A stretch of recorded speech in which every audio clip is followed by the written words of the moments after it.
Hello, good morning. Welcome back to day 4 of the 21st Century Guitar.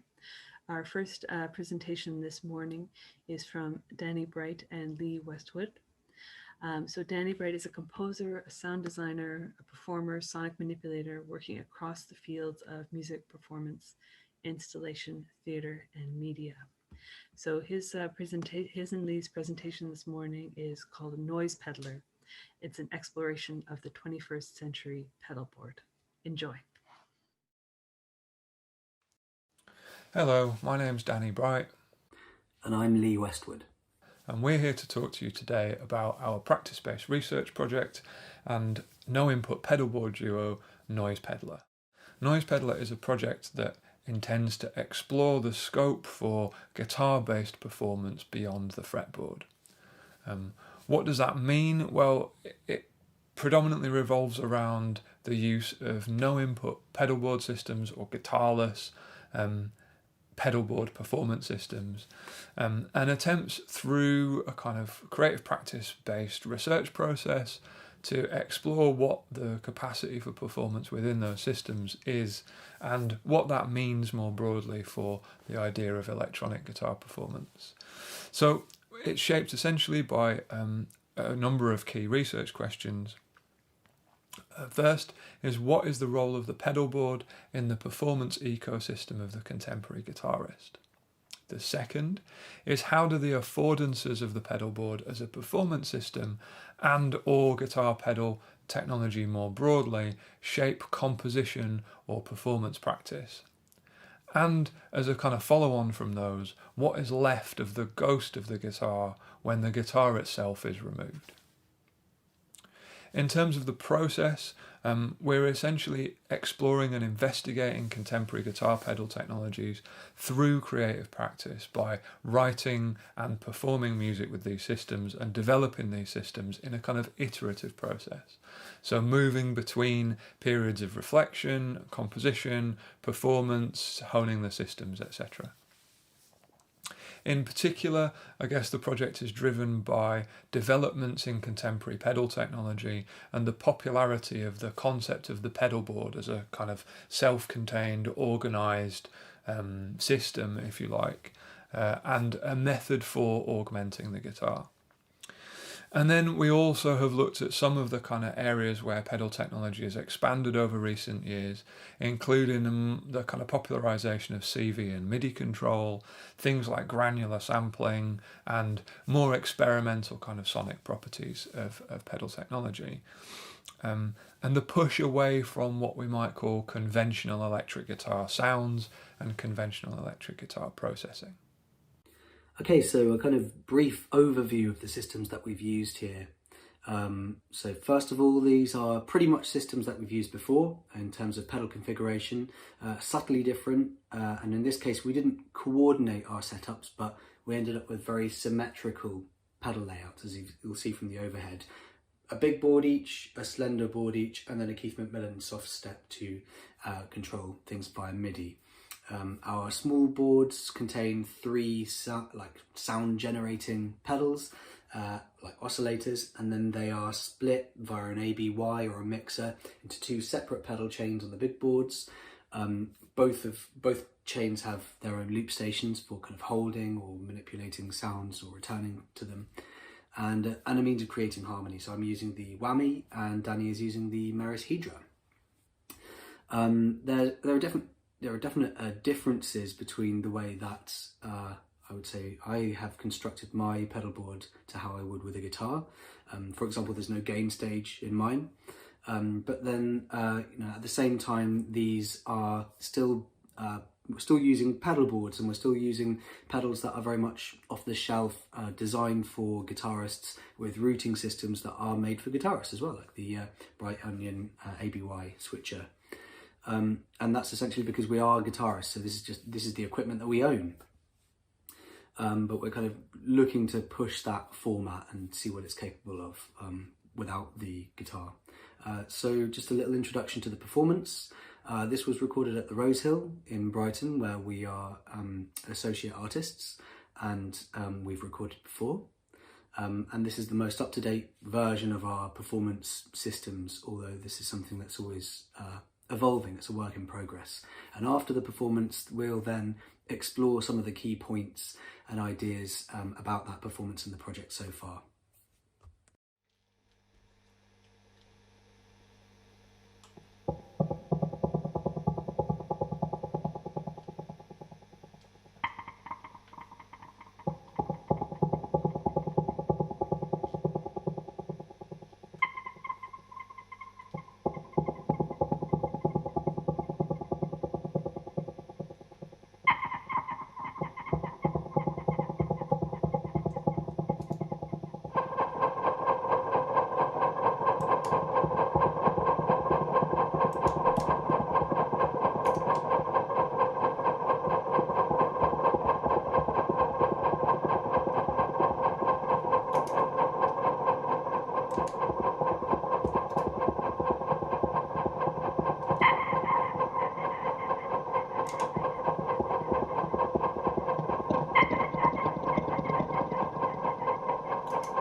Okay, thanks for watching, and I hope you enjoyed that performance or found something interesting in there.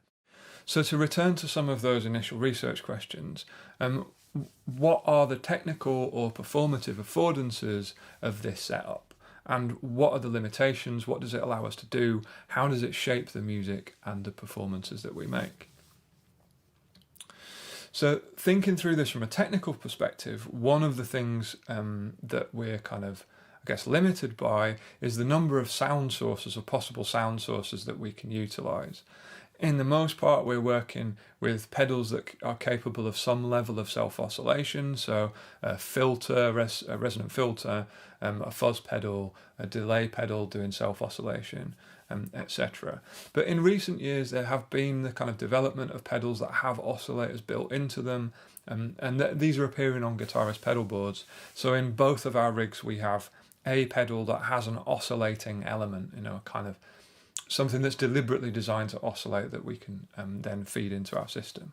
But the limited kind of sound sources means we have a limited palette timbrally in terms of what we can work with and what we start off with. And the fact that most of these things are continuously oscillating sounds rather than having a kind of dynamic envelope means that we're often working with a constant pitch or a continuously variable pitch rather than something that's in kind of discrete steps. So there are kind of three areas, I guess, that we can reflect on: synchronicity and tempo, pitch and harmony, and dynamics. In terms of synchronicity and tempo, if we were electronic artists working with sequencers and synths and keyboards and trigger pads, it would kind of be much easier for us to play and to synchronize together. There's an element of asynchronicity in our performances that we kind of have to accept. And that can be really interesting. We're sort of battling against this idea that we can completely lock in with a tempo or with each other, except, where we're trying to do that either by ear or in some of the pedals that we have. We have kind of tempo sync, but it's not always possible to do that across a whole rig.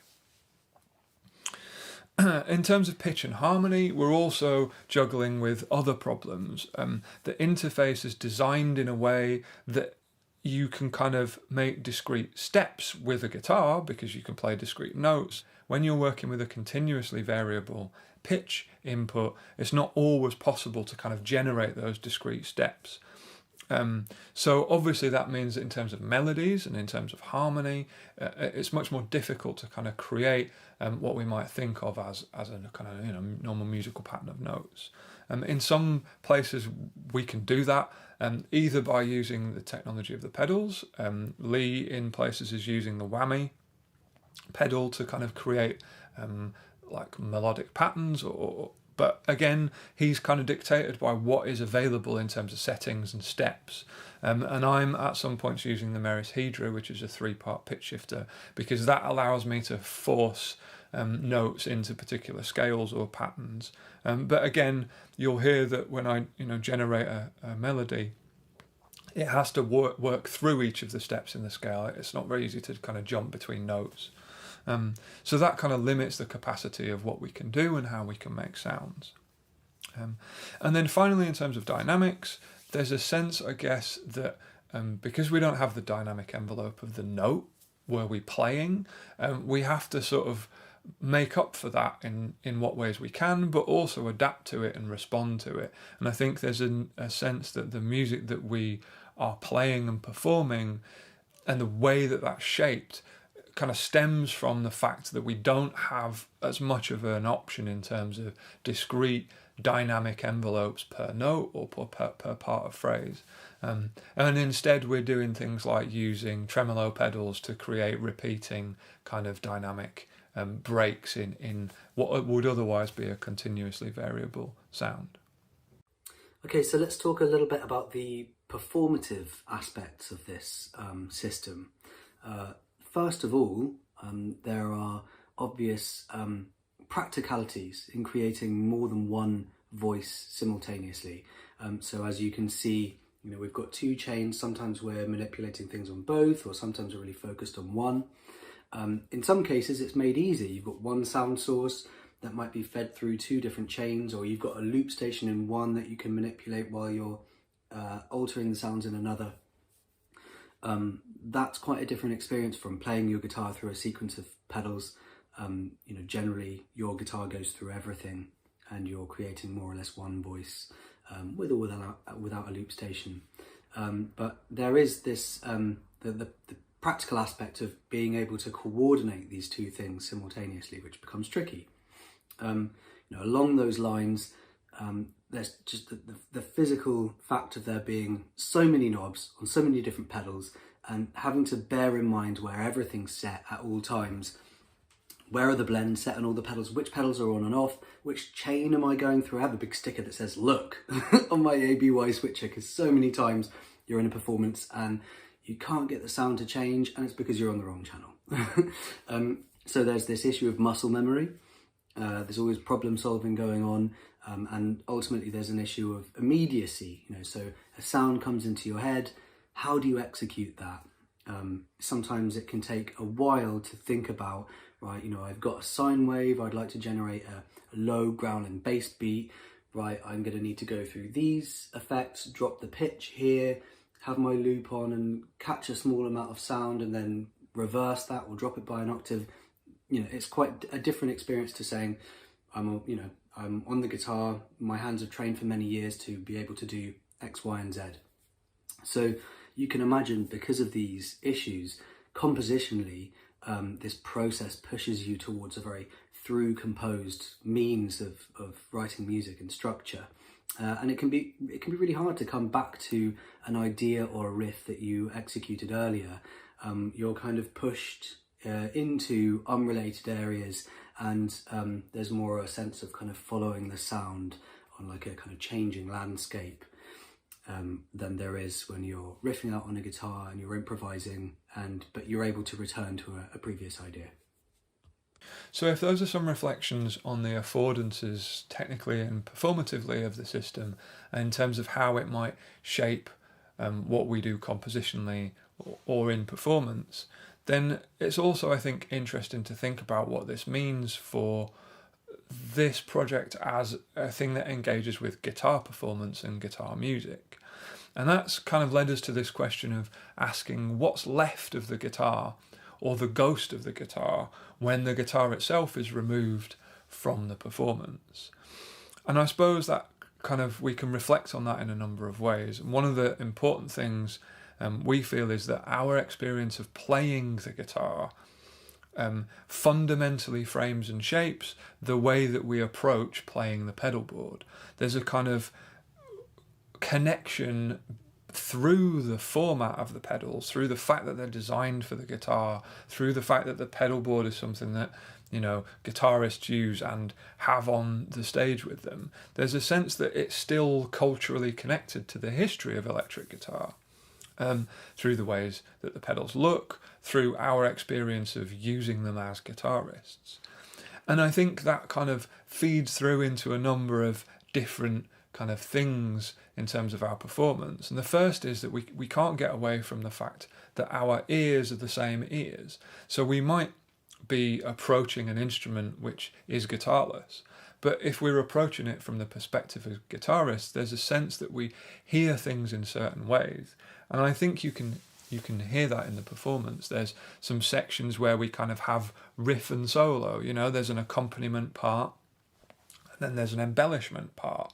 Timbrally as well, we're using guitar amps. The guitar pedals shape the frequency balance of the signal according to the fact that they expect a guitar input. There's a kind of limited frequency range. It can be grainy, it can be distorted. There's some sounds I kind of get out of the self-oscillating delay pedal that are almost like a distorted guitar being played with a kind of whammy bar. Not quite, but they're sort of grasping towards that.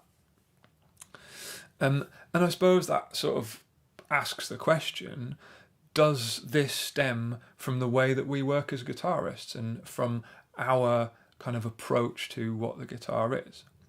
It also throws up another question, which is this still a guitar performance? And, in a way you could say, well, why aren't we just using synthesizers or a modular synthesizer? After all, the pedal board is designed as a modular system that you can build and kind of customize. And I guess for us, first and foremost, we're still coming to this as guitarists. We're working with things designed within the culture of the guitar, and thus we're kind of working within the constraints of things that expect a certain kind of input, expect a certain user, expect a certain type of interaction. Okay, so where from here? One thing that's become apparent, having had the liberty of returning to this project a number of times over the last couple of years, is that there's a trade-off between reconfiguration of your pedal board, of your systems, and returning to the same kind of system each time. So there's like the kind of changing versus learning aspect of this improvisatory project. One allows you to re-find the same kind of sounds and develop a kind of timbral palette, and develop more of like an immediacy with your instrument, muscle memory ultimately, and the other allows you to approach things in a more unpredictable way each time. So you're kind of dealing with taming like an unknown beast, and you never know what it's going to do. So two very different ways of music making. So probably more along the first line of thinking, we're quite interested in exploring the potential for expanding the capacity for harmony and melody within our rigs, and also in terms of tuning, matching tuning, also expanding the potential for a synchronized rhythm and the creation of beat matched material, which is actually quite difficult without everything running off the same MIDI clock. The idea for repeatable forms and ideas, so potentially the move away from entirely improvised sets, and more of a control over structure in general. And also we'd quite like to return to some of our earlier ideas on the use of CV and MIDI control of each other's rigs, so there's more of an interactivity between one system and another. And then of course there are constantly new innovations in pedal technology which we're keen to explore. So as we continue to work with the Noise Peddler project to develop the systems, to compose new pieces and perform them, what are the questions that we now need to ask moving forwards? One is, what's the future direction of pedal technology, and how does that relate to the things that we've learned through this process? In a sense, there's an idea that contemporary guitar pedal technology is giving guitarists ways of exploring the guitar and its sounds that might have originally been conceived as electronic or experimental electronic music production rather than a kind of necessarily conventional guitar practice. And that's interesting in terms of what that means for how we approach the sounds that we make and the systems that we design. Another key question for us, and kind of related to that, is what kind of music does the pedal board want to make? Interestingly, the pedal board feels like it's set up in a way that allows for a music making that is potentially diametrically opposed to conventional guitar practice. And that's perhaps because it presumes the input of the guitar. It presumes that you can create dynamic envelope to your notes, that you can play notes in certain ways, that you have a kind of discrete capacity for pitch and for harmony, that when we're using a continuously variable sound as the sort of source material, whether that's an oscillating filter or a delay pedal or some other thing, like, we don't have those capacities. So in a way, the shaping that the pedals do is not what they would do if the input signal was coming from a guitar. And part of our research process then is potentially to try and get the pedal board to achieve a more traditional means of music making, so harmony, rhythm, etc. But also it's to explore which directions the kind of pedal board wants or allows us to go, to push the format and to see where it can go and what it can do. And so maybe one of the future directions to think about is approaching the pedal board from a different perspective, freeing ourselves up from being guitarists and allowing ourselves to see where the pedal board wants to take us and what music it is capable of making.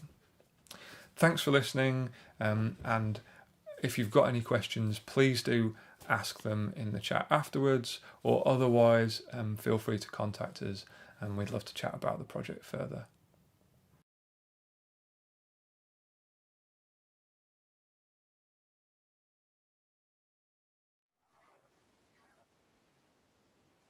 Welcome back. It's my great pleasure to welcome Danny Bright. So I was fascinated by the idea of composition and performance for guitar eventually leads to no guitar at all. So can you tell me what led you to this interesting conclusion? Yeah, sure. Thanks, Amy. Firstly, I wanted to say thanks for inviting us to present here. It's really nice and kind of exciting to present this work alongside such a range of other things.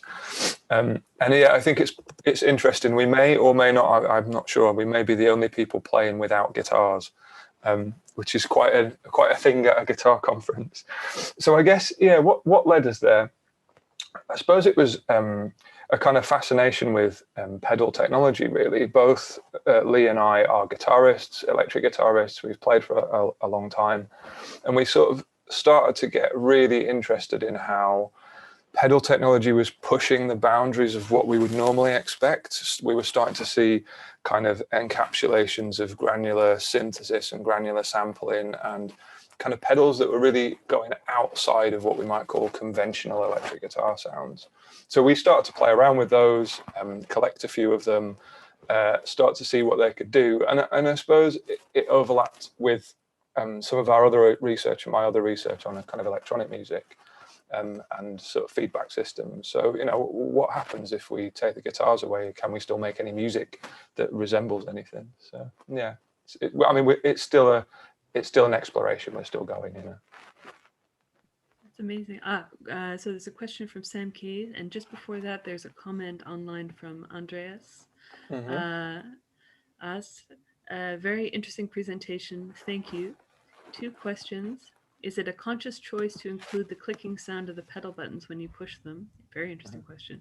Or would you prefer to not have them in the final sound of your performance? And B, is the traditional rectangular board design for foot use the ideal setup? Or could it be, for example, semicircular or set up in more vertical fashion for easier access and more intuitive execution? Yeah, great. Thanks, Andres. They're really interesting questions.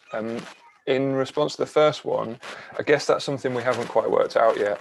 We're making recordings at the minute and thinking about what that means. I suppose in this context, it felt like presenting a performance that is live and in a relatively intimate setting, given the kind of camera angles. It made sense to include that. But I think in terms of, well, when we can actually be in rooms again playing loud, the chances are you won't be able to hear much of the clicking because the guitar amps will be cranked up nice and loud. And in answer to the second one, actually, it is a relatively conscious choice. Well, not relatively, it is a conscious choice that we've stuck with the rectangular pedal board because we're sort of trying to work within the constraints of the sort of pedal board a guitarist might use. It would be much more ergonomic to work in a kind of semicircular setup. But maybe that's something we'll try definitely, you know, in the studio, I think. But in terms of performances, it makes sense to us to have something that we could plug a guitar in the front of and play normally as well. So. Wonderful. Sam, you have a question? Well, yeah, although actually the main part of my question, Andreas beat me to it, which was to ask about the sound of the buttons being pushed, whether that was part of the. But a secondary thing to that was that you were talking about working within the constraints of that a guitarist might come up against or might have, and this is fascinating because a few years ago. I had a student at Brunel University a guitar student who came in one day and said, I don't think I'm going to play the guitar anymore. I want to do stuff with pedals and daisy chaining pedals together. And I wondered, we had a conversation about that at the time. You said about working within the constraints of a guitarist and you use your hands to change the pedals. Do you also use your feet? Do your feet play a role in these performances or will they or do they not?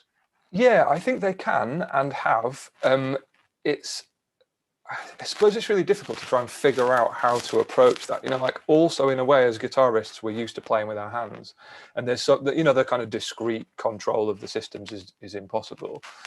You'll notice in the performance I had a MIDI soft step that I was playing with my hands, and what's interesting about that is it's not particularly sensitive. It's designed to be stamped on, so it's really difficult. But at the same point, I was trying to play that with my feet whilst performing.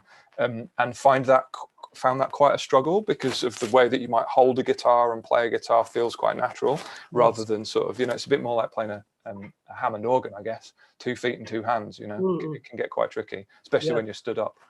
Yes, and you end up being like the vibraphone player, standing on one leg the whole time. Exactly, yeah.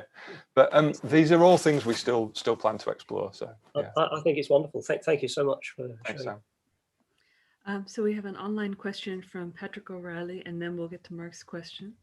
So from Patrick, you touched on the importance of using devices designed for,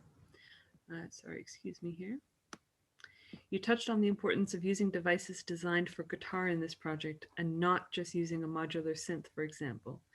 Those lines seem to be blurring more and more with new digital modular pedals designed specifically for guitarists. With that in mind, have you consciously set any constraints on the sorts of pedals you're using? Any pedals you've had to veto? That's a really good question. Thanks, Patrick. Yeah, I completely agree. And one of the reasons that we started to really push what we could do with the systems was because we were seeing this happening more and more with pedal technology that overlap with modular synthesis, the incorporation of CV control, for example, MIDI control. We haven't specifically vetoed anything. I mean, there are things like the Zoya, for example, that allows you to write patches, and I have an OWL pedal on my pedal board that I could theoretically write a patch in Max and download that onto the pedal and run that. So I mean, we haven't yet, but those are things that we explore kind of piece to piece and through the project. Sometimes we've said to ourselves, okay, we're going to have this many pedals or this size board, and other times we've just said, let's throw everything that we can at it. I mean, obviously one limitation is we are only using what we have. So I mean, it would be amazing to have kind of a huge library of pedals and pick and choose as per what sounds we wanted to make, but we're also limited to the kind of things that we have access to in our own rigs. So thanks for that. Good question. Mark, you had a question. Yeah, thank you for that. That was really interesting. You talk a lot about the what's left of the ghost of the guitar, and I was wondering while I was watching that if the biggest thing that's left of the ghost of the guitar is you and the performance practice you bring to it and the history and all that sort of baggage that comes along because you're a guitarist. And I was just wondering if you've tried playing it with a non-guitarist, a musician who, and also how long does it take to learn? Yeah, that's actually a really good question. Yeah, I agree with you. I think the sense of what is left, and this idea of the ghost, right? It kind of comes from the notion of cultural memory, and there's a sense that that is absolutely what we bring to it. We're both guitarists. That's the journey we've taken into kind of music and experimental music. No, we haven't tried playing with a non-guitarist. I think that would be really interesting. I suppose it's strange because they feel like our instruments and our systems, and part of that is also that familiarity. Because as you say, you sort of ask how easy is it to learn? It's actually quite hard. Repeatability is one thing Lee mentioned in our lecture. Is really, really difficult to get back to a sound, to find exactly the sound, partly because of the tolerance of the controls. And, when you're working with analog systems, repeatability is notoriously difficult anyway.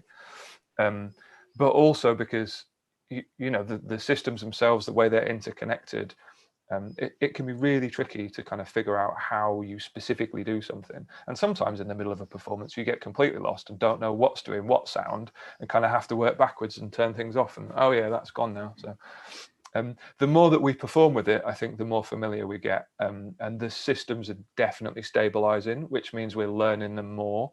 And they're starting to feel a bit more like an extension of ourselves rather than a thing that we kind of have to manipulate that's in front of us, if that makes sense. Yeah, that's great. Thank you very much. Thank you. Thank you so much. So that's all the time we have for questions for today, but thank you so much, Danny, for that wonderful presentation. Thanks, And- Amy. And we're going to move on to our next presenter in just a few minutes. Thank you. Thanks.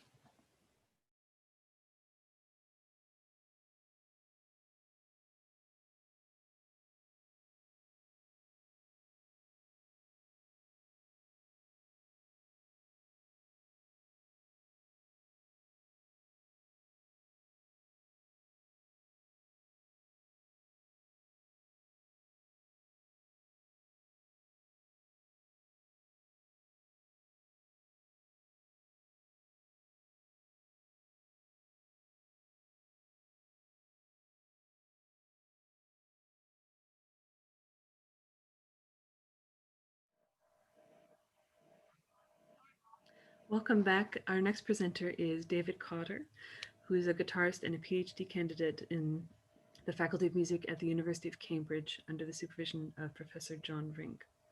So his presentation is, of course, very apt to our current times: guitarists in lockdown, collaboration, communication, and latency. Welcome, David. Thank you very much, Amy, for that introduction and for inviting me to speak at the conference. I'll just share my presentation.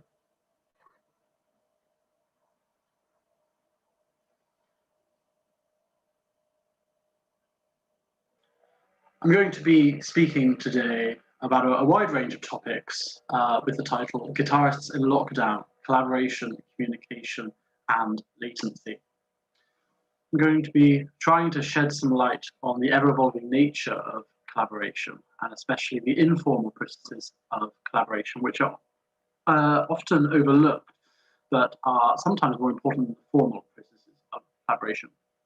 I'm going to be basing the presentation around the piece Latent by Dr. Mark Estibero and myself, and through this piece we're looking at how latency can be embraced in the 21st century, how the guitar and technology combines to allow this exploration, touching on graphical, musical and textual notation as predetermined parameters for improvisation, touching on borrowed material and aesthetic considerations, and visual art considerations which come from this.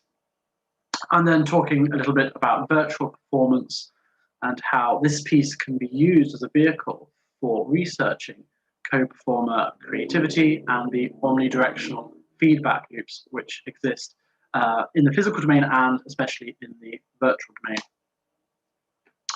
So Margaret Barrett in 2014 pointed out that collaborations may occur on a number of levels and degrees of separation, including those of place, time, and expertise. But of course, we all know since last year, March last year, this really proliferated further through the global pandemic. This motivated a huge number of remote collaborations. We're talking about virtual choirs, virtual orchestras, ensembles of all shapes and sizes. They increased in number exponentially. And they all use different arrays of digital technologies in order to connect performers across vast physical and temporal distances. So just a few examples. There was, these are the ones that I was lucky to take part in. There was the Virtual Guitar Orchestra, which brought together over 200 guitarists from 40 countries. There's been a few iterations of that project now. And the picture there comes from the piece composed by Sergio Stad. Taking part in some medium-sized ensembles, such as two, which is this very conference, pieces by the composers Lane Harder and Tristan Zaba, and a number of small-size ensembles. There with a variety of people, both amateurs and professionals, and involved there is my favorite collaboration of the bunch, and that's with Mark Estibero. So just to illuminate the organic nature of our collaboration. Our paths first crossed when we were both studying at Durham University. We both graduated in 2016, myself with an undergraduate and Mark with his PhD. But it was very, very much an informal crossing of paths at the Contemporary Music Festival there. 3 years later, at the IGRC conference in Hong Kong, we heard each other present. We had a few drinks at the bar. We got to know each other. We got to know each other's work. We kind of planned the potential future collaboration. And then on the 13th of January this year, Mark got in touch, asked me to present at a conference at Staffordshire University and with an invitation to collaborate on a composition performance. I responded on the same day, saying that I thought this was a great idea. And then 5 days later, we had our first virtual meeting. At this virtual meeting, we kind of discussed a few things. First of all, that how latency seemed to be a buzzword of the last year, and how so many people have been trying to fight against this, how it's always a futile endeavor, and we might try to embrace it within the composition and performance. At this composition, Mark's idea was for it to be for 2 guitars and live electronics. We could explore processes of co-performer communication in the virtual domain, and the electronics would come through SuperCollider. And it was very obvious to us straight away that there was going to be a very synchronous relationship here, a symbiotic relationship between our artistic practice and our research, feeding into one into the other. The composition not being more important than the performance, not being more important than the research we were doing. Everything interacting with one another. And the initial response has been really, really pleasing. Mark's been asked to present a number of conferences. I have, and now we're co-presenting at a number. And these are just a selection of places where, the piece where we're going to present or co-present, and we're very excited about that. Just to illuminate what has gone into the collaboration, we've really been aided by technological devices, as you can see here through Zoom alone over the course of about a month. And this is a conservative estimate. We spoke for 1,222 minutes. We're using Facebook Messenger, email, Google Drive, Sonobus, and the phone, the good old-fashioned phone, in order to share both our ideas for the piece, the composition, the pragmatics, a lot of Mark giving me technical help, for which I'm very, very grateful, and our research was evolving the whole time. So why latency? Why is that at the center of what we're doing? Well, we know that it's so frustrating to so many people. And I myself have resorted to a number of virtual performances where solo performers record their own parts, send them to other people, they're stitched together. But this completely loses any notion of liveness. And what do we mean by liveness? Well, obviously, there are connotations here of having an audience, the comfort and discomfort of presentness, performer vulnerability, having the risks, the benefits which come from collaborating with another person in real time, risk and uncertainty. All of these things we really wanted to explore and keep within our piece. So latent is for score, comprised of a score and a patch. And what this allows us to do is that on the score, we have non-time critical material, which allows us to improvise, to mediate the expressive parameters in real time.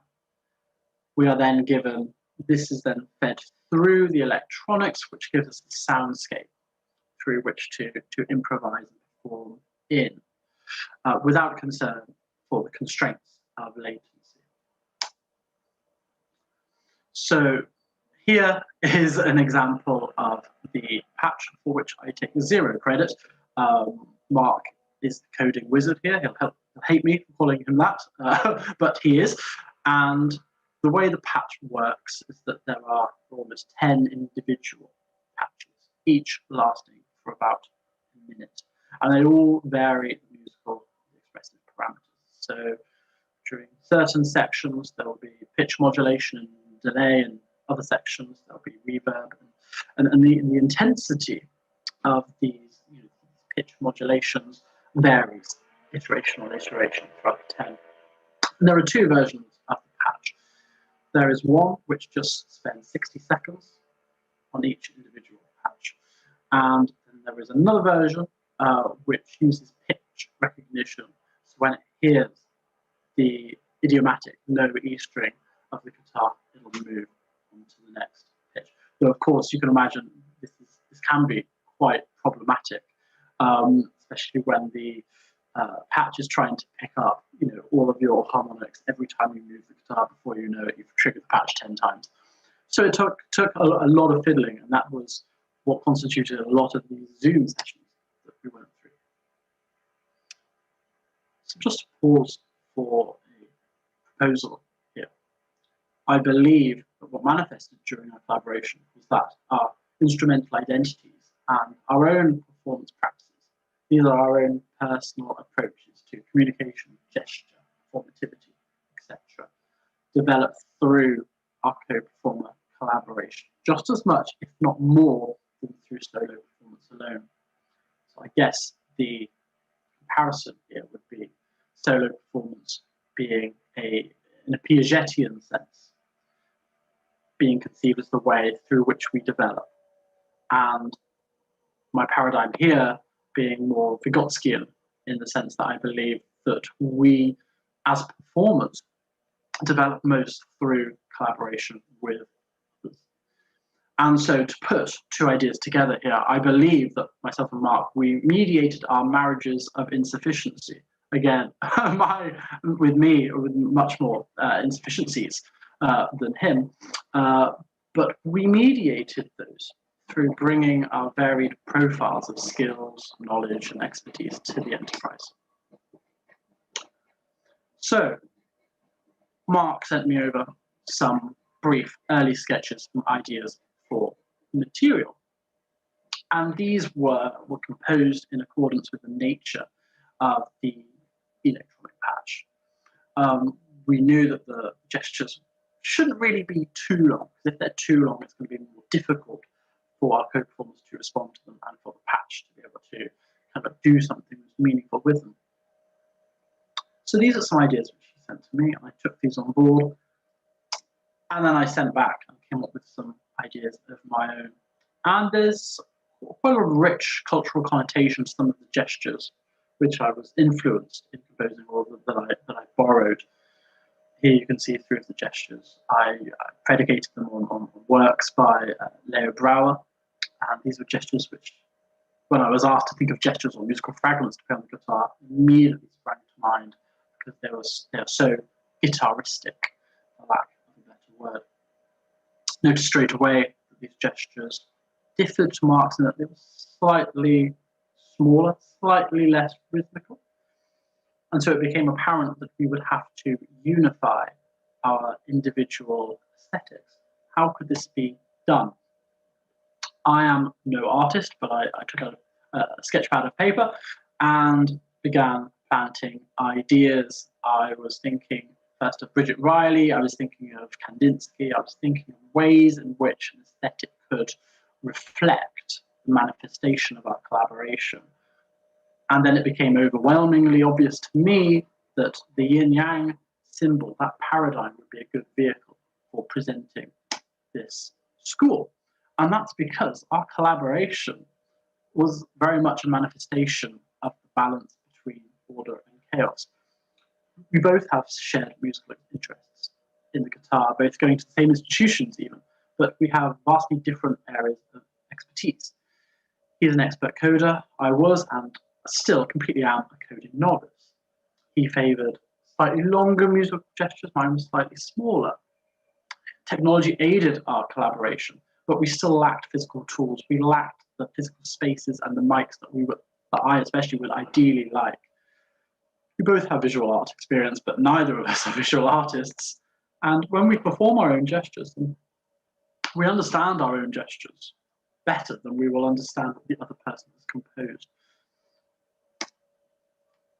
So this is why, instead of having a linear score, which would make no sense, that visual score within the paradigm of this symbol would make visual sense.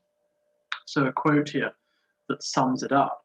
Chaos and order are interchangeable as well as eternally juxtaposed. There is nothing so certain that it cannot vary. Even the sun itself has its cycles of instability. Likewise, there is nothing so mutable that it cannot be fixed. This is very important to the notion of the piece, that every revolution produces a new order, and every death is simultaneously a metamorphosis. Then, after a frenetic week with me battling with Adobe Illustrator, we had our score.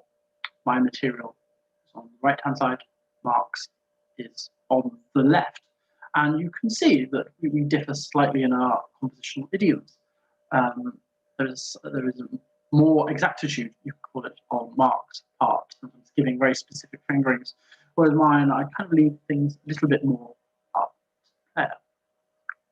So that's how they contrast. And a few close-ups here. There's some textual notation as well, which affords the player even more room to explore ideas of latency in these processes of co-performer collaboration. Performance directions. I just want to draw attention to the first point here, is that the electronic part is available from the composers. We both believe that there are so many pieces for patches, for electronics, for pedals maybe, which require so much work to make, and they're almost used by the performers once, maybe twice, and then shelved. And that's not how things should be, and it would be much better if other people could use patches and help us, move forward through our future collaborations and be part of this learning process. So during the performance, my guitar, or both of our guitars, go into our respective audio interfaces, fed through the patch and Super Collider, which then gets mediated in the voice meter. So you have the audio, the acoustic signal of the guitar with the patch, and then this is sent via Sonobus to the other person. I can hear what I'm doing by my monitor speakers, and my co-performer can hear everything that I'm sending him, and that will be a soundscape for which they can then predicate their interpretations. So there are a number of omnidirectional feedback loops going on here. I'm responding to the gestures that Mark's playing and the ways that he's playing them. I'm responding to my own patch, but I also am responding to his patch. So there are a lot of stimuli to contend with. And also, in a pragmatic sense, a lot to think about in terms of performativity and where I'm looking. This is me, I'm the stick man here at the bottom. I have to obviously look at my guitar, especially for some of the extended techniques.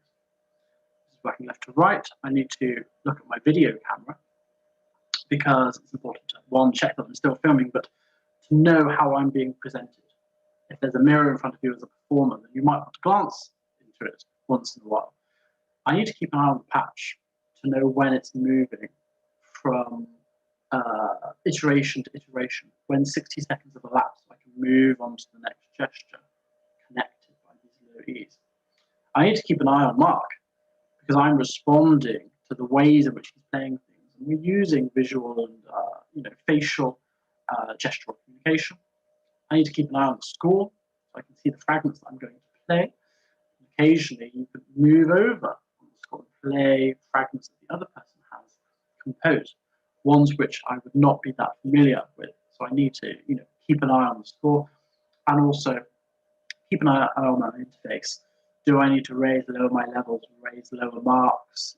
Do I have a faulty headphone jack? All of these pragmatic considerations. Performance can be quite draining when you're trying to think about all of this stuff. I would like to now play the piece.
So Mark did an excellent job piecing that video together.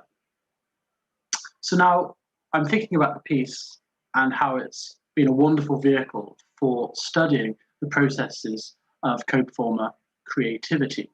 As Clark, Doffman, Gorton, and Ostasio point out, there are still comparatively few detailed accounts of the actual processes at play.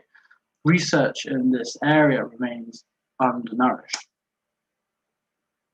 And my proposal here, and this ties in with my doctoral work, is that through adapting and expanding theories of collaboration and creativity, especially those from other disciplines, and applying them to the paradigm of co-performer collaboration, especially one like latent, where things are so tangible, that will help us to better understand what is going on at such instances.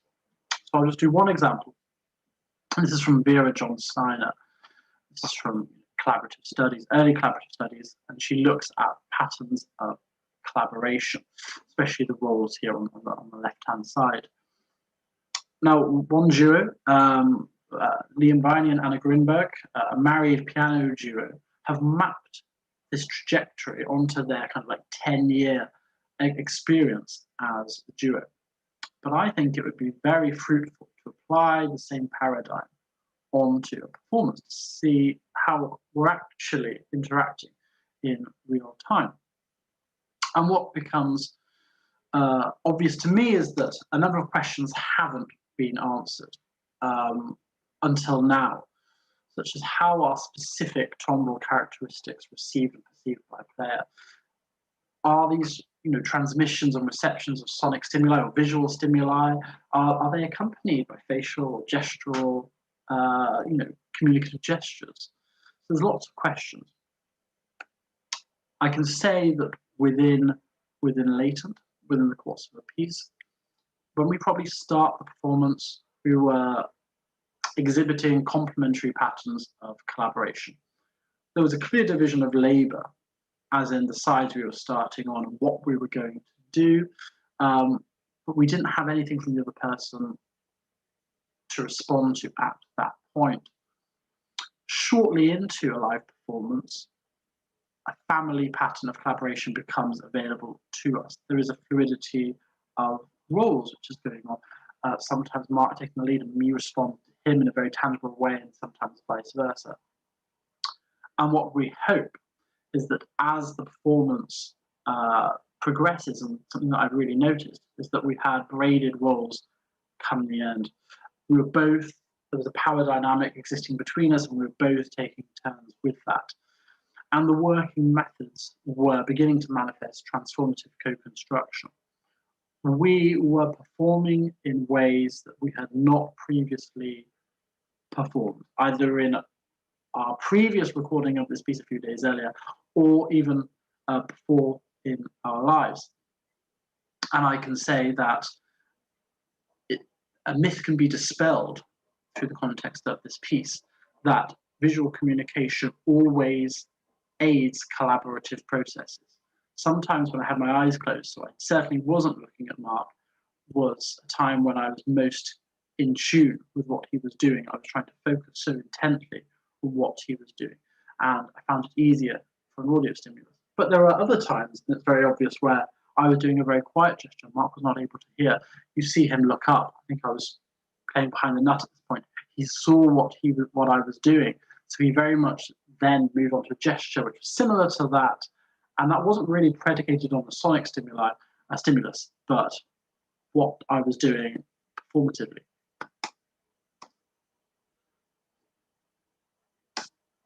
So I would just like to end with a few closing remarks. First, that the musical pluralism of 21st century guitar practice, broadly conceived, and this is really obvious through the breadth of research being presented at this conference, for example, this musical pluralism has encouraged guitarists to go to the vanguard of remote collaboration and virtual performance techniques, perhaps more than any other instrument, due to the ways in which our instruments can be plugged in, amped up, connected much more easily than, say, a clarinet. the ongoing collaboration between myself and Mark and the nature of our artistic practice research both reflect and manifest the notion that our performance approaches and identities, our individual approaches to these things, cannot be predetermined before our project started or before an individual performance, but need to emerge anew in each case, as too closely and tightly determined a relationship between practice and research might not necessarily be conducive to great artistic work. There's words there from Anthony Britton. And finally, that the innovative nature of latent piece, which fosters unique relationships between co-performers, sonic stimuli, technology, visual stimuli, and the score, allows the interrogation of collaborative, communicative, and creative processes which occur during live musical performance. I have a few references. I thank you for listening, and I would love to hear any questions you may have. Thank you so much, David. Thank you. Is it possible to stop sharing your screen just for a moment? Absolutely, yes. Thank you. So that was a fascinating presentation. So the two things that really caught my attention was the idea of the balance of order versus chaos, and how many different ways that can be applied first to, you know, our virtual world right now, and also just in you know, assessing and approaching musics of all kinds. So my first question would be, has developing this project changed the way you think either about your own practice, previous pieces, or ones you're developing in the future, or the music of others and the practices of others? Yeah, it appears to me that a lot of schools seek to impose order or a aesthetic of order, or to go against that and you know, manifest a chaotic landscape. I think there are less which allow such a free transmission between the two. I mean, something like Haydn string quartets, obviously on the order side. Something like a free improvisation you may think is on the chaotic side, but there is still likely to be a head or a section specifically improvisation and things which are done.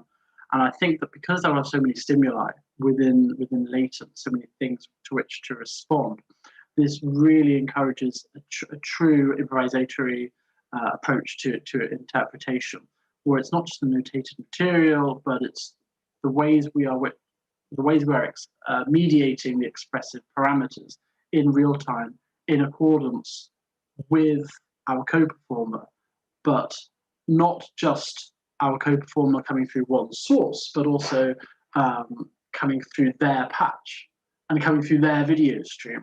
So I think it really kind of like manifests this kind of tension between the order and the chaos. Wonderful. Mark, you had a response as well? Sure. Hi, David. I thought I'd add to our thousands of hours of Zoom calls one more time. One question I haven't asked you when we were doing this is, did you navigate your way through the score before we played it, or were you doing what we intended to do? Because, you know, I here it is literally on the back of an envelope. I actually sort of put a little roadmap together of where I was going to go through the performance. And then I did change it to respond to you. But I wonder if you pre-prepared like that, or if you literally just did what the score actually says. And I didn't cheat as much as you. I cheated a little bit. I mean, as we wrote in the performance directions, we wrote that it would be wise to begin and end the piece with fragments which utilize harmonics. And I think it was two of my fragments, 2 or 3 of them utilize harmonics. So there's a small palette to choose from. And I kind of knew the one that I wanted to start with the string bend, and I knew the fragment that I wanted to end. But in all honesty, the other 8 in the middle were all influenced by what you were doing and what your sound world was happening within your sound world, and what was happening within our shared sound world. And I think that's what some of these things are more obvious to me now watching the video back, because I can see what, for example, when you're looking at me and when you're change what you're about to do in accordance with what I'm doing. And I think it's really pleasing when that kind of organic side kind of shines through. Sure, absolutely. Brilliant, thank you. And yeah, Thanks. I like the phrase, we mediated our marriages of insufficiency. That's thanks for that one. Absolutely. Thank you. Martin, do you have a question? I do, yes, I do. Yes. Hi, David and Mark. It's good to see you both and hear you. What struck me was how incredibly musical the result was. It's really an observation. So I've been doing quite a lot of improvising, and the latency aspect isn't so critical when you're improvising. And obviously there's a lot of improvisatory stuff going on in your collaboration. My observation is I've got the stream on one computer and Zoom on the other with the 45 seconds of extra latency. And when I put them both on, it worked to have like the two sounds coming through 45 seconds apart. It was quite interesting observation. But my question really is for Mark, if he doesn't mind. That is that I'm trying to think of how you, when composing this, how you could imagine the resulting soundscape. Is there any, could you tell us anything about your sort of mental processes there? I spent a long time with the Super Collider patch experimenting with, you know, different little modules of it. I started off by I guess I started off with the granular effects, and I played around with those for ages. And then then there's the sort of pitch shifting effects and the comb filtering effects and the delay effects and the reverbs and all those. And I kind of pieced them together. And I was composing while I was coding. So I would put a piece of code together, and then I would play some gestures into it, work out what was successful and what wasn't successful, and then write those parameters into the code. So it's kind of pre-composed. So if it sounds musical, which I'm very grateful that it does, it's because it's reverse engineered to sound musical. That was the strategy. And then when I took it to David, it changed again, because, you know, he brought different things to it and he played different gestures. And I had to go back to the code and I had to rewrite different parameters in. And I ended up with a big set of 11 different scenes that the whole thing scrolls through. And yeah, and they're sort of reverse engineered to work with the gestures. So I would write the code, practice the gestures, change the parameters, and there was this sort of cycle of development that went in there. Thank you. That sort of I can understand better now. But the result was very, very musical. Oh, that's great to hear. It's interesting that it works with the time lag on Zoom and Facebook as well. That's great. I'm really pleased that it worked. That's successful. Wonderful. So I think we have time for one more question. If there's anyone in the Zoom chat that would like to ask a question, just turn your mic and video on. If there's any questions from Facebook or YouTube, you can just type it right into the comments and we will see that. I was also curious by your anecdote about how you didn't need any visual communication with Mark when you were performing, and that not having that almost made it a bit easier. I was wondering if you could tell us a bit more about that. Yeah. So I guess an analogy would be that if you're performing with someone live, and you don't spend the entire time staring at them, I guess you don't really think about how often you look at them too much. But when you're surrounded by screens, and one screen has your co-performer, you are overwhelmingly aware where you're choosing to blank out everything else and focus on them. So therefore, the kind of multifarious nature of the setup makes it more obvious to us as performers what kind of sense or what combination of senses or what kind of combination of stimuli we are relying on at any one time. And so that I knew towards the start of the performance, I was relying more on the sonic, especially when the soundscape is very quiet, very, very brittle. When things built up, especially about 6-7 minutes into the 10-minute piece, and you've kind of got the climax there, and there are periods where you've focused, you know what gesture you're playing, you know exactly how you're going to play the gesture, and that is when I would then, once I was completely sure in what I was doing myself expressively, would then turn to Mark and think, okay, now to get this to the next level, let's really, without sounding quite terrible, gaze into each other's eyes and work out what is going to happen next. Are you going to break this? Am I going to break this? Are we going to continue with this? Or is Super Collider going to beep and that's going to break it for us? So yeah, that's what I would say, is that because the different stimuli was so almost separated around us, it was very obvious to us performers, or very obvious to me at least, when I was turning to a specific one and relying on that as my kind of expressive input. Wonderful. I think we have time for one small question. Sam, please go ahead. A very small one. Hi, David. Hi, Sam. How are you?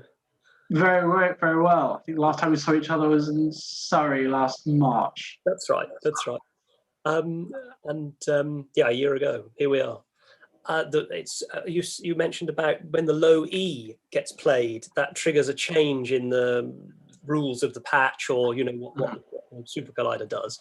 I wondered, did you consider experimenting with it being other pitches, or in fact it being a roving thing that it reassigns what pitch changes the function of the match without you knowing?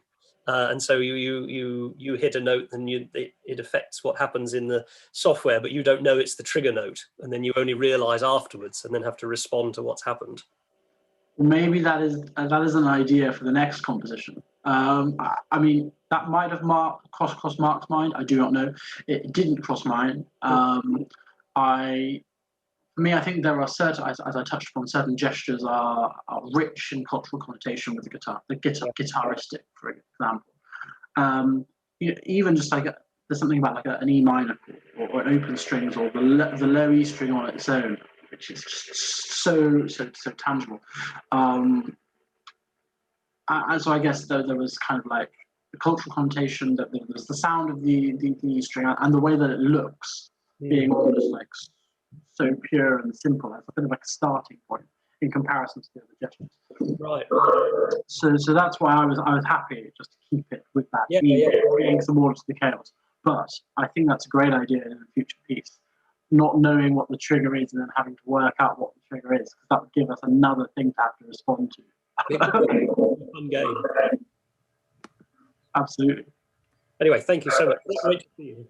Thanks, Sam. Wonderful. Thank you so much, David. So we're going to be moving to our next presentation now, just in a moment or so.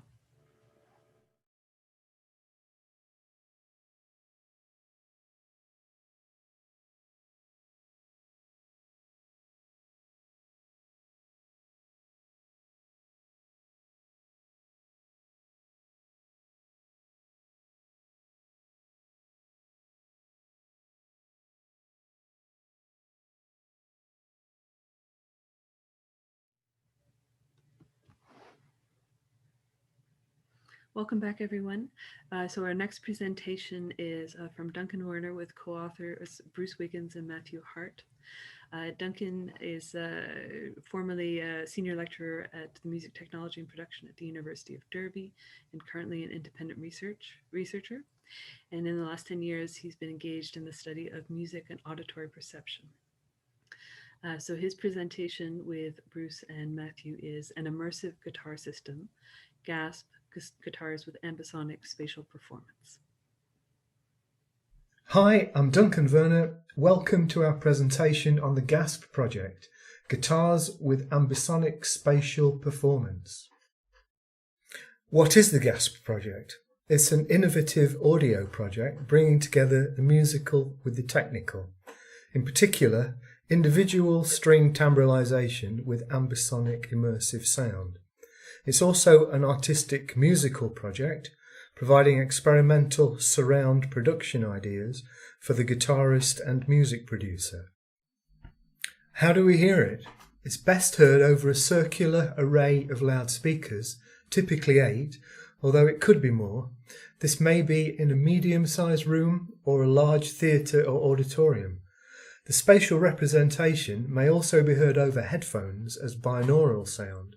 However, this can, in some circumstances, generate spatial artifacts. The GASP signal path. The signal path begins with a guitar fitted with hexaphonic pickups, which has 6 discrete line outputs, that's 1 per string, which then goes into the computer interface, converting the guitar signals into a digital format. From there, it's passed to the digital audio workstation, which is Reaper. And within Reaper, we have a number of audio plugins. Firstly, Helix, which is an amp simulator and guitar effects unit, the Gate, used for arpeggiation effects, and the Spatializer, which is our bespoke Wigware software. All of these plugins can be controlled through a pedal board, which selects presets which in turn are stored in Ableton. The master bus then sends these process signals to the circle of loudspeakers where we hear the spatial output. We have 3 guitars with hex pickups fitted. 2 of the guitars, as shown below, have the Ubertar pickups. These are passive and bespoke made. The other guitar, which is on the front slide, has the Psych-Fi pickup. This is an active pickup, factory made. Both are very good, but because they operate in different ways, different principles, they have different tonal qualities. The multi-channel guitar interface receives the 6 signals from the hex pickup and sends them to Reaper Digital Audio Workstation. The benefit of the interface we use is that it has individual level controls for each string. The workstation we use is Reaper. This was chosen as it has an exceptionally versatile signal routing system and is very affordable. The current GASP configuration is running on an Apple Mac Pro, the 2013 model 6-core with 64 GB of RAM. This is a screenshot of Reaper. You can see here we've got 4 channels, each one has got its own guitar string associated with it, and here are the string waveforms and envelope shapes. Each of these tracks has got its own channel strip associated with it, and inside each channel strip the plugins for Helix and Wigware, that's where they plug into the channel strip. So you can see that each individual string has its own set of processing. Timbralizing is the term we use for the sound processing of individual strings, and for this we use a program called Helix, made by Line 6. This outputs a 2-channel stereo effect from each string. Helix provides all manner of guitar amp simulations and time-based effects. On the right of the screen you can see a snapshot of Helix showing one of the presets, and in the middle of the screen you can see a list of selectable presets we have created, and we can select these from the pedal board or directly in Ableton.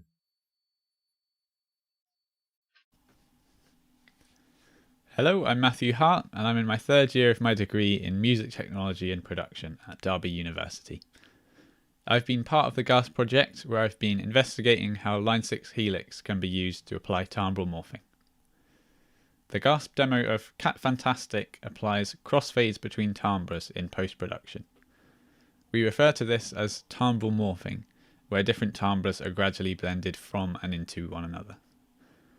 Our recent work investigating Helix has now enabled this for live performance.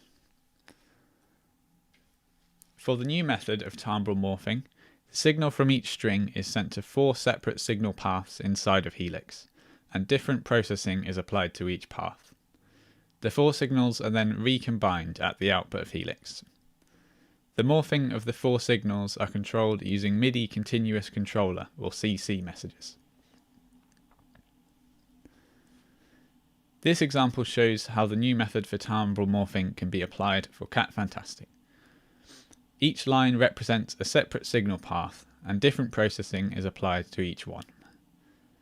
The same signal is sent to all 4 lines, but MIDI CC messages are used to independently control the output level of each line to allow for morphing between them. In Cat Fantastic, the first line has a drier sound, in this case consisting of a compressor, an amp simulator, and a modulation effect. As you progress down to the bottom sound, the sounds are more heavily processed with effects such as delays and reverbs. Inside of Reaper, we can draw curves to control 4 different MIDI CCs, which are sent to Helix to control the path output levels. To morph from one patch to another, we simply have to gradually fade one out and fade the other in. Hello, my name is Bruce Wiggins and I'm a lecturer at the University of Derby and also involved in the GASP project. My role was mostly technical and focused initially in the creation of the bespoke spatialisation software used in GASP. We decided to use an immersive sound system called Ambisonics, which allows us to synthesise the separate guitar feeds into a 2 or 3D sound field, with the decoding to a speaker array or headphones able to be taken later. Ambisonics is a speaker agnostic system, where the decoding to the loudspeakers or headphones is completely separate from the encoding or the spatial synthesis of the audio, which gives us maximum flexibility in presenting the mixes that we create after the event. On this slide you can see the virtual microphone signals that are synthesized by the Ambisonic panner created for this project. These are mathematically known as spherical harmonics, but you'll likely recognise the ones at the top left as an omni and 2 perpendicular figure of 8s. In order to decode these signals, they're mixed in varying amounts depending on the speaker array used in order to reconstruct a virtual mic pattern as shown in the bottom right hand side, with this particular example showing how we can alter the spatial directionality of the resulting feed. Here you can see the graphical user interface of the Wigware Ambisonic panner, which was created as a JS effect using the inbuilt programming tools inside the Reaper digital audio workstation software. Each panner receives the 2 signals from the Helix plugin and allows us to place these into the 2-dimensional sound field. We have implemented control of spread, angle and distance, where angle is the direction of the 2-channel image center, spread is how far from this angle the 2 channels are placed, and distance is how spatially focused the source is in a particular direction. On this slide you can see an example of altering each one of those controls independently to give you a better idea of what I mean. On the left hand side you can see the spread changing, with the 2 signals coming from Helix set at an angle plus and minus whatever the spread control is set to. In the middle you can see what happens when the angle control is changed, which controls the midpoint location between the 2 signals sent from the Helix plugin. On the right you can see what happens when the distance control is altered. This actually controls almost how focused each of the 2 sources are, with the maximum distance being as precise as possible in that particular direction, and a distance of 0 meaning that the signal is coming from everywhere. To make the GASP system easier to use, a number of spatial presets have been created that allow some automatic modulation of the various spatial parameters available to the user. In this example, the spread and distance remain fixed, but with the angle rotating oppositely on alternate strings with a constant velocity. This example shows a star-like movement, graphically speaking, with a fixed angle on each string, but with the distance control modulated.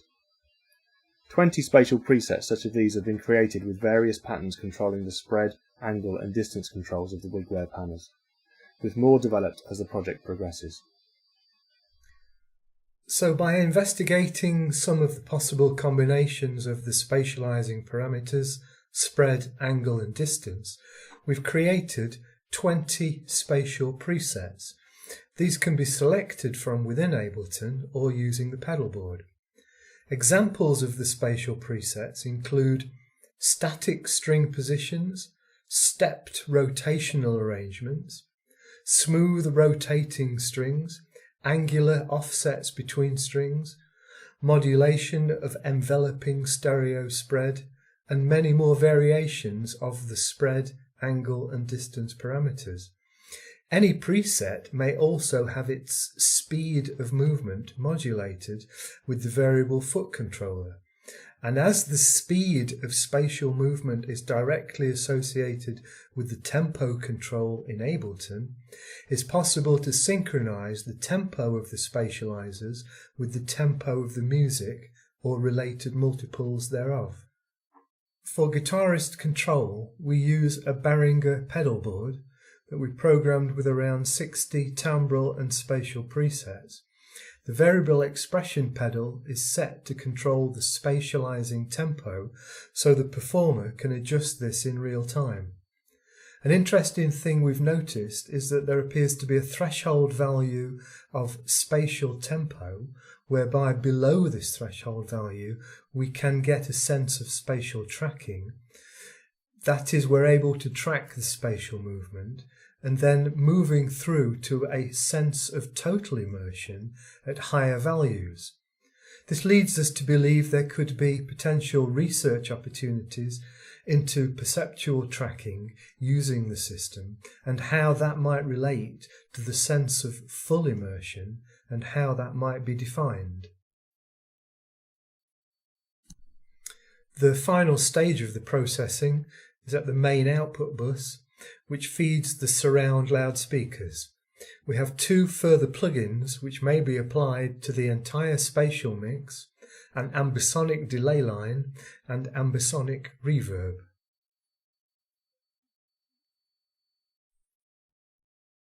Here we have a photograph of the GASP system. On the left you can see these are the spatializers. In the center is Reaper, and then on the right we've got Ableton with the control software. Our three guitars, pedal board, interface that's hiding behind there, and 2 of the 8 speakers that we would normally be using. Using a hexaphonic pickup spawned the idea of creating an arpeggiation effect across the guitar strings. The guitarpeggiator is based around the idea of MIDI programmed audio gate switching on individual strings, such that a sustained chord will have individual strings switching on and off in a predefined rhythmic sequence, enabling simple or complex rhythmic arpeggiations to be realized. The bottom left GIF shows a simple arrangement of MIDI notes doing on-off switching, which is reflected in the audio switching on each string, as shown on the bottom right. We used TrackGate software to achieve this, as shown. A further idea, which comes from the use of hex pickups, is a potential real-time chord recognition device, where any possible chord shape in any possible tuning system would produce a display of the chord name. It would be based around, firstly, pitch to MIDI conversion, which gives the note values, and then a lookup table to identify the name of the chord being played. It will be interesting to see if this might be useful to guitar teachers. More future work: rationalization of the system to run on one single computer. We currently operate across 2 machines that are interconnected. Investigate configurations of spread, angle and distance control, such that individual or combined elements may be modulated independently. This would give us more creative opportunities for the spatialization. Expand the current 2D circular representation to include true 3D spherical representation, that is, to include spatial height. Explore funding for a GASP PhD studentship within a compositional and/or performative context. It would be good to get a PhD student to work with us on the system to explore new possibilities of use. And we'd love to demonstrate the system to any interested parties in the real physical world. Thank you very much for listening. We now have some example demonstrations of experimental GASP productions. These demos were originally intended to be heard over an ambisonic 8-speaker circular array in a medium-sized or large room. For this presentation, however, we've converted them to binaural sound for listening over headphones. There are 4 pieces, each around 1 minute. With some tracks you may hear what sounds like audio phasing. This is actually a spatial artifact resulting from converting ambisonic format to binaural.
Welcome back. It's my pleasure to welcome Duncan, Bruce, and Matt here for Q&A.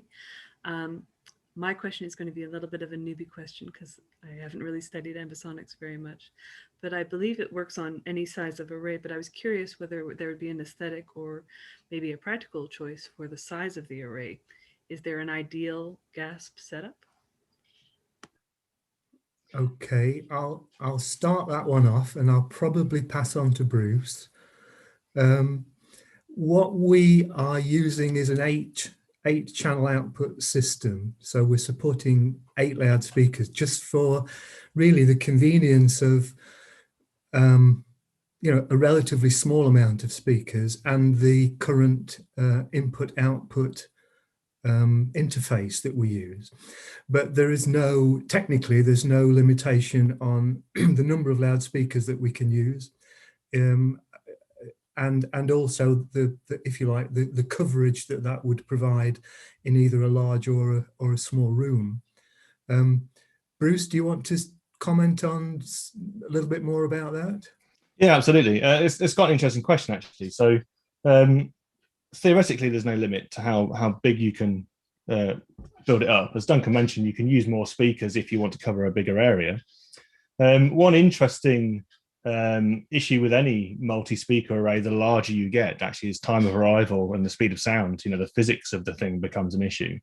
So ambisonics works by sort of using all of the speakers all the time in different amplitudes and sometimes phase. And if you go too big and you spread it across too many speakers, then depending on where you are in the arena, you can have some interesting time of arrival issues. A bit like if you've ever been in a dance tent at a festival, that's one of the things they have problems with as well. There's ways around it by upping what's called the order of ambisonics, so you can up the spatial acuity of the system you're using. But yeah, theoretically, there's no problem at all. But as you start to get beyond about 25-meter radius, you do need to be careful about sort of transient and time of arrival issues.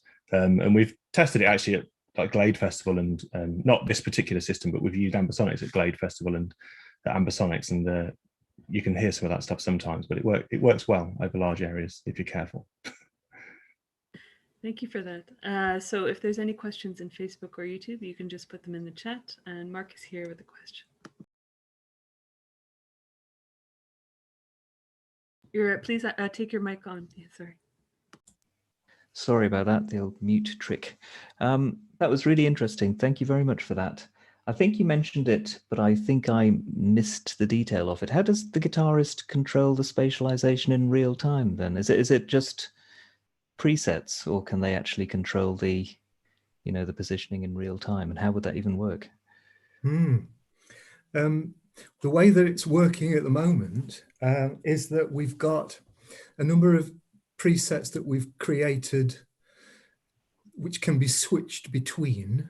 So for instance, if you've got something that's working on the angle variations, that angle can be assigned, or is normally assigned, to the tempo on the Ableton computer, which is separate to the Reaper system, such that the foot pedal will generate continuous controller messages and adjust this, if you like, the speed or rate of the movement of the spatialization that's selected. So one thing that we're looking to do in sort of future enhancements is to separate out the spread, angle, and distance controls, because at the moment they are linked together. But yeah, so it's a relevant question, and the answer really is that yes, we've got these. We've got the Behringer foot pedal that's controlling the spatial timing, if you like, of the spatial movement. If that answers your question. Yeah, that's great. Thank you very much. Really interesting. Thank you. You're welcome. Yeah. Thank you. So we have an online comment from Jordy Haley. While I have experimented with sending separate string signals via MIDI with my trusty Roland 800 and GM70 GASP, and GM70 GASP takes this idea to a cosmic level of fruition and function. Are you working on a more portable or commercial version of this software? Thank you. What will the next step really is to try to get it onto one computer. So we, as I say, we're currently operating across two machines, one dealing with the timbral and spatial processing, and the other machine that's associated with the control for the timbre and spatial processing. So once we get it onto one computer, then that will be a step in the right direction. I've been trying to communicate with some software people to see if there's an interest in this, for putting onto basically a box, a DSP unit that might sort of create the same set of variable parameters. So yes, we'd love to try and put it into a single unit, but it's technically at the moment we've not yet achieved that, but we are looking into it. So yeah, hope that answers that question. We also have a question from Andreas. You had some very good performers on the demonstration tracks. Does GASP appear to be more inviting to certain musical styles than others so far? Or are people from a wide range of musical backgrounds discovering its possibilities? Great question. One of the reasons we were very pleased to be able to present on the 21st Century Guitar is really to say, hey, we are here and we're doing this stuff. And if any guitarists from any genre would be interested to be involved in some capacity, we'd love to do that. It just so happens that the work that we've done so far, has been with student guitarists and others that have expressed an interest. So we've not sort of chosen a particular genre or style of performance to demonstrate it. And I'm sure that there are, certainly in the sound arts world, I'm sure there are many applications that we could utilize GASP for. And if I could take this opportunity just to say, we've got a portable rig. It would be great to demonstrate it to you wherever you are, and to see where that might go. So yeah, that's where we're at. We'd very much like to collaborate with others. Thanks. Wonderful. So I took the opportunity to put your Derby website with, I assume has your email and contact info in the chat. You. So people who are interested are able to contact you. Sam, do you have a question? Yeah, just a quick one, if that's all right. This is a fascinating thing, and I wondered, considering that you have so much control over the output of individual strings in this way, is it possible that you can manipulate the pitch output of strings individually? I.e., can you artificially overlay a changing scheme of different tunings throughout one piece or in between different songs? Because a lot of my work is in microtonal and spectral tunings, and I usually have to lug loads of guitars and prepare the tunings at least a week in advance so that the guitar stays in the right tuning and things. And so I wondered whether it would be possible to have one guitar in standard tuning and have the software do the work of actually retuning the output, so I just adjust the fingerings rather than having to change instruments all the time. I think it is possible. We've not tried that. Helix, which is what we call our timbralizing software, supports all manner of guitar processing, and I'm sure that there are pitch shifting devices in there that we could utilize. So in real time, it would remap the pitch of the string. I don't know if my colleague Matt's been looking at the use of Helix. I'm not sure if he knows if there are some pitch variations in Helix. I don't know if Matt's there, if he wants to comment. Yeah. So I think a way it could sort of be adapted to include pitch shifting could be with the timbral morphing system, where we've got separate parallel paths. So perhaps the way we could do that is by having a different amount of pitch shifting on each path, and we could sort of switch. We could fade out one and fade into another, which has different pitch shifting on it. That would be fascinating. So it could be possible. Yeah. That sounds very exciting. Thank you very much for answering. Wonderful. Thank you. Thank you so much. So that's all the time we have for questions. I'm so sorry, Martin. Okay, no problem. But if you want to ask questions, of course, you can do so in the chat or on Facebook, and the panelists can respond later. Just want to say thank you so much to Duncan, Bruce, and Matt for coming on and sharing your work with us. Brilliant. Thank you very much. Thank you. Cheers. We're going to move to the next presentation in just a moment.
Welcome back. It's my pleasure to introduce our next presenter, Belchior Guerrero.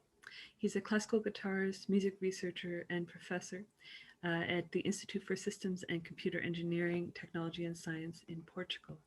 And he's going to be presenting musical notation in music for guitar and electronics.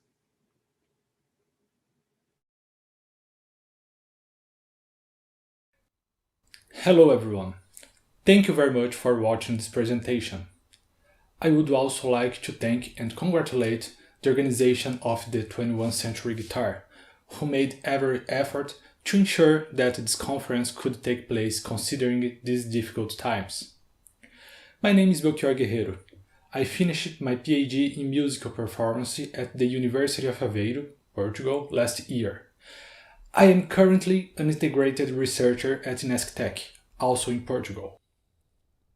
The aim of the work presented here is to expose and discuss the notational types found in the repertoire analyzed during my doctoral research.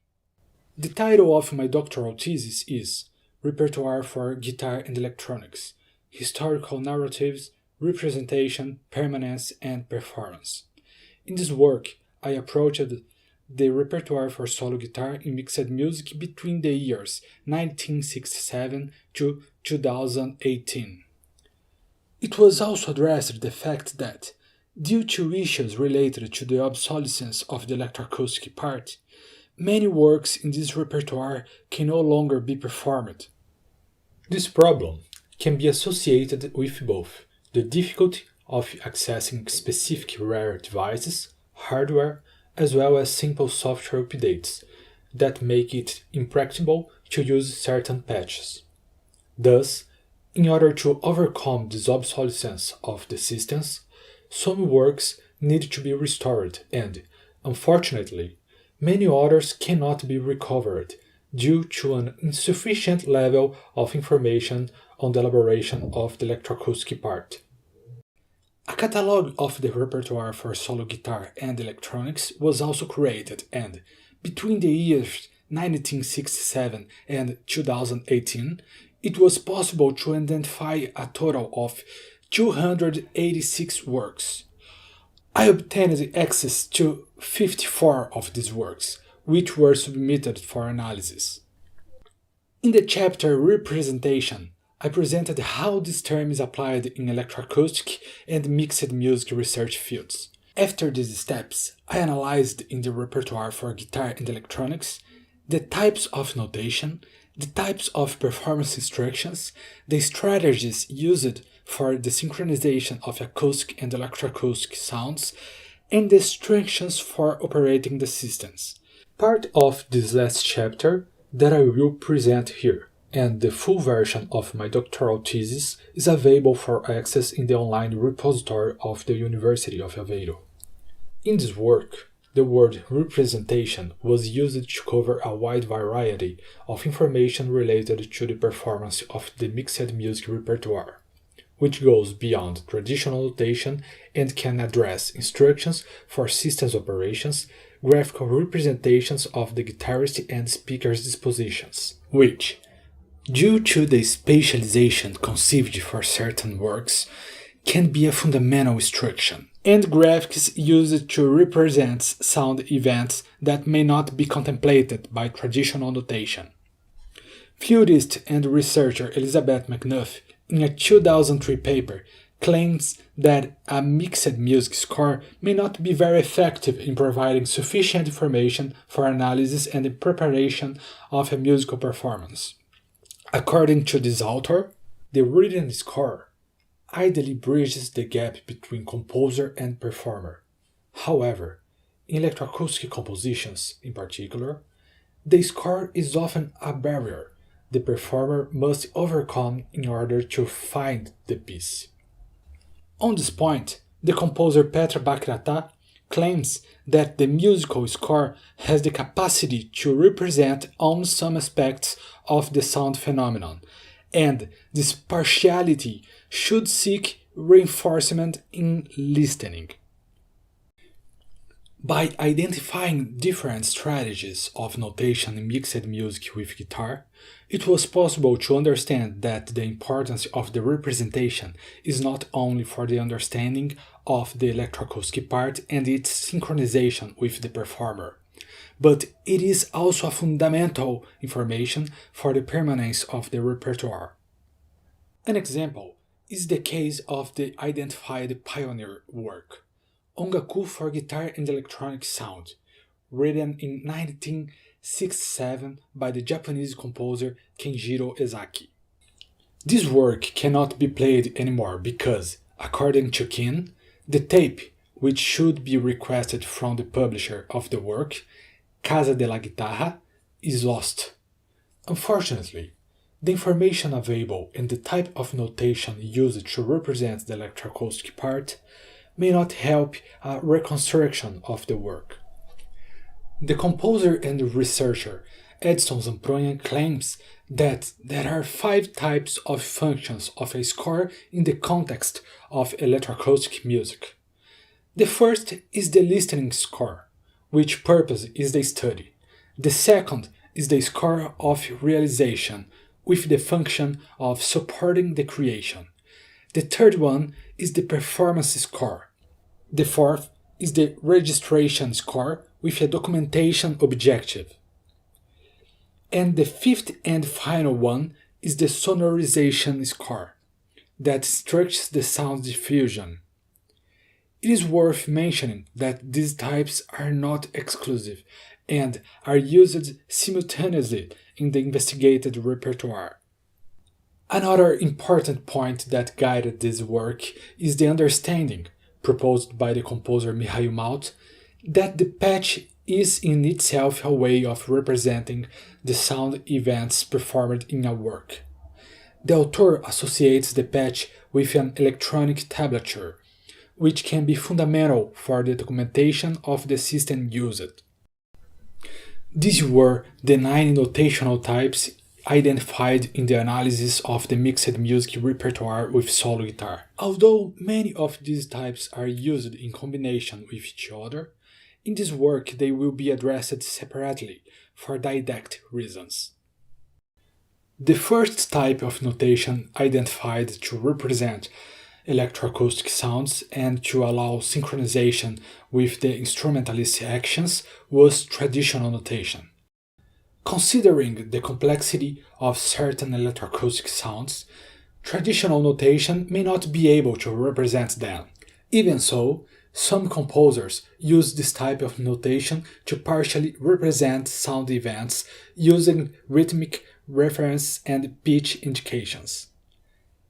Examples of this type of application are found in works for guitar and tape such as Variations 5B by Antônio de Souza Dias and Waves of Refraction by John Christopher Nelson. Likewise, in the work I Stole a Bar from Leo, the Portuguese composer José Luís Ferreira uses traditional notation to partially represent live electronics. This type of notation is also used in the mixed music repertoire to represent sounds pre-recorded by traditional instruments, especially in situations where there is a kind of play-along. In my thesis, this practice was called instrumental tape. Examples of this type of application can be found in the pieces Per suonare a due by Leo Brouwer and Looking for Claudio by Barbara Kolbe. Although these works can be played by ensembles, they were created for guitar and tape. The second notational type identified was the use of symbols to indicate moments when the performer or the sound engineer must activate system functions. In this case, sounds can be triggered or sound processing turned on or off, depending on the type of system used. It was possible to identify the separate use of this type of notation in many works for guitar and electronics, with the omission of any other representation of the sound events. The metronomic indication is a type of instruction that does not require much explanation here. However, it is worth mentioning that, especially in the practice of the repertoire for tape, this type of instruction can be fundamental for working with click track. The use of chronometric indications has been identified in works for tape and live electronics. In the repertoire for tape, this type of indication is used more as a strategy for the synchronization of the performer with the electroacoustic part. That is, it is used to situate moments when a specific instrumental action must correspond to the minute of the recording. In the repertoire for live electronics, the chronometric indication is more associated with the instrumental part alone, having the function of indicating the duration of notes in certain sections. The fifth type of notation identified was the graphic representation of the sounds. In the works analyzed, this type of notation was used more frequently in works for tape. As in the case of traditional notation, this type of instruction is less frequent in works for live electronics. This is probably due to the level of variability of sounds that can be generated by the system in real time. In consequence, there is a risk that a graphic representation will distance itself a lot from the sounds generated by live electronics. However, real-time processing that has less variability in events generated by the sound input can be represented graphically without hindering the understanding of the synchrony between the acoustic and electroacoustic parts. An example of a very detailed representation of the sound events of the electroacoustic part is the score for Lambda 399 by the composer Mihail Malt. MIDI-generated graphics are used to represent the sound events of the electroacoustic part. The indications of pitches, sound envelopes, and polyphonic events help a lot to establish a correlation between the graphic representation and the sounds. The electronic part of this work was conceived in a pre-recorded way, with small tapes triggered during the performance. This type of representation is very useful for the analysis of the piece and preparation of the performance, because it allows to have a very clear idea of how the synchronization should occur. It was possible to identify the use of cues partially representing the sounds of the electroacoustic part. This type of indication is used in several ways: traditional notation, description of sound events, and even through the use of onomatopoeia. One of the functions of this strategy is to enable the performer to identify specific points of the recording. An example of this type of use can be found in the work Smile by Rafael Diaz. Approaching the works, it was identified that textual description is a strategy widely used to describe technical terms of the electroacoustic part, such as the description of certain filters, procedures, and effects used. Authors like Shadab and Canaza and Vidolin state that the repertoire for mixed music is very susceptible to problems with its permanence. Over the years, due to the fact that devices are no longer manufactured or software stopped being upgraded to new systems, the electroacoustic part of some works may be condemned to obsolescence. Given the context, this type of notational resource can be very important, not only to instruct the performer, but also to allow the documentation and longevity of the repertoire, enabling a restoration of the electroacoustic part, if necessary. Tablature, a notational type widely used in the 16th, 17th, and 18th centuries, is currently less used in the classical guitar context. However, for some works of mixed music, this representational model may be fundamental for musical performance, as is the case of the work L'Apparizione di Tre Rughe, written by the composer Roberto Doatti. In this piece, the interactive system used is powered by the video input, instead of the audio input, more common in works performed in real time. In this case, writing a tablature is essential because the work was designed in such a way that the behavior of the system is responsive to the movement of the guitarist's fingers.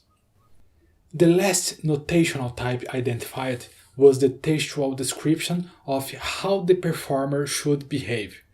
That is, instructions for the type of action that the instrumentalist must perform at a certain point of the work. As an example, in this passage of the work Refração by the composer Ricardo Takuchian, it is written: improvised rhythms played with the right hand on front and sides of the guitar harmonic body. Reproduce rhythms suggested by the electronics, among others. This type of instruction can be similar to that found in performance notes, which in this case take place in the middle of the score. The main difference with the seventh notational type described here, also textual, is because the latter indicates the actions of the performer, while the other type describes the electroacoustic part. Finally, I would like to mention that the representation of sound events can influence different levels of dependence on the composer. Instructions for operating the system are essential for the performance of this repertoire. In the same sense, when writing a work, the choice of types of notation suitable for analysis and performance in different systems is fundamental. Although these statements seem obvious, during my research it became clear that many important information for the performance of the works and the operation of the systems are omitted. This occurs in some situations due to the close relationship between composers and performers during the elaboration and performance of the works. In some cases, instructions are not documented because they believe in a common understanding of how things should work. I would like to make it clear that there is no single preferred model for notation of electroacoustic sounds, because different interactions between acoustic and electroacoustic sounds will require different representational solutions. However, some forms of representation are used more frequently in works for tape or for live electronics. For example, it was possible to identify which graphic representations of sounds profiles are most used in works for tape. Real-time works can use certain sound processing that, in certain cases, do not have an obvious causal relationship between the input and the sound event generated by the system. In these cases, a graphic proposal could suggest behaviors of the electroacoustic parts that would never be achieved. Considering that the obsolescence of the works is a problem for the repertoire of mixed electroacoustic music, I believe that the convergence of several notational types can favor the documentation of the works and help to prolong the existence of the elements necessary for the performance of the repertoire. In addition to guiding the performer to understand the sound scores and the synchrony between the acoustic and the electroacoustic parts, the documentation may help the repertoire to remain. Thank you very much for watching this presentation.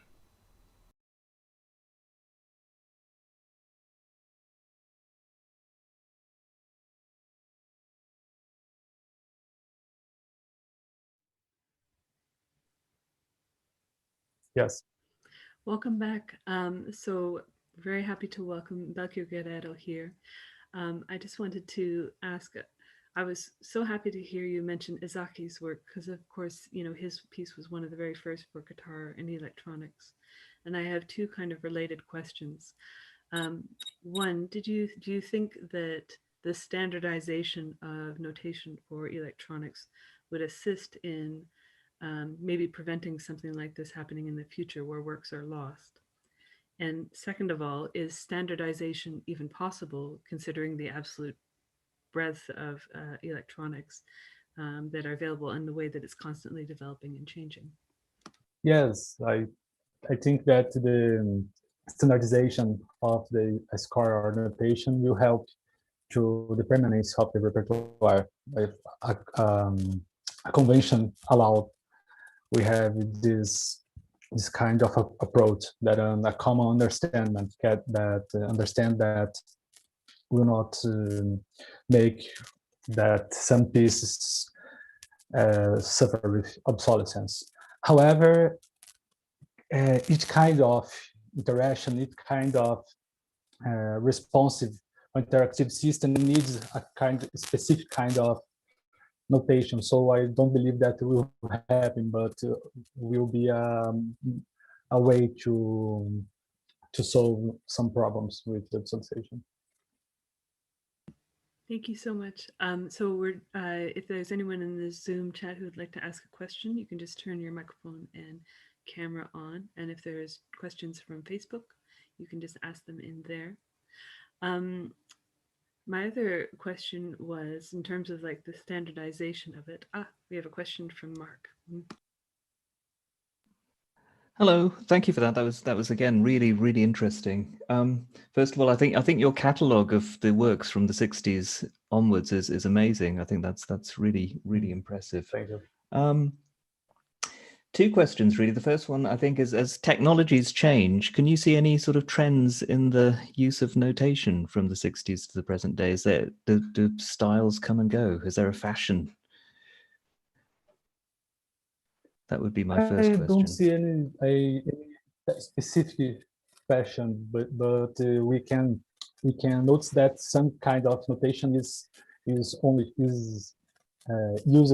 in a common way, like graphic notations and and even instrumental traditional notation for tape, instrumental tape. I don't see any trend that fashion of notation was valuable in other for others. Okay, and I guess my next question I is. don't know if I answer your. Okay. Yeah, I guess.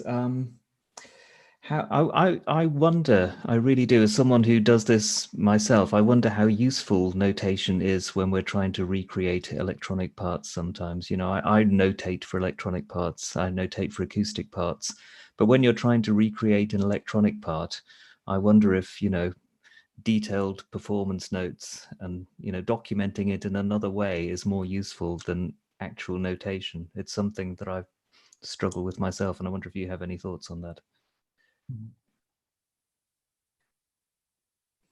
Sorry, I don't understand your question. I suppose in essence, is it useful to notate the electronic part, or is it better to do it another way? This is important to notate the electronic part and create a kind of documentation of any specific characteristics of electronic part, since try to represent some musical events, try to describe process used in the electronic part. This kind of documentation is essential for permanence of the repertoire. Okay, great. Thank you very much. Thank you. Thank you. We don't, I think, have any current questions online or in the chat. So we'll have to end it here. But thank you again for a brilliant presentation. And we're going to move on to our next one.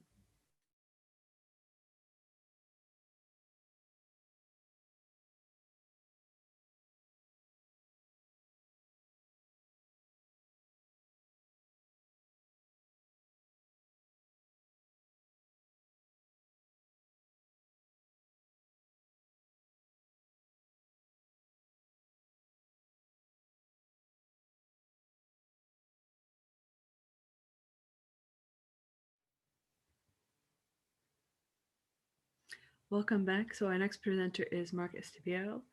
He's an associate professor of music at Staffordshire University, and his academic work focuses on composing music for acoustic instruments and electronics. So his presentation is a composition for guitar and electronics, controlled using the natural sound of the instrument and pitch tracking algorithms.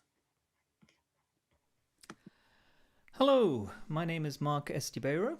I am an associate professor of music at Staffordshire University in the UK, and today I'm going to talk about my work with the guitar and electronics. But first, of course, I'd like to thank the committee of the 21st Century Guitar Conference for including me in this wonderful event. I'm really excited to be here, and you know, it's a great honor, so thank you very much. So I'm going to talk today about my work with the guitar and electronics. I'll start with a little bit of background information, which I hope will give you a little context to the project. Then I'll give you a brief overview of the electronic environment and the software I used to create it. And after that, I will go over the composition I created with David Cotter and talk briefly about how we extended this into an online collaboration for 2 guitars and 2 versions of the electronic environment. Finally, I'll conclude with a brief evaluation of the state of the project so far and my thoughts on how we could develop it in the future before playing the music associated with this patch. So, the principal aim of the project for me then was to use the natural sound of the instrument to control the electronic part. In other words, to develop an environment which was free from the usual sensors, wires, foot pedals, touch screens, and all the other paraphernalia that we usually associate with live electronics. So I guess the first question to ask then is why? Is there anything to be gained from removing the usual interfaces from the performance environment? After all, these have a long and proven track record of allowing musicians to interface with electronics, and I'm certainly not looking to supersede this approach, simply to offer an alternative and to explore any potential benefits and losses that a different approach may bring. But to really dig into the question of why a different approach could be useful, I think it's important to begin by thinking more generally about bespoke digital instruments as they're often used, as well as to consider the differences between electronic instruments and acoustic instruments, and the relationships that exist between the two. So, possibly the most important difference between traditional acoustic instruments and digital instruments is the relationship that exists between the performer and what we could call the interface, and the main sound producing body of the interface.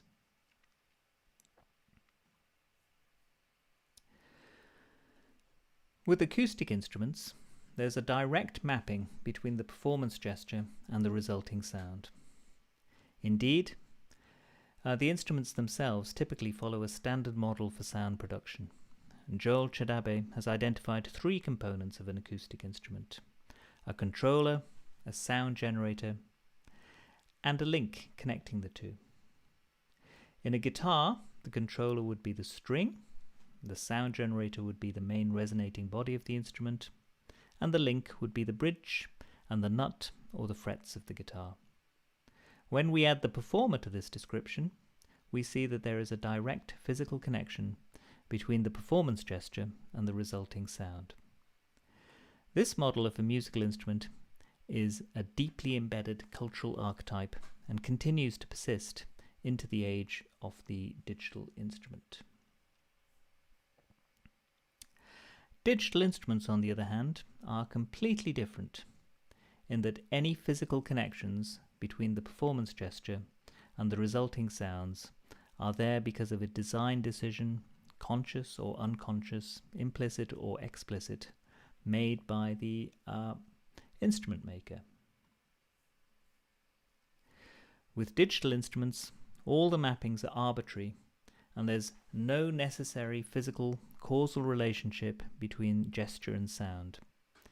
Indeed, the boundaries that exist between the performer, the interface, and the sound engine are far from clear. There may be no performer in the traditional sense, hence my use of the speech marks in the image we see here. And the interface could be just about anything. So this arbitrary mapping of performance parameters to the sound engine was one motivation for moving the interface back to the acoustic instrument. But the very nature of acoustic instruments, the ways in which we as a society engage with them, and the histories and associations they carry, also influenced my decision to remove the traditional digital interface from my design.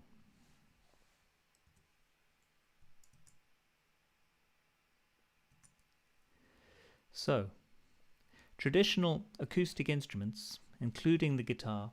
Oh, I need to go back to my slide. Hang on a second.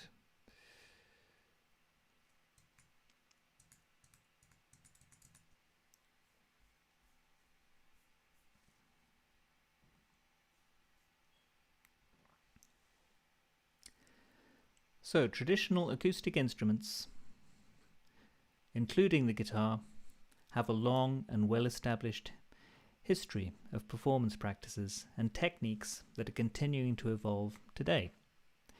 As musicians develop these performance skills, they are also internalizing highly specific embodiment relationships. The necessary skill sets and the awareness of the instrument move from the conscious mind to the unconscious. Virtuosic performance is only possible through the development of a complex hierarchy of embodied sensory motor skills.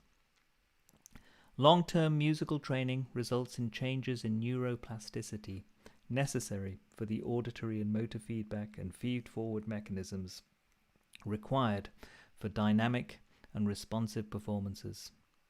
Musical performance, particularly virtuosic performance, is an especially demanding activity which requires the integration of timing, motor sequencing, spatial organization necessary to control and respond to information relating to pitch, rhythm, dynamics, and timbre. The musician also needs to be responsive to unanticipated variations in the wider environment, such as changes in room acoustics, audience responses, visual and auditory information from other performers, and so on. The result of this is that it allows the skilled performer to experience the instrument as an extension of the physical self.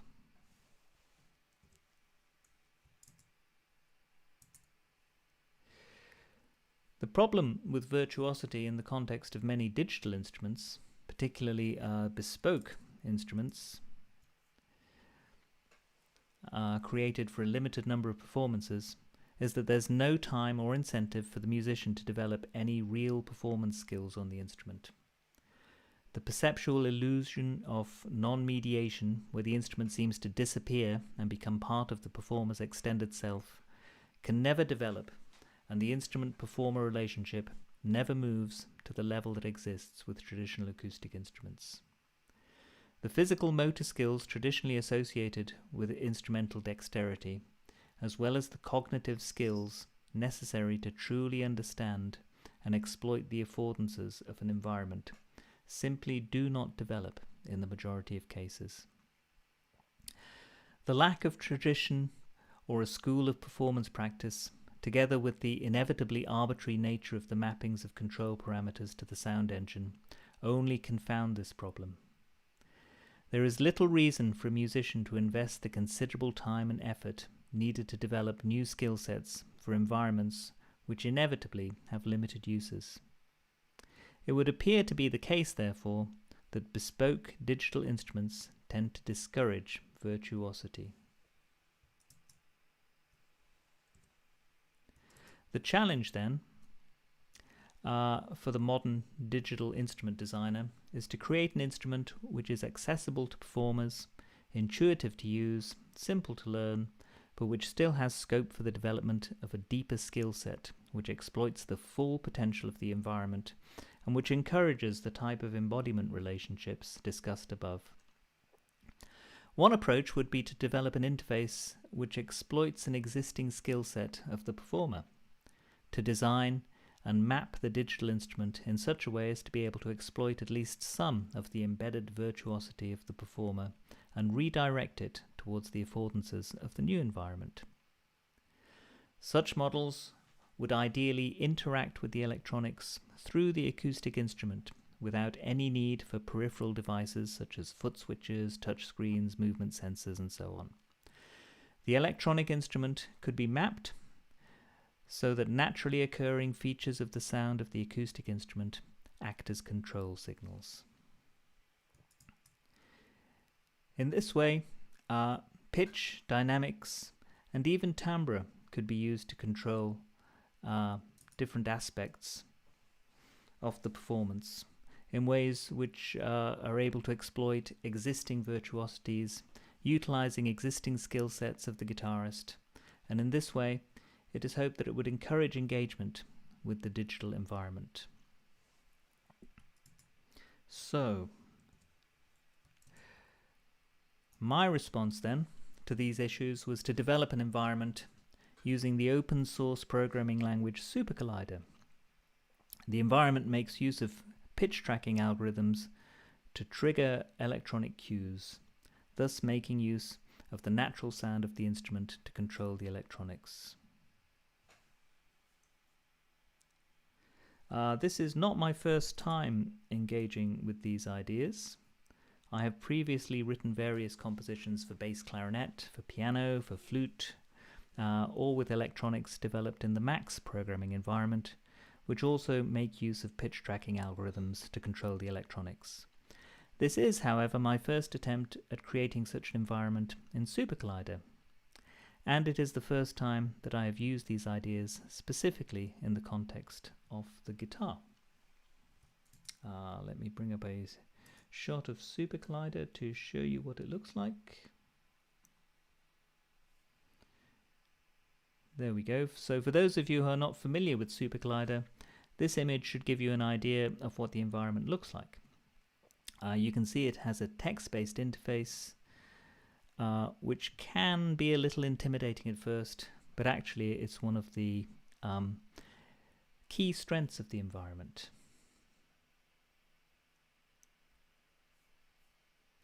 And here is a schematic of the environment that I created.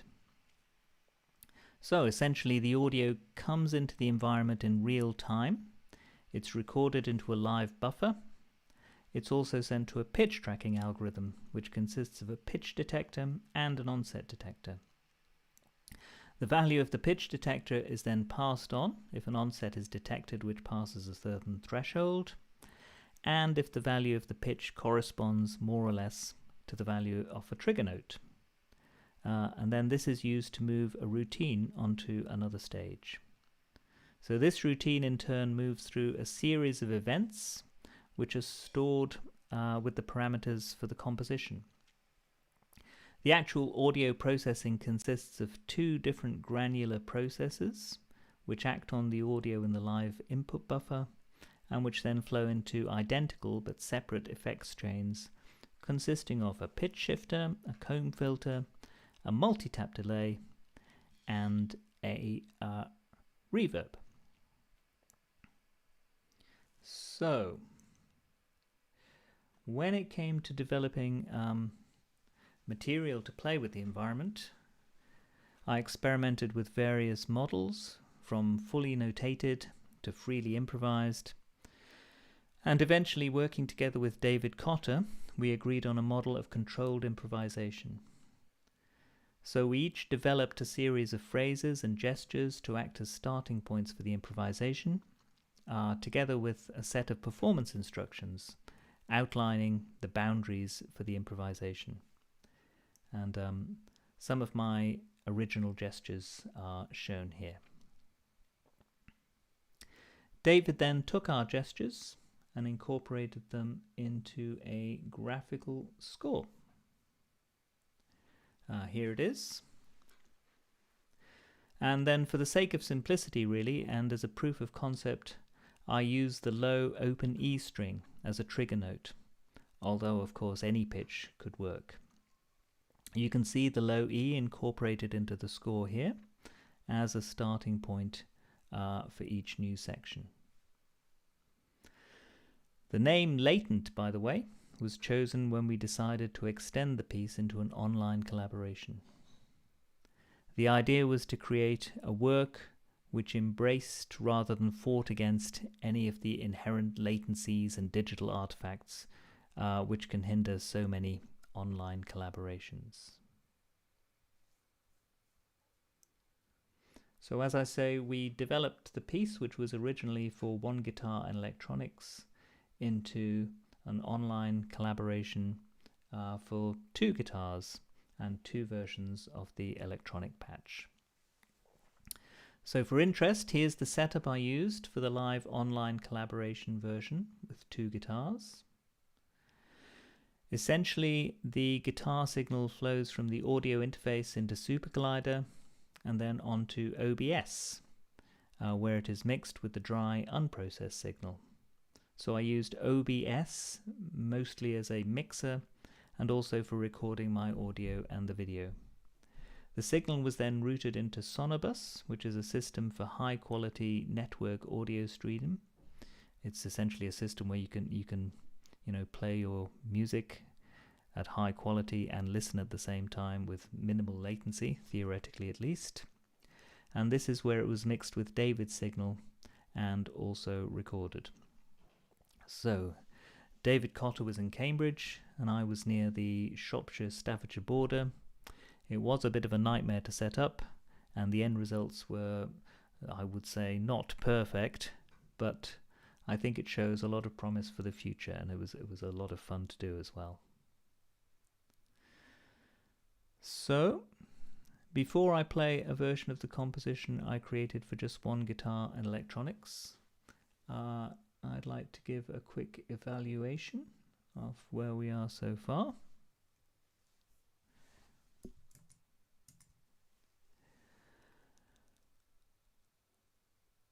The first composition, as I say, functions well as initial proof of concept work. The system certainly works, and I will be developing these ideas in the future with more sophisticated and more ambitious control environments and different processing networks for the live electronics. Configuring the pitch tracking algorithm and the onset threshold so as to avoid false triggers while still responding reliably to the input from the performer has been the biggest challenge, I would say, by miles. False triggers can come from notes which are partials of the fundamental frequency of the trigger note. So if you play an E, an octave above the low E, or the B above that, then they can act as false triggers unless you very, very carefully set things up to remove them. False triggers can also come from bleed from the electronic part.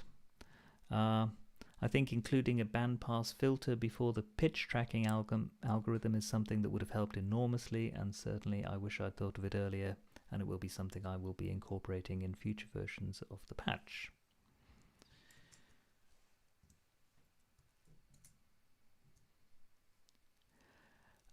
Through careful choice of microphones, microphone placement, speaker positioning, balancing of levels, filtering, and carefully entering parameters in the code, it is possible to set up the environment so that it functions well.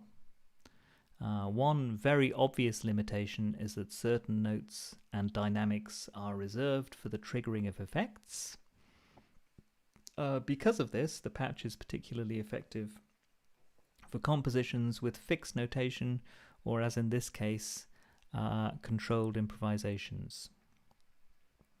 The patch can also be used for free improvisation, as long as the performer is aware of the trigger notes and has had the chance to set up the environment and practice with it. I think incorporating a system to toggle the control signals on and off would be one way to overcome some of the limitations of using pitches as control signals. The toggle could be another control signal, or perhaps a timed gate, so that there would be periods in the performance when the control signals would be included or excluded. I would say, though, that working with 2 guitars, or even 1 guitar, and 2 independent versions of the patch produces some fascinating results and interactions. You find yourself listening to the acoustic part of the performer. You're also listening to their electronic part, your own electronic part, and your own acoustic performance. So you end up with this virtual human-machine chamber orchestra with lots of scope for future work and future projects. So with that, I would like you to play the video I made of the performance for 1 guitar and electronics. So thank you very much for listening. I will be around after this to answer any questions. Let me just play the piece for you now.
Welcome back. This is the Q&A for Mark's presentation. I just wanted to ask a question that was sort of a little bit related to your response to Belchior. Considering the difficulties of, notating or documenting electronics, in particular with live electronics, do you have thoughts on strategies for making works durable, considering that hardware, software, and all sorts of other things change every 6 months? How to make a piece accessible for a decade, 2 decades, 3 decades into the future? That's a great question, and it's certainly something that concerns me a lot, and it's something that I think it opens out all sorts of areas as well. I think accessibility, I think inclusiveness, all these things are in that question, really, working with communities and so on. So yes, absolutely. I think it's really important that the software should sort of outlast the piece, as it were. That's the idea. And one of the aims, and we're a long way from it at the moment, but one of the aims of this piece was to create an environment which was really intuitive to use. It's not intuitive to use at the moment, but that's the aim, is that you can just sit with your guitar, you press start, and then you can start interacting without any, as long as you've got a microphone there, you can do something on the guitar and it will do something back to you. Not like an effects pedal where it's just processing the sound, but it will respond in some way to what you're doing. So ideally, I would like that to be available to a wider community. Certainly at the university, we'd be doing work with brass bands and things like that to try and take our work out of the university, out of academia, and to a wider community. So I think that is all part of that question, really, and it's there's no easy answer. No, it seems like it's been a question or a difficulty that has existed since the electronics started, as with the Izaki piece, how to make pieces accessible, 2 or 3 decades in the future. I'm just going to open the floor to other questions. If there's anyone in the Zoom chat who would like to ask a question, you can just turn on your microphone and video. If there's a question in Facebook or YouTube, you can just put it right in the chat and we will see it. Let me just wait one moment. We scared them all off. I don't think so. So was this work that you did with David, was that couldn't have been your first like telematic or distance electronics piece? Do you know, it honestly is my first distance piece. It's the first time I've collaborated like that at a distance, where we've done the performance at a distance, and it was a huge learning curve for me. I didn't realize how hard it was going to be. This piece that we've just listened to now started life well over a year ago as something for the the Portugal version of this conference last year. It was my idea was to submit it for that, and then it developed into the online collaboration with David, and that sort of brought a whole new dimension to it. So there's really 2 things going on here. There's the online collaboration part of it, and there's the controlling the parameters with just the pitch of the guitar side of it. So there's sort of 2 for the price of 1 now. But collaborating with David was very rewarding and also very challenging. Setting things up so that they worked was quite a thing. You talked a little bit about how the piece ended up being sort of reverse engineered. And I was curious if, as a composer, your whole process was different in this work versus other Guitar and Electronics works, which you've written before. When I write for electronics, I'm very much a musician. I'm very much not a computer person. I'm very much not a programmer. I'm definitely a guitar player and a composer. So when I'm writing my software, I've got my guitar on my lap and I'm trying things out while I'm writing it, and then I'll put the guitar down and try and solve the coding problem. But it's always with the guitar first. So I'm kind of composing while I'm coding. The 2 things go hand in hand for me. And also I like to have an idea of what I want to build before I start building it, that may sound ridiculous, but to have a sort of a design idea. This is what I want the patch to do. So for this one, it was very clear that I wanted to be controlled by the pitch of the guitar, and I wanted sort of 2 streams of effects. That was my overall design, and we've kind of done that. So yeah. Question from Sam. Hi, Mark. Hello, Sam.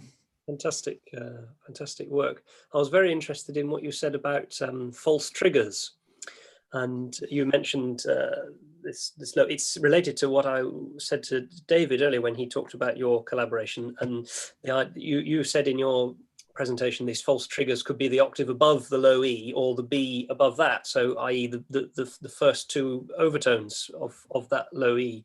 I wondered, is there a way, are other partials of that low E capable of creating false triggers, and if so, is that something that you could actually program for and emphasize? Is there a way that there could be it's actually the spectrum of that low E that gives a trigger rather than being false triggers? That could be part of it in some way. Yeah, I think that's a brilliant idea. I think that's absolutely the way to go. I think there are 2 approaches here. You can either try and eliminate the false triggers, which I certainly have been trying to do, and that simply is a matter of spending the time to set it up correctly and put the right filters in and set your gain to the right level and all that stuff. Or you can do what you've just suggested, and which we did with the latency as well, which is to just say, this thing exists. It's not going to go away. Let's embrace it. Let's build it into the design of what we're trying to do. It seems to be something that it sort of wants to do. Yeah, yeah, you're fighting against it really. It's especially with the lower notes, it's chock full of partials. So it So was, rich in was their own stupid effect, to yeah. pick the low E was a dumb choice really, because that's going to be the one with all the partials. So anyway, it just struck me as a fascinating idea. That false triggers thing really caught my attention. It's really fascinating work. Thank you for answering. Oh, thank you very much. Thank you so much for that presentation and the Q&A. So we're going to take a short break now, and then we're going to have our second keynote. Thank you. Thank you.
Hi, welcome to the second keynote of the 21st Century Guitar Conference.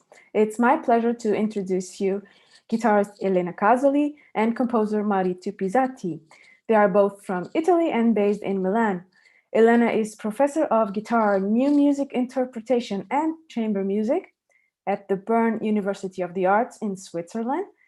And Maurizio is professor of composition and analysis at the Giovanni Battista Martini Conservatoire in Bologna, where he leads the research center CSR, Centro Studi e Ricerche, and the ensemble Incroci Lab. He is also the artistic director of the festival Pacta Sound Zone in Milan. In this pre-recorded keynote, Maurizio will talk about the compositional ideas for his Sette Studi for guitar, and Elena will discuss and demonstrate the performing techniques employed in the piece. Enjoy it.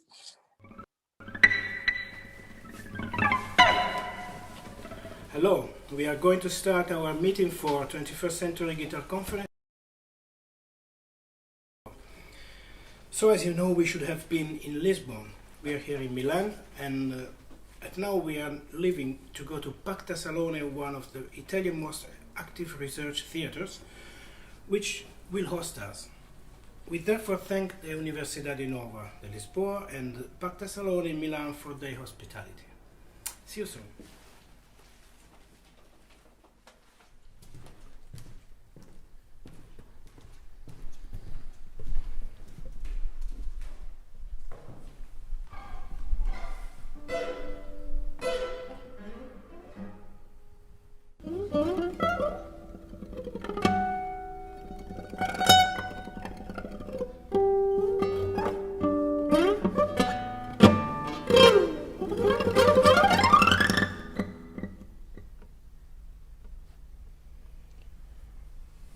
In the 7 studies, apart from introducing innovative guitar sounds and articulations, I wanted to develop a new guitar that partly was also my guitar, and even the way I used to play and improvise on it.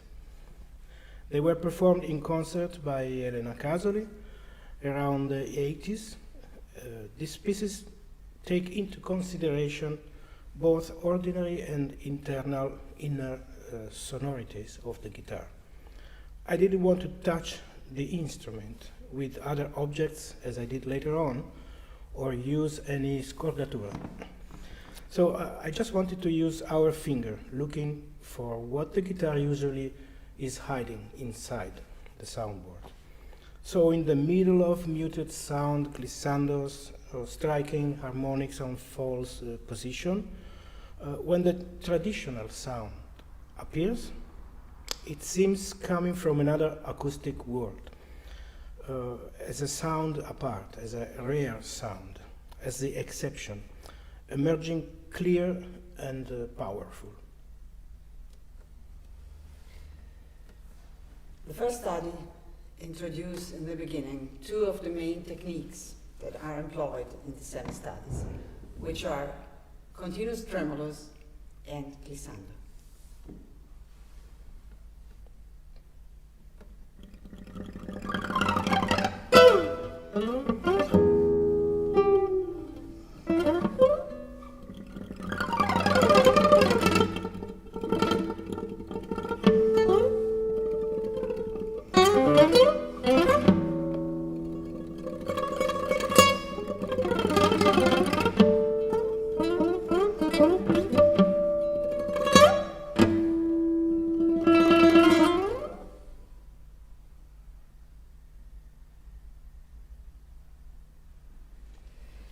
Largo teso, so bright, large, and tense with a certain tension in it.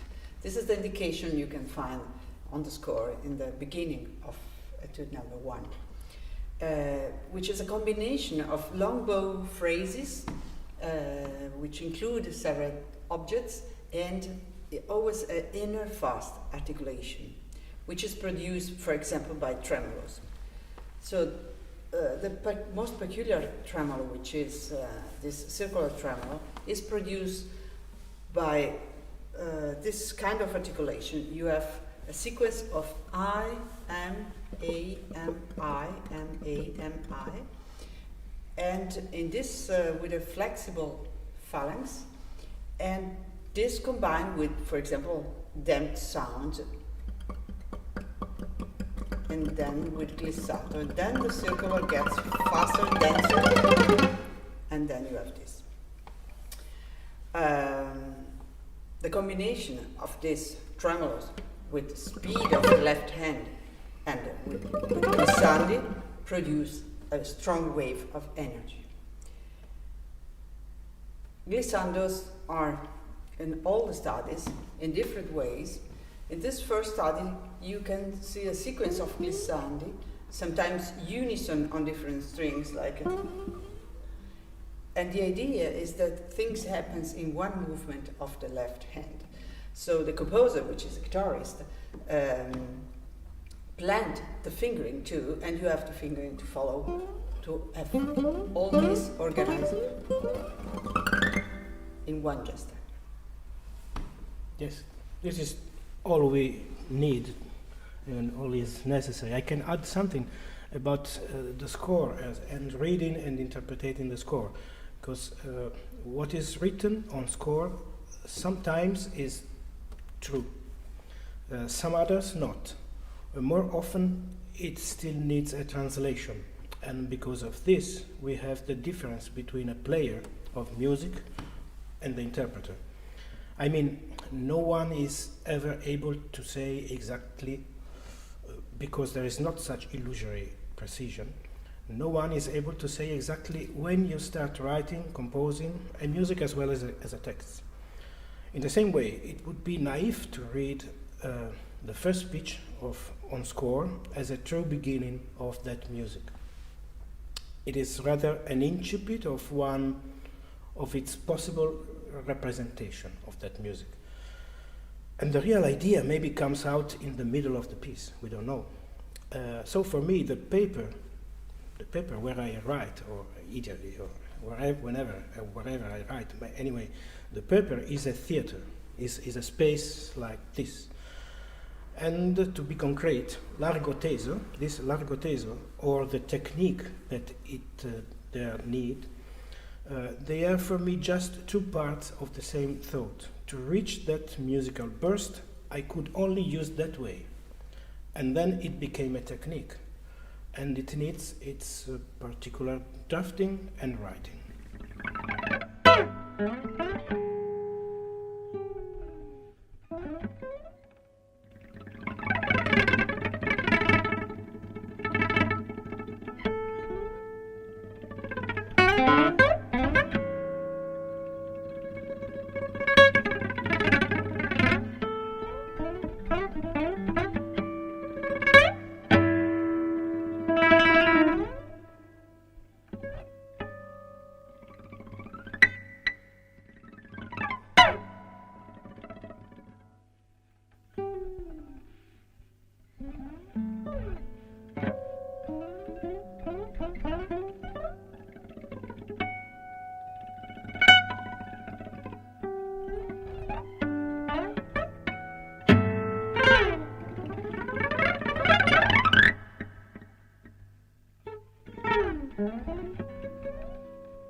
So harmonic sounds play an important role in the 7 studies. There are mostly natural harmonics, sometimes in conventional positions, sometimes in unconventional. That means that you have multiphonic sounds, like.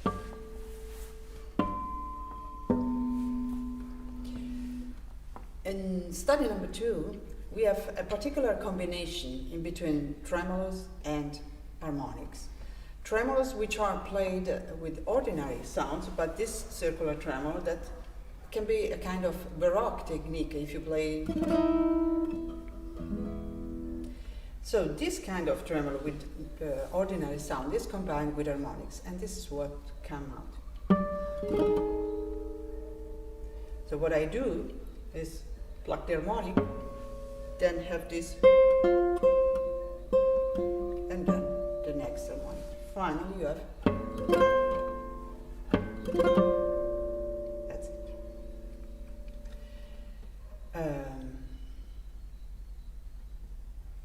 Thanks to that, you can have very brilliant sonority combined with resonant sound and a cloud of resonances made by the harmonics and the result of the trill. Yes. Sounds exist by themselves until we pretend to call them sound. Edgar Varèse and Frank Zappa used to say that music is an atmosphere perturbation. This kind of perturbation, if we call it sound, depends on its production. This means a lot of physical, acoustical, chemical, neuroacoustical, neurochemical parameters and emotive parameters. So as the name of a pitch is not a sound, even a sound itself is not a music. I'm not an inventor of sounds, but of music. The words conventional and unconventional, of course, are just our classifications. But a muted sound is not a pitch produced differently. It is merely a sound with that particular timbre and pitch. I mean, a hand and a foot, they are made of the same material. They are made of the same material. But anyway, they have different use and functions. Anyway, he doesn't know to be a foot. It's just a name we gave to him. So the same happened to this tutto d'un fiato in the study number 2. So let's listen. Study number 2, the beginning.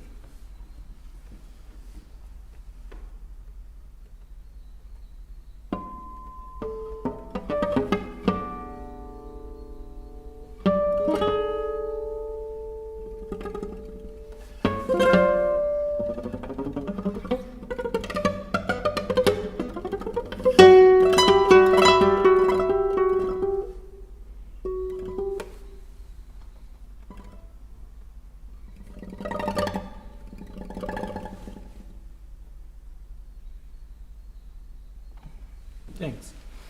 Yes, tutto d'un fiato is written in the beginning. Tutto d'un fiato is a nice Italian expression to say on one breathing, meaning in one shot. Just do it and do not think about, or drink it in one shot, or shoot him once, like in the antique duels. So it has this meaning, one. I wanted this studio number 2 to end as a dance, and it is just a sort of run toward a well-ordered dance. This is the way it finished, in fact. And this was also reflected on the fingering. So, as she was saying before, fingerings, one of the consequences of all this is the technique. And the fingerings that in this case are part of the technique itself. Fingering is a fundamental part of the formal, timbral and tonal characteristic of these pieces. So here fingering is not just a suggestion, but is really part of what I desire and what I imagined and what is true from these pieces, what I know it can come out from these pieces.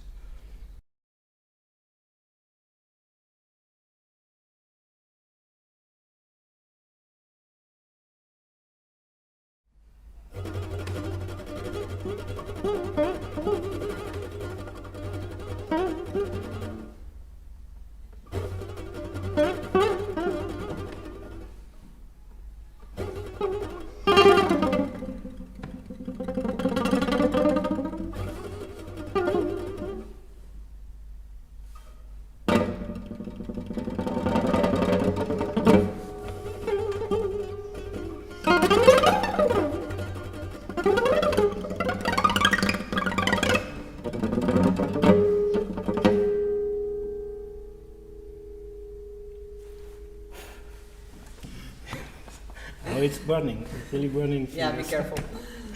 Okay, the particular sounds and articulations recur again and again in the 7 studies. Indeed, they are not conceived as studies in which each piece is based on just one technique.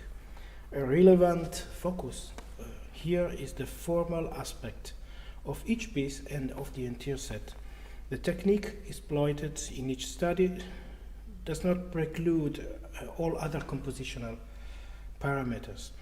Sounds are recurring and mixing, mostly depending on the formal and timbrical needs. I realize, so about this repetition of techniques, I realize the risk involved in repetition, and I believe that I have managed to avoid them in as much as the elements are so frenzied and tiny that the work tends toward to a prismatic and multicolored vision. Interpreters usually find a sort of subjective circularity within all 7 pieces. They find out different approach to study them, and I believe that this music also offers a good pedagogical variety of approach at the music in general. Yes, in fact, I mean, as you realized, these are studies, performing studies, studies for concerts, which demand advanced technique to the player. But at the same time, there are studies in the sense that they develop the technique. And in my experience, I mean, I had the feeling that I developed the fast thinking, fast connection in between musical objects. The same, I refined the sensibility for sounds, but also for strings, for what can be inside a string as a sound. At the same time, this fast thinking senza respiro, without breath, it's really an attitude when you perform.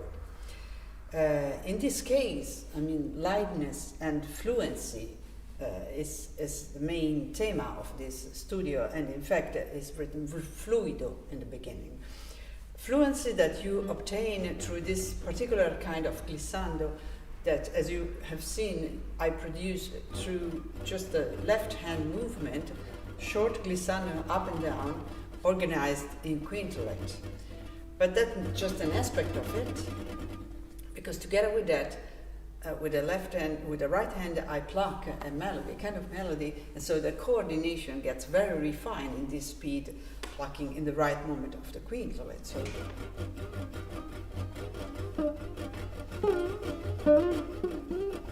And then gets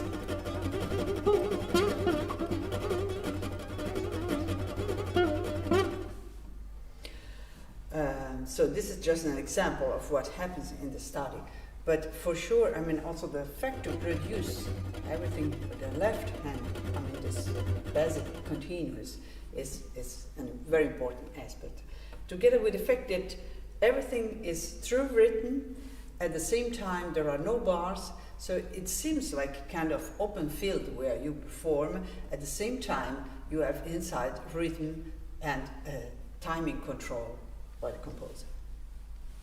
Yeah, that's perfect. This technique, it creates a sort of auto reverberation in the guitar.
So it's how it starts. Number 4. I started with a pause because the piece starts with a long pause. So here we start to have different tempi, and the pause as a musical time together with the time of the sound. It's a time full of tension. It's not an empty space, and there is an inner breath always counting the pulse, feeling the pulse, waiting for the next event. Yeah. Yes, up to now, in the previous studies, we have listened to sounds and pauses. But little by little, another concept of pause also creeps in, silence. Pause and silence, they produce the same acoustic effect, of course, but represent two different ideas, and science listening should not be a passive activity, is an activity, a passive practice. They also produce different effects in the listening. Silence is still attention, an expectation, but as in life, it is also the warning with surprise, with fear, that another silence always flows below all the conscious activity of our life. It's silence. It is a silence without metronome. These moments in these pieces are an opportunity to pay attention to this. Here also begin a further polyphonic conception in this music, no longer only between pitches, but even between techniques. In the study number 4, 2 fingers, you have seen, 2 fingers of the left hand plays a continuous regular up and down glissando, while another finger slides down independently. So the first finger slides down independently, while the right hand plays the circular tremolo. So it's like a dance. This total polyphony also led to a wider conception of these pieces, so that each one of them, each studio, has become a duo. The 7 duos are part of the opera Theatre of Dawn, Teatro dell'Alba, Theatre of Dawn, commissioned and premiered by Elysian Ensemble in Brisbane in 2006. There the guitar plays in duo with several instruments: alto, viola, voice, double bass recorder, double bass, tenor sax, and percussion. They were recently published on a Kairos CD by Ruben Matias Antorsa in an excellent performance of him and of the whole ensemble. Just a few days ago, they also were the focus of a final presentation of a research at KUG, the Kunstuniversität Graz, by Jessica Kaiser and other 7 excellent musicians. Yeah, can you imagine also Geoffrey Morris, the Australian guitarist who have been the first performer of the 7 duos, which a huge amount of techniques and music he has to face to realize this in the Theatre of Dawn.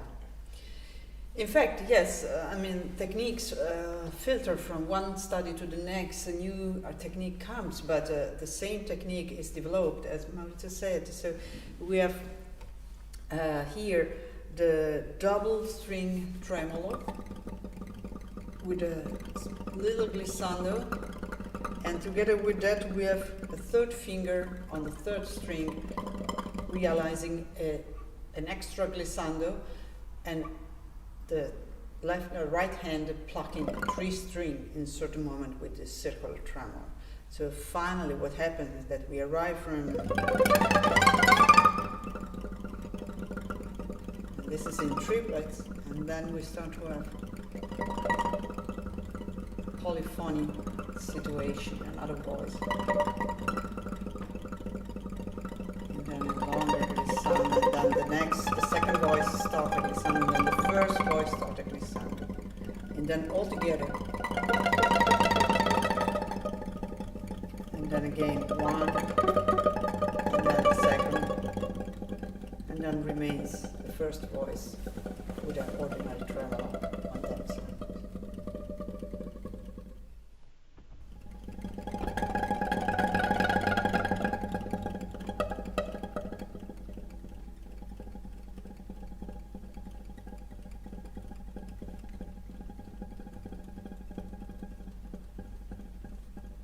Yes, I want to say one more little thing after listening to this studio and its end. It will end with such a long and difficult tremolo. It is in the same attitude of the silence that we were previously talking about. This idea of a long, impossible note on a guitar, the idea of motionless, immobility, no time, or at least a different perception of time. So let's listen to the end of this.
So study number 5 proposed 2 new development of guitar techniques. Tapping, which is on the left side of a pressed note, looking for overtones. So we have this, and it's also a continuous movement. And legato, in an ordinary way, but combined in a way that we have a kind of kaleidoscopic detuned sound result. So we can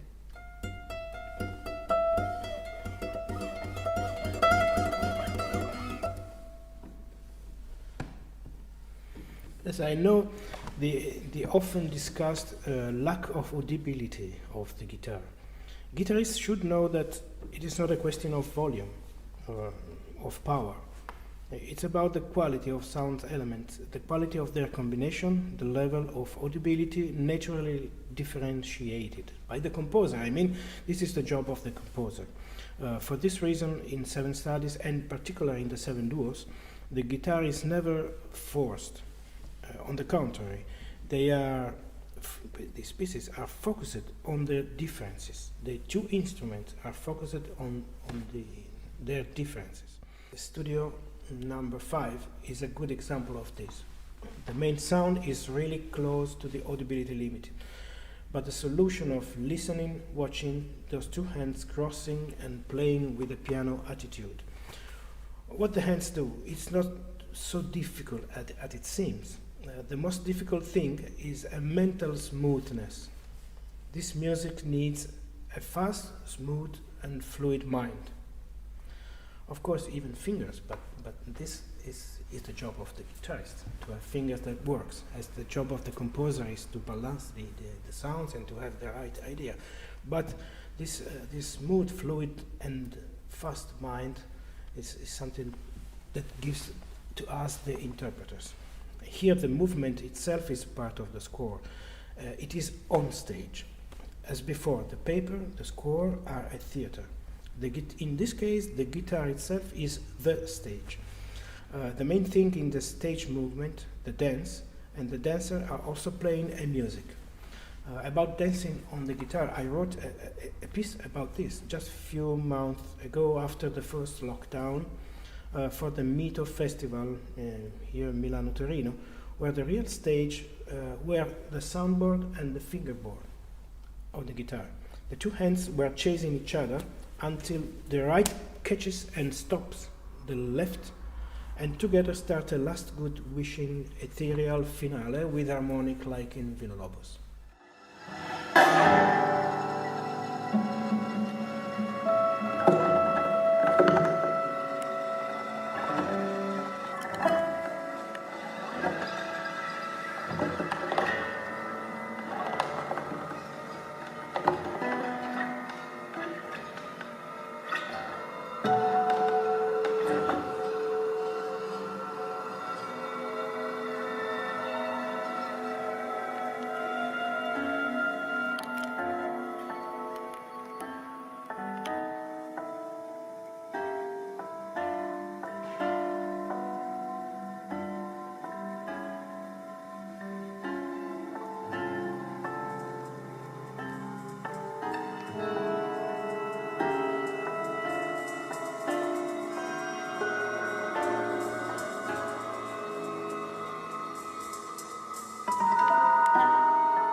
So dynamics, it's clear, are important as in every kind of music and really part of the structure of the 7 studies.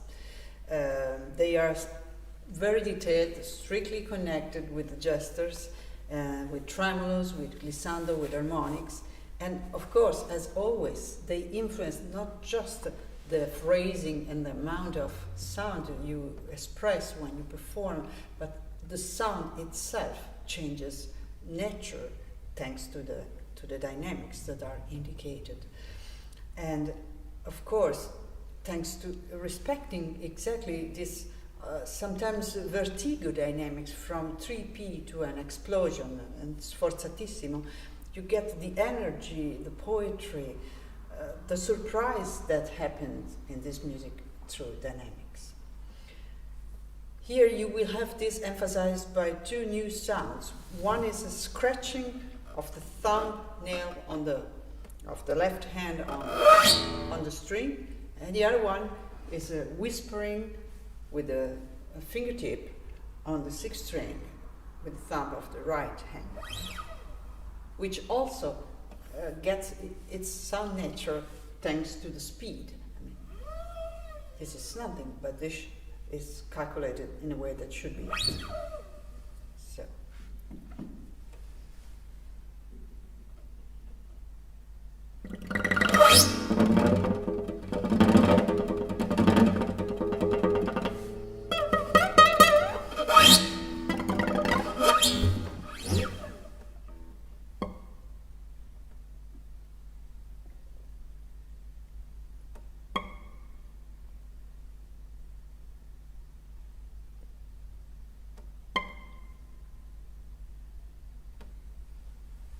Yes, study number 6 is probably the one with the most dynamic contrasts.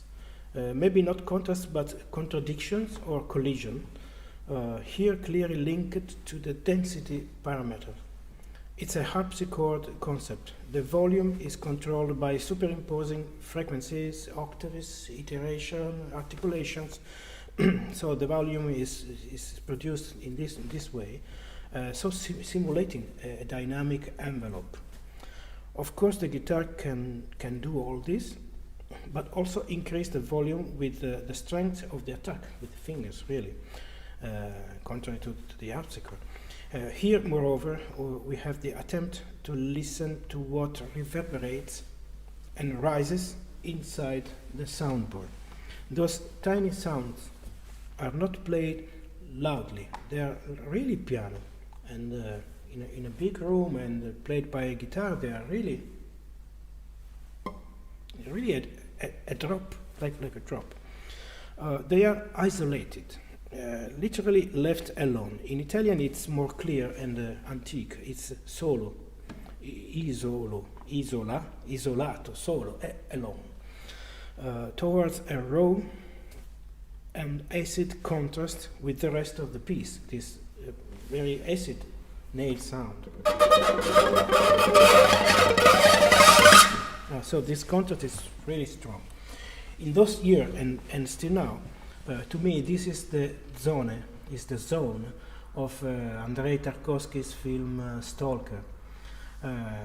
There one can't retrace the path taken to get there. No way back. Each reached point only brings forward. Or if you really want to turn back, nothing is the same as before. Tarkovsky's rooms in Stalker resonate with the drops of water in the void. So in the guitar soundboard, I imagined this with this tiny sound. If we were inside, we would be in one of these rooms. So we can imagine to be in this very big reverberation.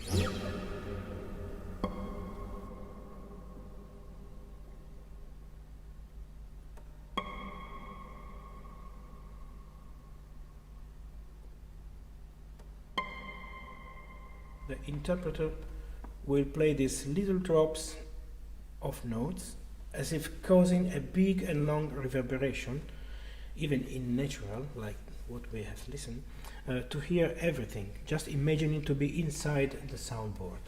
The first complete performance of the 7 studies in Darmstadt was on 29th of July in 1990 by Elena Casoli at the Ferienkurse für Neue Musik. It is to her that this music has always been dedicated. That night in Darmstadt, this music was so far from the historical atmosphere of that place, and I was conscious that nobody knew that a guitar could move that way, with those articulation speed of those kind of unknown sounds, and it was a good feeling.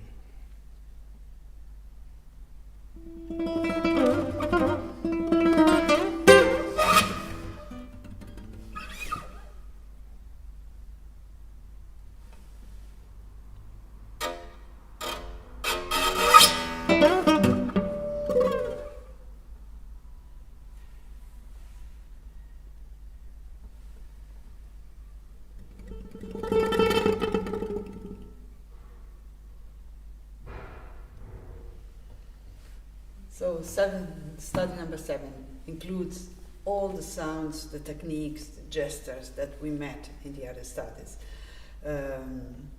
If possible, also more condensed and energetic, because they are like islands in between silence, pulsing.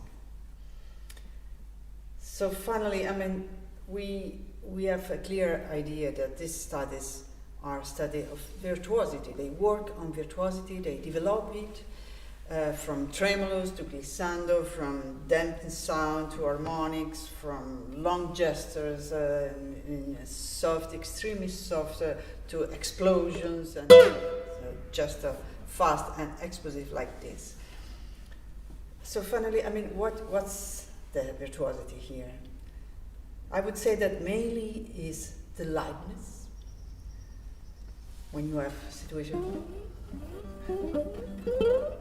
fast connections, the clarity, which is really hard to get. I mean, the clarity in this so different articulation one after the other, and the energy that express through these gestures, and this fluency that when one succeeds in an ancient word of Italian is called sprezzatura. So the idea that you can realize something extremely difficult with a certain elegance and grazia. But last and not least is the surprise, because you have always something that appears unexpected and can surprise you.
So welcome Maurizio and Elena, and thank you for this wonderful presentation on CT Studi.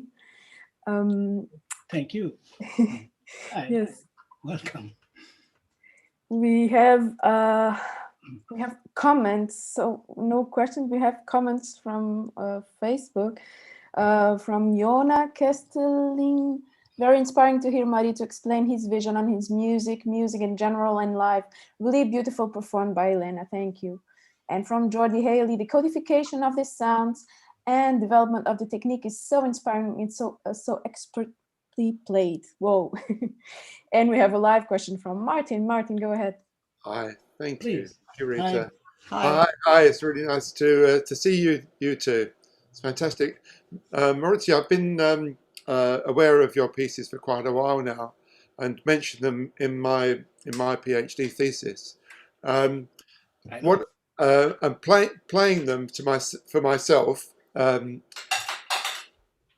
Just sort of looking through them, trying to work out how to play them.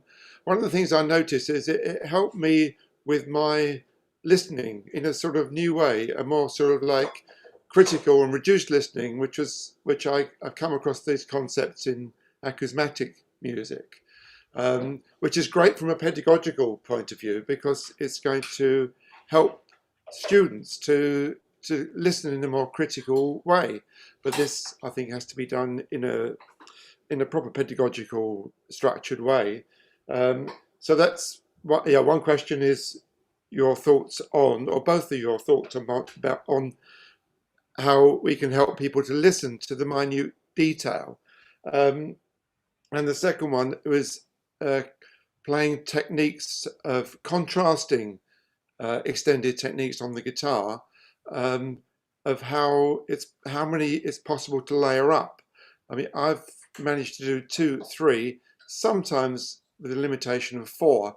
So layering contrasting techniques as part of the compositional fabric is another line of questioning.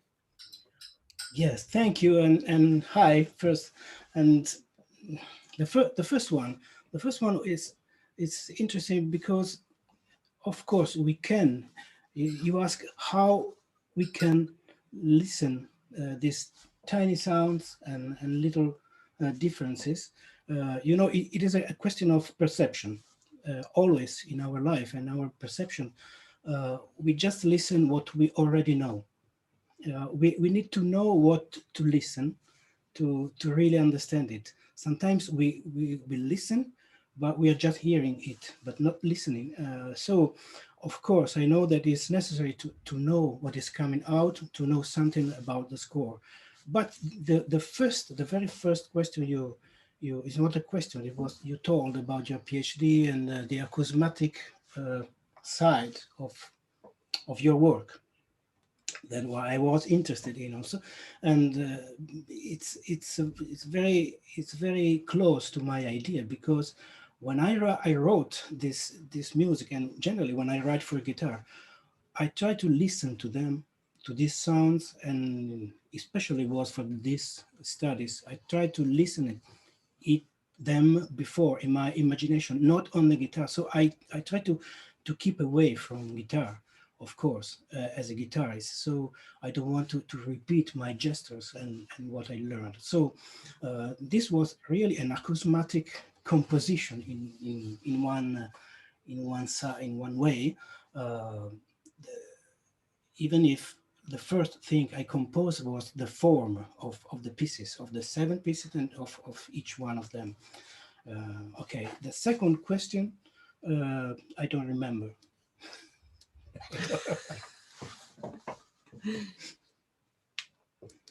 Martin? I don't remember what you asked, Martin. It was about compositionally layering. The layering, yeah. Contrasting techniques. Yes, I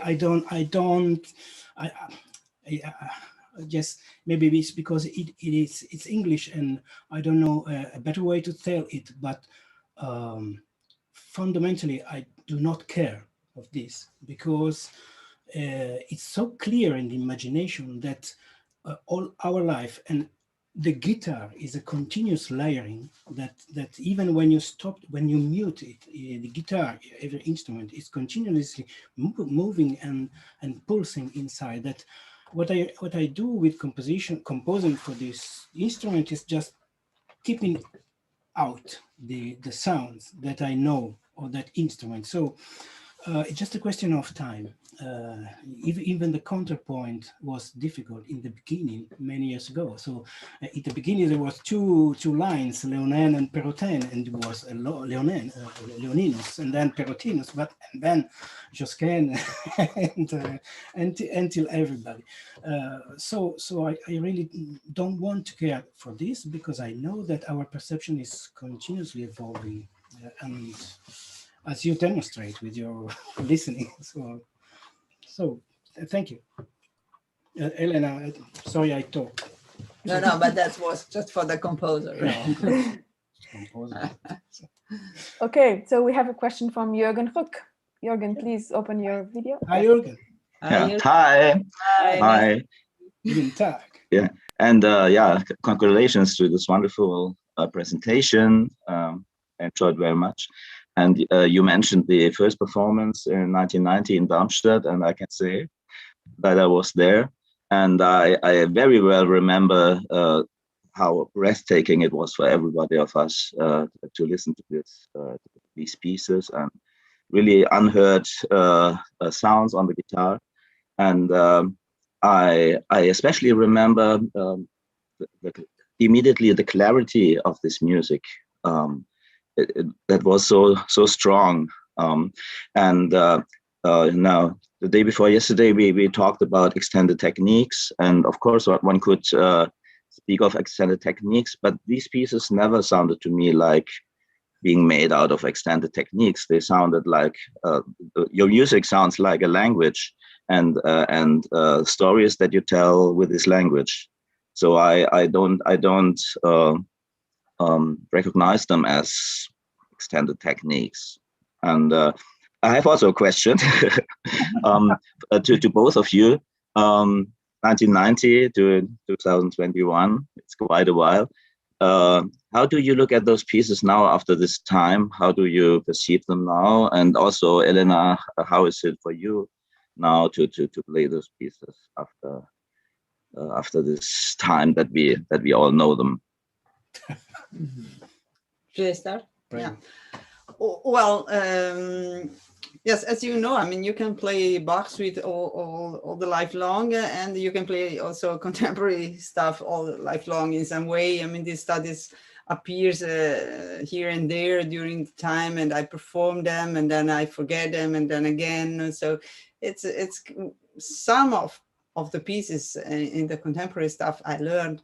They have this kind of life. Some others I just perform once and then never again, but it's not a choice. I mean, it happens just like that. You know? So what I feel that from the technical aspect, every time I start again to practice them for a concert, I get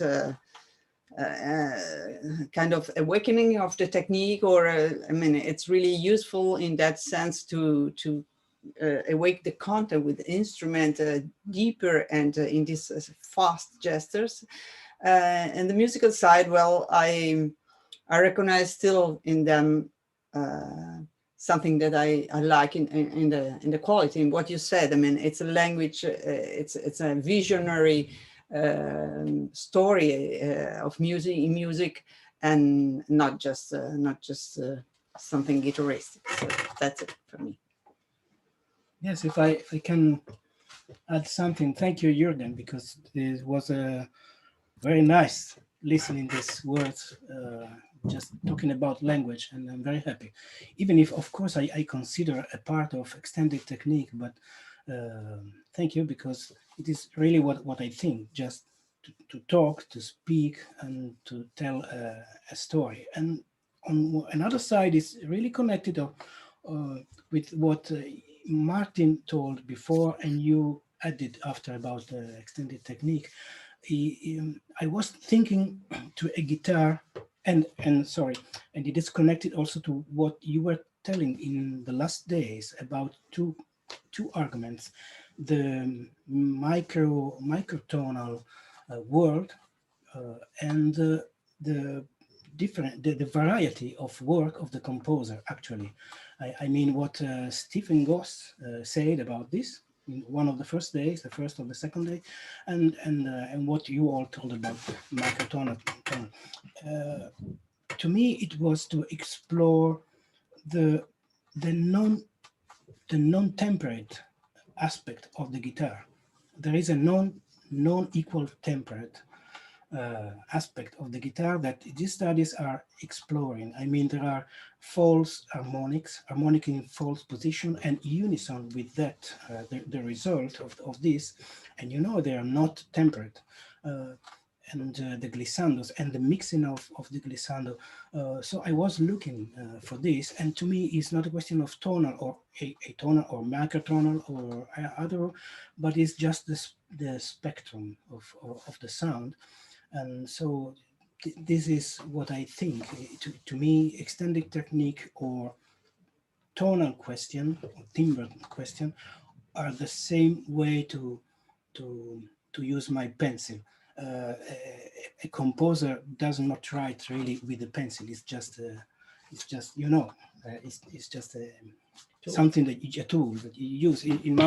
On my table when I write, I have open the Adobe Suite and Affinity, Photo, InDesign, and Ableton Live, and Reaper, and Nodal, and Yanix, all this software, and everything is coming into the score. I really have all these tools opened on here. Because of this, you see so many tools and screens. So this is, you know all this, and I remember that, you know, it's very nice to see Jürgen now again, of course, because in those days he was there, and we became friends, maybe also for this music and for the esteem that we started to want each other. So, yeah, if I can just add something that changed a bit the perspective in front of these studies during the years is when I start to teach them at the Hochschule der Künste in Bern, because then to have to be able to teach them, I had to go deeper in some way, although I practice a lot of these pieces, but to go deeper and from another perspective. So this gave me a development in the relationship with this music. It was interesting also for me, because when she was teaching those pieces, I wasn't there. And so she really felt much more free, and the result was better and better. So thank you. We have Pascal live for a question. I would just add first, because it's also it's our other joint keynote speakers. Caroline made a comment on Facebook. Our perception is continuously evolving. So now, Pascal, please. Yes, thank you so much for this lecture and giving to hear such a knowledge and detailed action of gestures. And you said both, and especially Maurizio, how imagination works and hearing and gesture. And it's these relationships that I think are very important in composing and playing for players destined to close invention with the instruments. And it's difficult to know, in fact, which one is first, from imaginary, from hearing, and from the gesture production, the conditions of sound.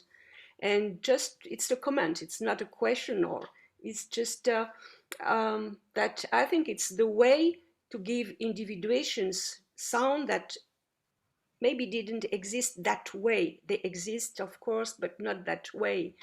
And maybe extension of sound, what I propose rather than extended techniques, the extension of sounds really requires that work, that study you've done for these studies. And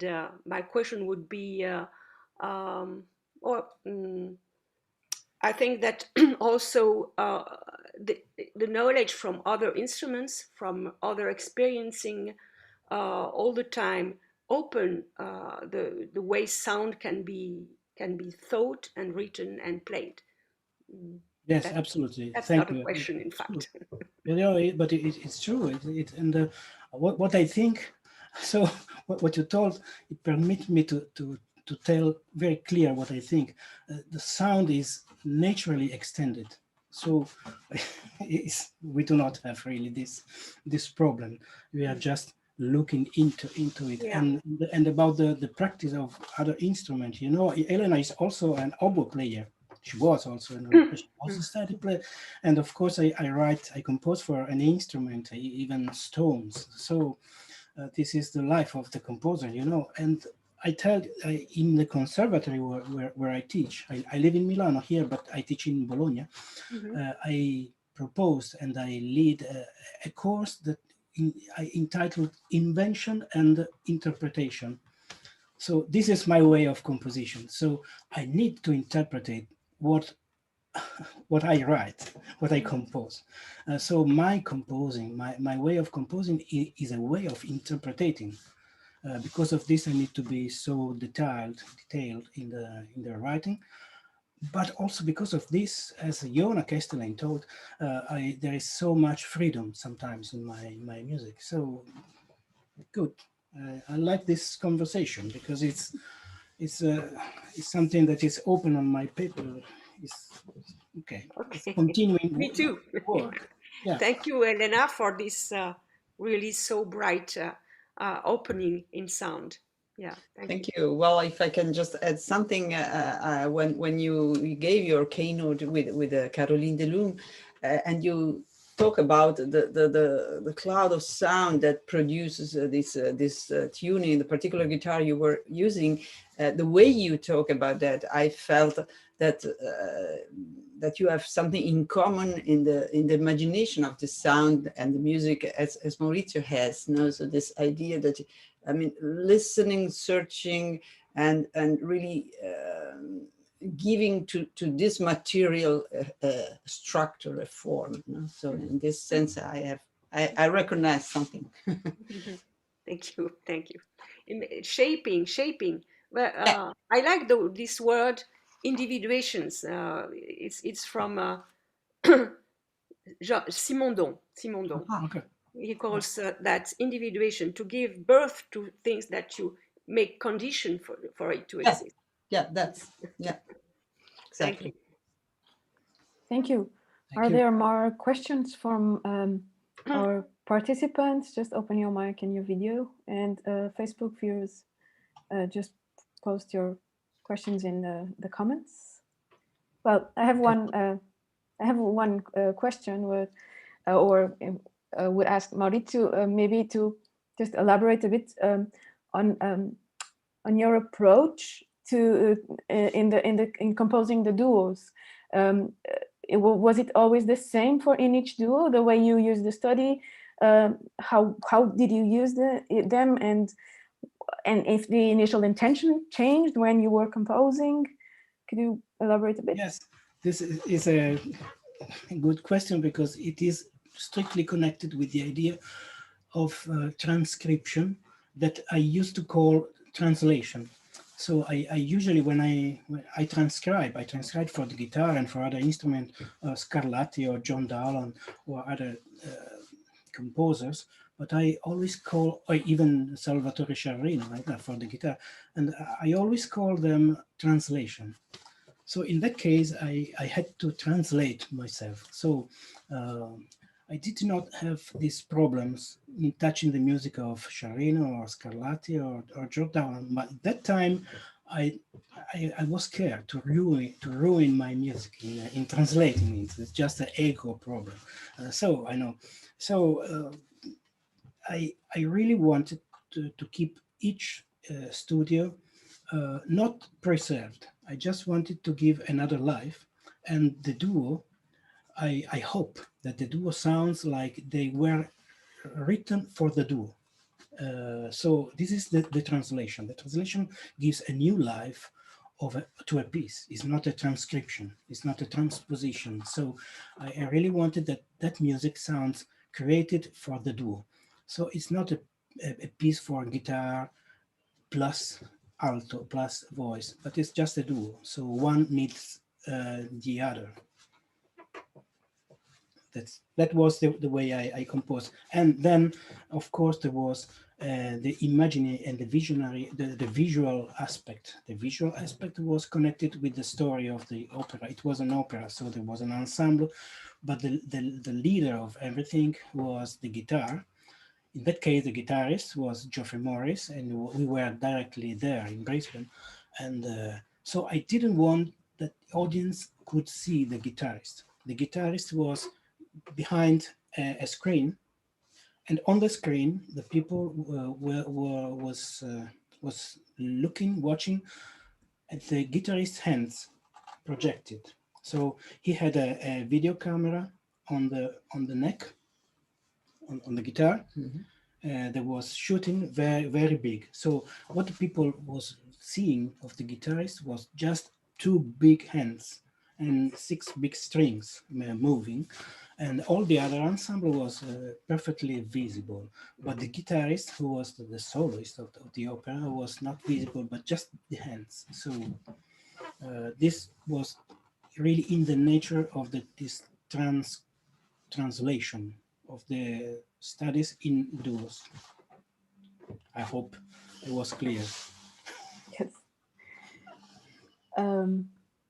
Amy just wrote that Caroline may have a question, but I do not see Caroline here in Zoom.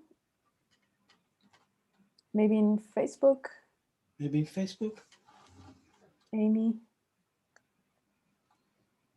Yes, I'll ask her question in Facebook.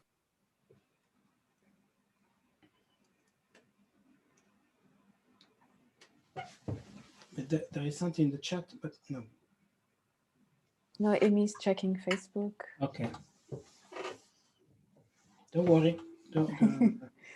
We have about 5 minutes. I don't know if Caroline, you have something to tell about the technique, or I have. I have. I don't want to talk all the time. So no, but I mean it's no problem about the technique. I explore and I hope to have been enough clear in the video. I mean also to suggest the curiosity to touch these pieces. If I can say something, I mean, although, for example, in Bern or in master classes, I mean, students are very much developing techniques, so they have no troubles. This morning, I mean, there was I watched something about pedagogy, and of course, with contemporary language, we all, as a teacher, we face to the problem to go into a score which is so complex, and I saw my students in some moment struggling with that. You know? So, so I suggested always not to start from the beginning. This is something I often give as a guide. You know? So not to start to practice from the beginning these kind of pieces, but to choose an object, something that you can recognize that is easier to, and start to work on the sound, start to get attracted by the sound result. I mean, for example, really just the harmonics and then and the combination. And so you start to learn a bit this technique without working on it with long tremolos, and then you play 2 simple harmonics that you already know how to play, and then you get a combination. And then you start to get a fascination in the sound, and it's like to go into a forest, you know, step by step. But then more you are into it, the more you are interested in it, and more you find the energy also to go on. And so this could be a way in general with contemporary music, with very complex scores. I mean, not start from the first note as if you are reading through a piece of the 19th century, but just pick some objects, develop them, recognize what is similar, and then it's a puzzle that finally you combine and complete, and then you get the piece. Thank you. Thank you for the tip. I think that was possibly very encouraging for many students. Do we have 1 second more or 1 Yes, minute? yes. Because what she said is really connected with the idea of composing, generally composing, but for guitar, for the guitar it's really practical for a guitarist, even for and for a non-guitarist, because it's very similar to what happens composing with electronic music. You know, you can compose with a lot of sounds, sampled sound or synthesis sound, but then you have to mix them. Then you have to produce something that is an audio file or a live electronics file, and the mixing technique is something different. It's not a composing technique like here, but you have to think to the mixing. So when you work with the electronic, with the electroacoustic or osmotic music, you know that the equalization, EQ, and the compression, they are two tools that are really part of the compositional project. They are not effects. They are not something that you add.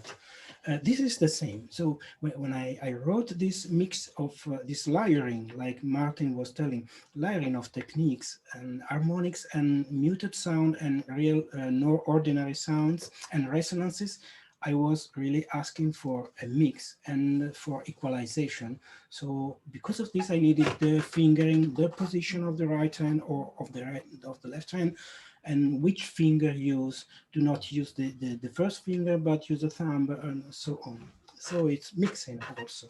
Mixing is not composing, but is a part of the composing, even for the ordinary instrument. Yes. Thank you. Yes. So we have here a lot of mix when we shape the interpretation. Yes. So from Caroline, it's not a question, just a comment. Just tell Elena and Maurizio that these 7 studies have been also very important in my job. We met in Darmstadt in '92. Yes, I remember very well. And then we saw at the time, and Caroline played my music also, and we saw last time in Paris. And I hope to see her again in Paris or here or everywhere in Lisbon. So I hope we can see each other. Yes, everywhere. definitely. Okay, this is. I think that the work you did in these days, and it's very clear. Everybody needs to tell, to talk, and to keep in touch. And really, thank you and congratulations for the way you did it. You organized, and everything is working so well and so clear. So thank you. And thank you too for your great presentation. And let's hope we see each other soon, very soon. Oh. Thank you. Thank you. Okay. To you. Thank you, Maurizio and Elena, once again. Thank you. So bye-bye. In 5 minutes, we will start a lectures session chaired by Mark Estibeiro, or in Portuguese would be Estibeiro. And thank you all for watching. We'll see each other in 5 minutes.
Hello, and welcome back to this next paper session for the 21st Century Guitar Conference, still on our theme of technology and innovation. Our first paper is from Kobe van Kouwenberg, who's a researcher and a PhD candidate at the Royal Conservatory of Antwerp, where he's conducting research on the music of the American composer Anthony Braxton. So his talk today we'll be discussing how he translated Braxton's ghost trance music compositions to a solo guitar setting using loops, pre-recorded samples, and live electronics. Hi, my name is Kobe van Kouwenberg. I am a guitarist and researcher at the Conservatory of Antwerp and University of Antwerp, where I'm currently pursuing a PhD in arts. My research focus is composer Anthony Braxton. I will, for this presentation, briefly introduce and talk about my specific approach to performing his ghost trance music composition in a solo guitar version, and then also followed by a performance of me, a video performance of me playing one of his compositions. So very quickly to introduce Braxton, he's a American composer and performer who has written a gigantic oeuvre in the past 60 years, works including solos, chamber music, orchestras, multiple orchestras, and even an opera cycle. His work is, I think, very appreciated, especially from the sort of classical or let's say contemporary music side. Still mostly judged as a jazz musician, which is only a limited or a part of his output. Anthony Braxton's musical philosophy is important. Before I go into the ghost trance music, maybe to describe quickly, his musical philosophy is that he sees his entire work as one holistic entity where everything is connected, all of his music, but also his writing, his philosophy, his thinking. And so in the 80s he wrote a text where he described that all of his compositions are connected and they can be performed all together, or one composition can be performed within another. All of the tempo or dynamic markings are relative, and so the performer really has a lot of choice to shape, to use this different material. Like a violin player can take a tuba part from an orchestra piece to turn this into a solo, or take a pianist can integrate one of the solo pianos in a group performance of one of the creative orchestra pieces, and so forth. And so in the 90s he developed his compositional system of ghost trance music, which is a collection of about 150 compositions that he wrote in between 1995 and 2006. And so ghost trance music really can be seen as a sort of a navigational system, or it allows the performer to navigate through Braxton's musical universe. Ghost trance music compositions consist of a primary melody. This is the main chunk of the composition. This is a one-voice melody that can go from, depending on a composition, 4 to 80 pages long. This this melody is performed by the whole group all together, and then there are different ways to divert, to move away from this melody and go into other musical and compositional territories. And the way to do this is by following the circle, square, or triangle symbols that are in the score. And so each of these symbols represent a different part of Braxton's musical systems. So if you follow the circle, this means you can improvise. But improvisation in Braxton's system is still linked to, or still guided by some structural frame, so to speak. And this is something he developed very early on in his career, in the 60s. It is a system called language music, which consists of 12 sound parameters, of which the performer then can choose one to improvise with, or a combination of these. So following a circle, the performer or performers can engage in language music and improvisation and leave the primary melody behind. Following the triangle, you can jump, so to speak, to one of the secondary compositions. They are in the back of the Ghost Trance music composition scores. There are 3 or 4 of the secondary composition, depending on which composition you're playing, and they're all one-page pieces, short pieces written for trio, and so you can play either one part of it or play it as a trio, or if you're more musicians, you can divide the different parts. And then the square refers to tertiary composition, meaning any composition in Braxton's body of work that can be integrated into this Ghost Trance music piece. So the way this works is that a group of musicians is subdivided into smaller groups, who then each can get assigned specific tertiary compositions and secondary compositions, and they then have a section leader that then gives cues to jump to these or decide to follow square, circle or triangle. For the performance practice of these works, there are 2 key concepts that Braxton often refers to, which is, one is that it is multi-hierarchical, and it's sort of self-explanatory in the sense that there is not one person really in charge. The responsibilities are divided between the different musicians in a group, and everybody can make their own choices. So usually there is one general leader who will give a beginning and end cue and some general cues, but most of the decisions happen on different levels, so that's a multi-hierarchical part. For example, the section leaders will decide when to jump into language music or secondary compositions and so forth.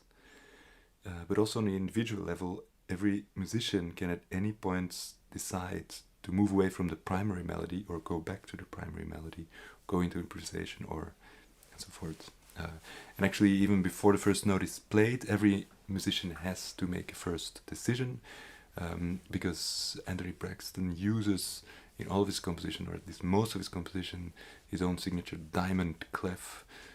This means that the musicians can decide themselves which key to play in. And then there's a second key concept that is transidiomatic. For his work, Braxton, well, he's coming from he's coming from a jazz background, but actually already very early on in his career was involved in what he would call classically contemporary music, although he's never really been recognized for that. But in any case, he's always surrounded himself with musicians from different backgrounds. He's often said in lectures that his music is not a rejection of anything, and so this also transcends into his music or the performance of his music, or the performance practice of his music. A lot of his groups include musicians with different backgrounds, coming from either contemporary jazz or even rock musicians and so forth. And this plurality of musical practices really enriches the performance of his music. So how did I translate these aspects into a solo? Obviously, a lot of this specific elements of Ghost Trance music kind of imply that you perform it as a group. Which was also my original intention. And so when I started exploring some of the scores, at first by myself, because I didn't have a group yet to perform it with, I was using a loop station to record myself while playing and sort of generate different layers while playing. And I realized quite quickly that I would lose control of the loop, and that a kind of multi-hierarchical situation arose by itself like this. And so instead of sort of typifying or trying to regain control, I decided to add more layers, to make it more complex, to make lose control more easily, and really have different, what Braxton calls fields of activity, exist by itself, where I don't necessarily know anymore myself what is happening, even though I'm playing or triggering it. So I added a second loop device. So now I had two layers that I could turn on or off while I was playing, sometimes recording what I was playing live or not. And then I also started pre-recording some samples, some parts of the secondary compositions that I could then, during a performance, trigger live while I was playing, so to add more layers. I was using Ableton software for this, and I also discovered while playing around with the different effects that there are quite a few very nice randomizing effects that would then also alter the recording or the samples or even my live playing and in a random way, where also I would not be able to control exactly what was going on. And I would have it set up in such a way using a MIDI controller that's sort of the samples I would use, I would not label them, so I would also not exactly know which one was which sample. Same with effects, I would then have a second row of different effects that I would not really know if I would press them with what would happen, really. And then also I started using multiple instruments with a different material happening. I could also easily switch between guitar, bass guitar, acoustic guitar, and so to also play with timbres and make it more complex in sound as well. In terms of timbre, I also use a lot of effects on the guitar to change it. Well, that is how I sort of realized a situation, or sort of an intuitive setup using electronics and effects, multiple instruments, to recreate this multi-hierarchical situation of ghost trance music.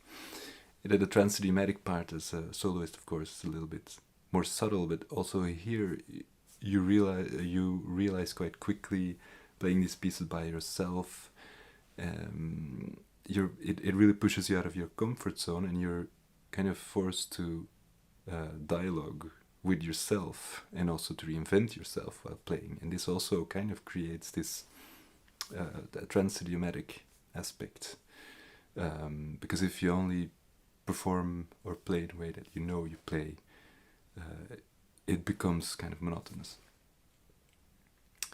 So the music really forces you to push your own boundaries as well. So I will now show a live performance of composition 285 by Anthony Braxton, which is part of his Ghost Trance Music series. This was performed live at the Articulate Research Days at the Conservatory of Antwerp in November 2019.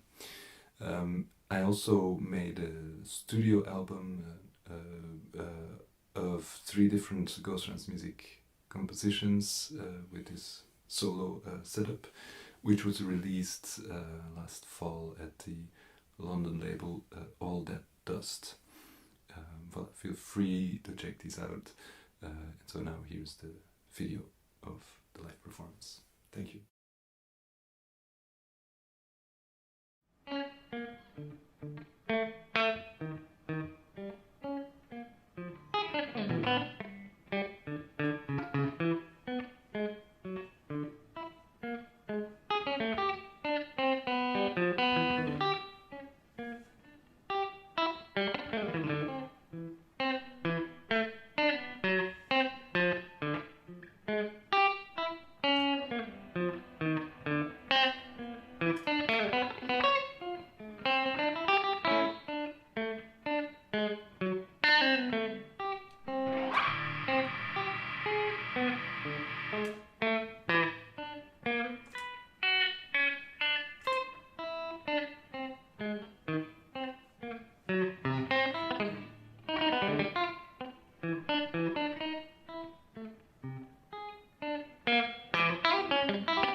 There we go. Thank you very much, Kobe. That was amazing. That was really, really remarkable. Do we have any questions from Zoom or from Facebook for Kobe?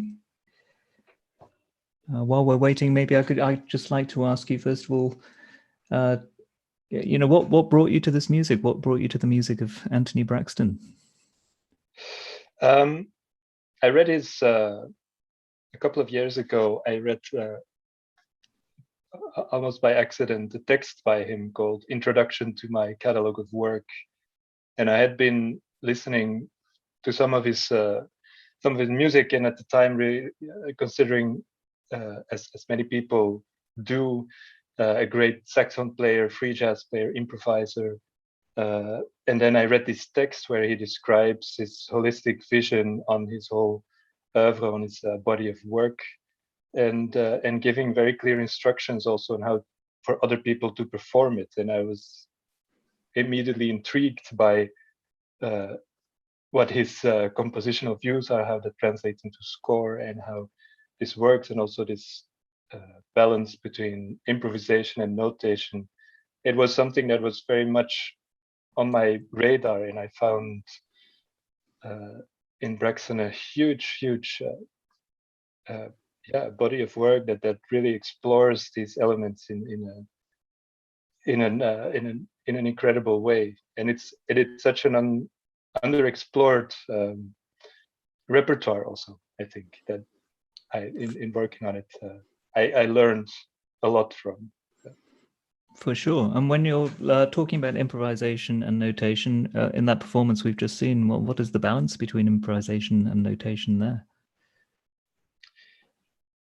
Hard to put a number on it.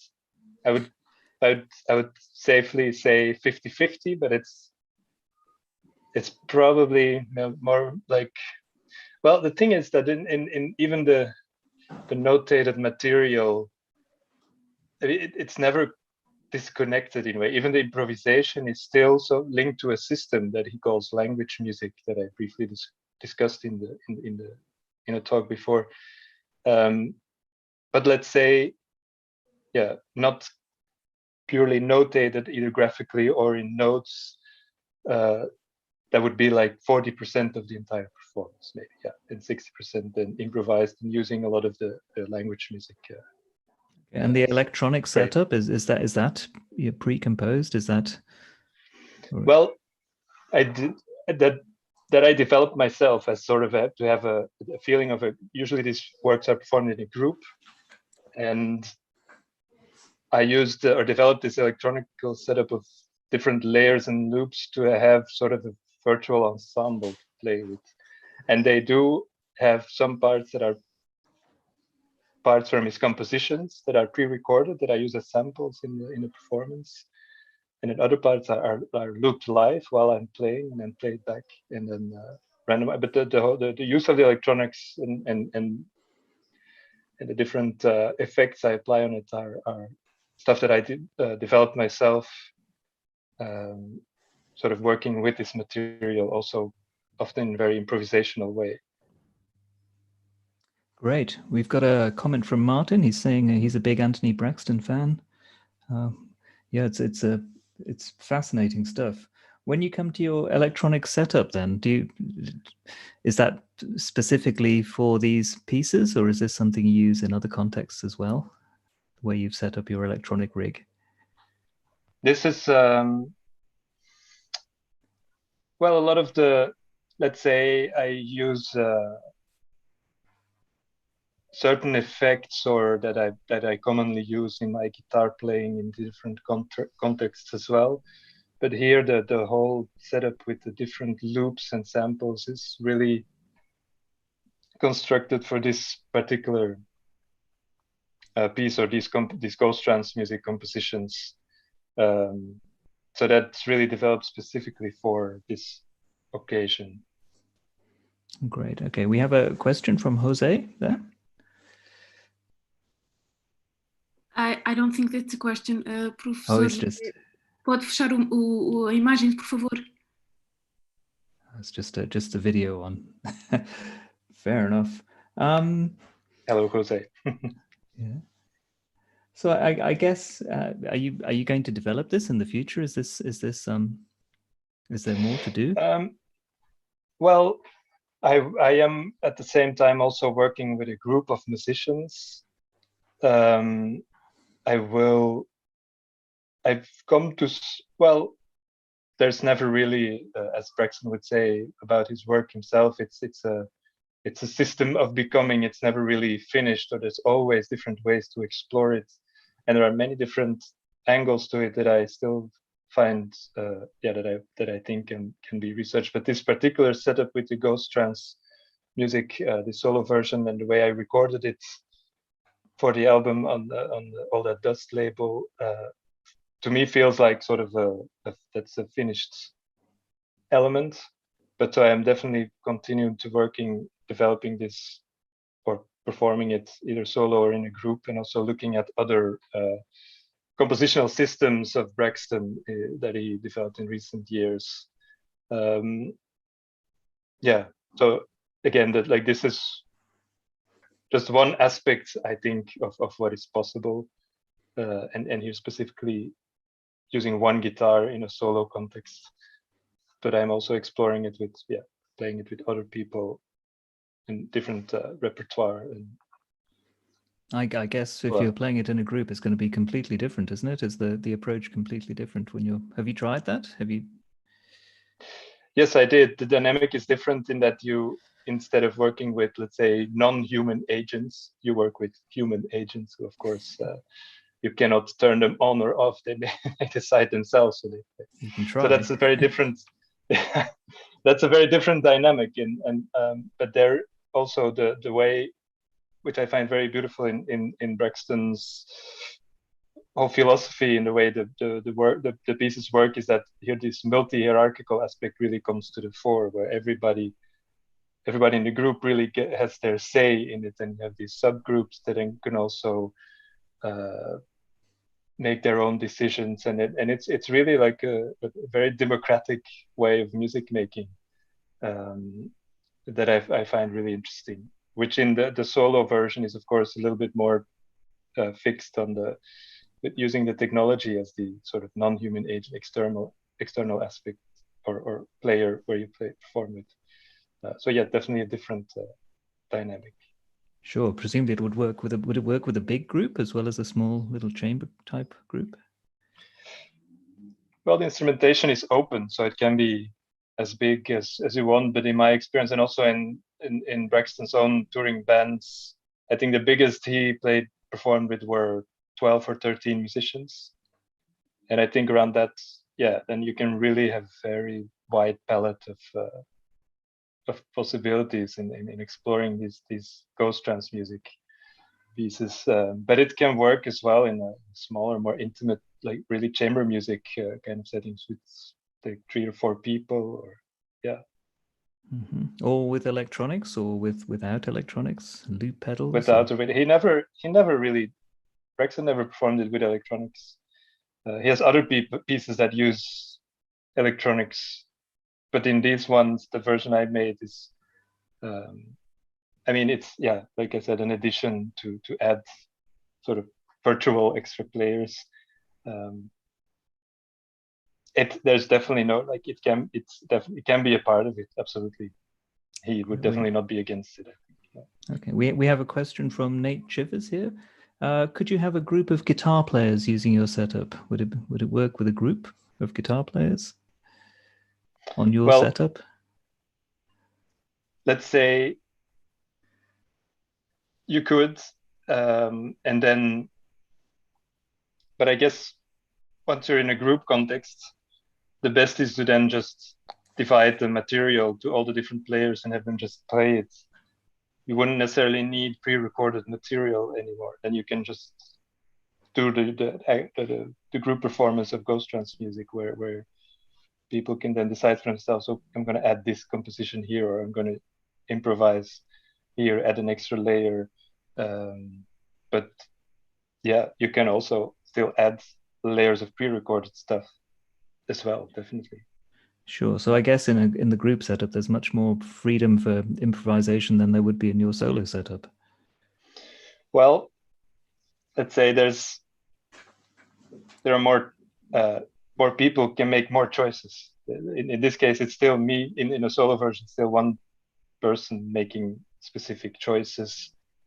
So in a group context, yes, this becomes more complex,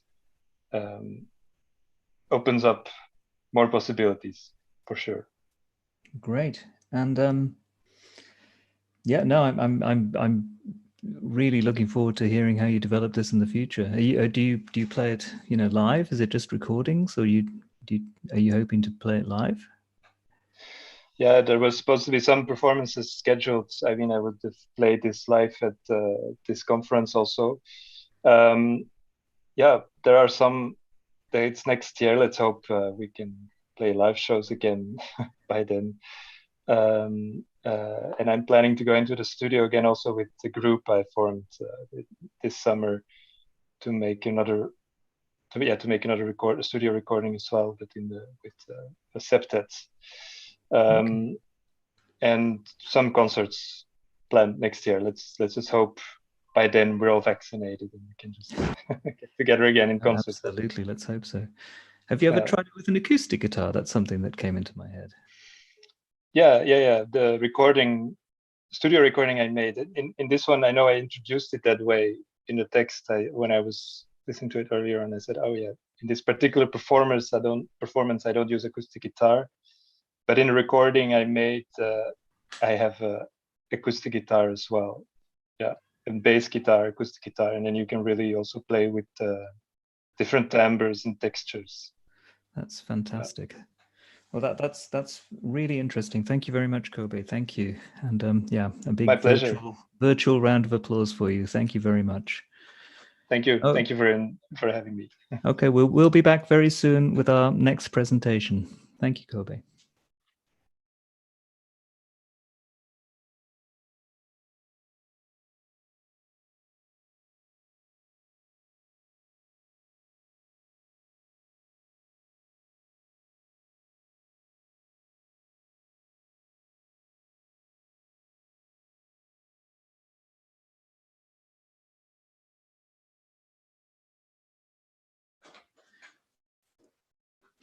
Welcome back, everybody. So our next presentation is from Guli Björnsson, who is a guitarist and composer from Iceland, and whose music ties electronics, live instruments, and visuals to experiences in nature.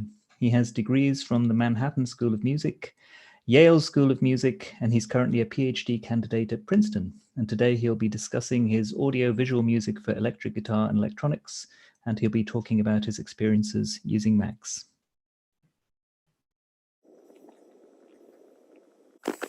Right, now you can see me. Actually, let's add this thing.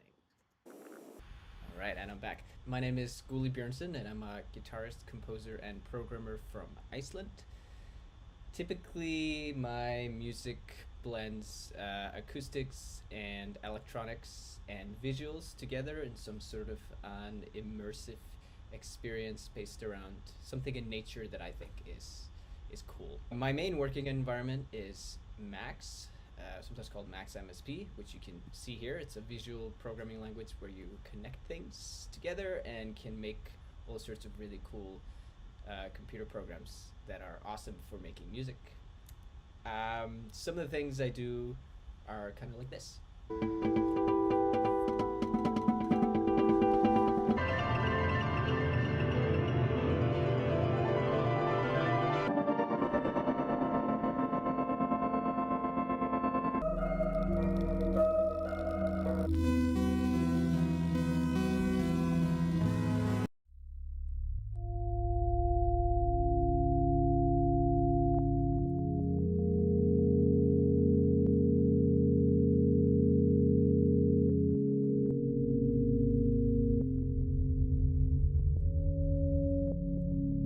Thing I think I'd like to do now is just give a little bit of insight into the pieces that I'm showing at the concert.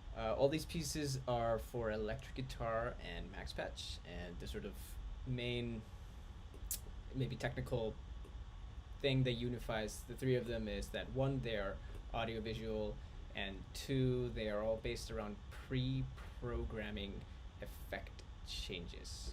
So the way that works is basically like this. Basically, hear my voice with some delay crescendos. Of course, I have to connect this to here.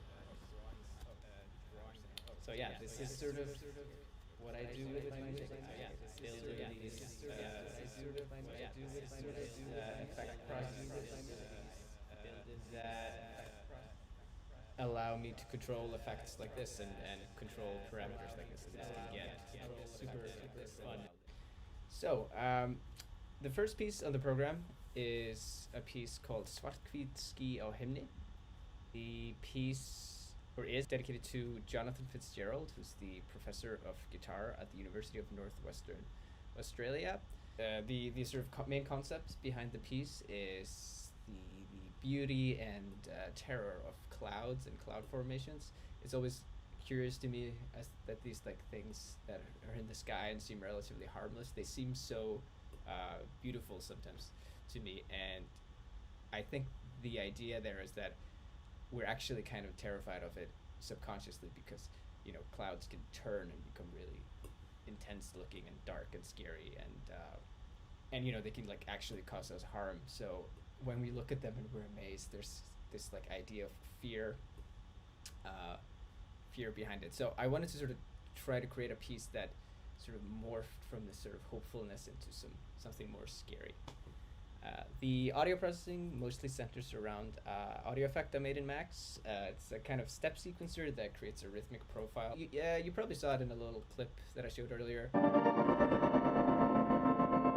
You basically draw in these tuplets, and then you can create these rhythmic patterns that are actually really fun to play with. The visuals, they just loop and manipulate short stock footage clips of clouds in the skies, and then I fed that through this video reverb, which gave everything a very like sort of dramatic, smooth motion throughout the whole piece. It starts off up high here, and like the pitches then start developing into more of a melody, and there's this sort of falling down motion, which to be reminded me of basically what clouds do. I mean, they go up and then they like fall down as rain, and it goes into more sort of free spectral improvisatory thingy here before ending with a little outro. Basically, the whole thing is centered around this thing here, which is this is just like any conventional DAW will have. You have automation where you can control effects. So basically, this is scaled from 0 to 1, and then it gets rescaled to whatever value I needed to, and this then controls the effects of the piece. It creates this structure that you play around with, and then when through it,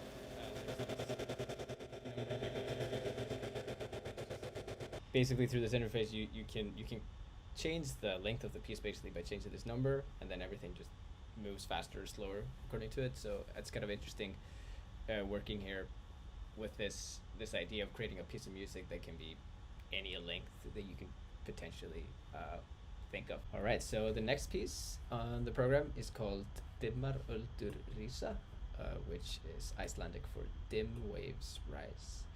The piece was written for Gigi Kim, who is the professor of guitar at Arizona State University, and it's in 2 movements. The first one is called Me langar landsinni, and it's very hopeful, and I was sort of imagining you know, being on a ship going somewhere, and then the ship gets capsized and you're floating in the ocean, and gradually this paranoia starts sinking in because the sun is going down and you're like floating in this ocean, and realize, oh no, I have to like try to stay afloat during the night, which is the second movement. So the 2 movements are very, very contrasting in nature. The main sort of technical idea here is this polyrhythmic delay I created called bergmál. Basically, the way it works is you have 3 different delay times like this, and you can set the amount of repetitions and draw in these crescendos and change the delay times to anything you want. There's some presets here. So you can do all sorts of really fun things here, and it's just simple, it's just delay. If you have cross string arpeggios on the guitar, and you can mess with the speed that you play it and the resonance, and then you start to ride this weird psychoacoustic phase where you start hearing delay as a reverb.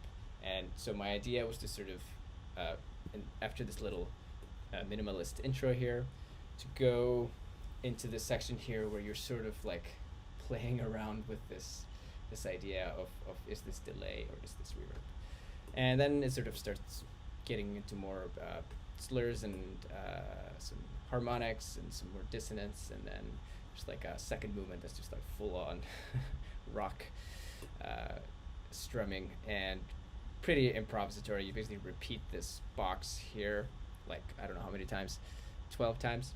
The visuals are just footage of ocean stuff that I put some video reverb on and was messing with the saturation. Last piece of the program, which is called Spin 1.618, and it's for electric guitar max patch and Guitaric 5, which is this awesome plugin by Native Instruments that probably some people are familiar with. Basically, you sort of have this, they sort of work like guitar pedals. It's really fun, I think, when you start like messing with them and adding a bunch of them together like this. And then there's this fun thing you can do pretty nicely here in Max is you can actually like get the dials to move here. So if you look at this dry wet here, you can see how this is moving.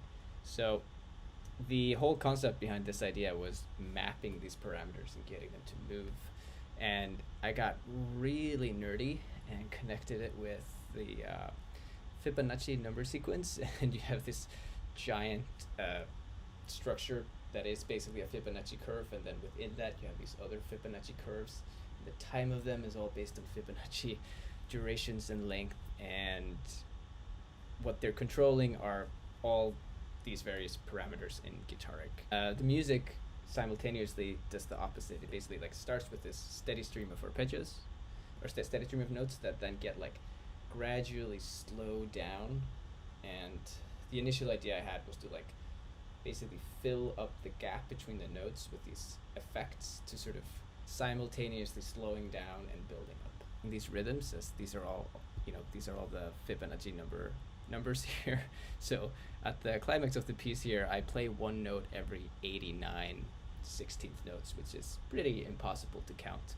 But sort of roughly, I can time it with these different durations here. And you can notice that these get like exponentially longer. And also the pitch sort of starts in this unison here, and then you get octave, fifth, fourth, major thirds, goes up in the overtone series like that.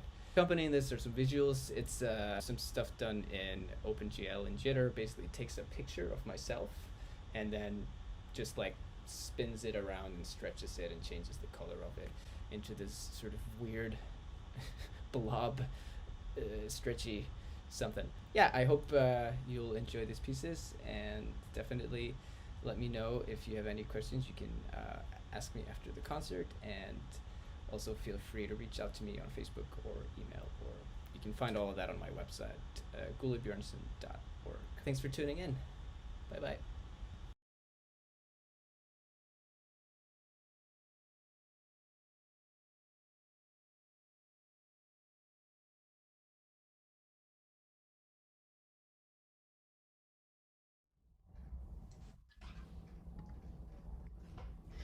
There we are. Thank you very much, Guli. That's really interesting stuff there. Do we have any questions from Zoom? If you have any questions, then just turn your video on if you're here in Zoom, or just write as a question in the chat if you're on Facebook.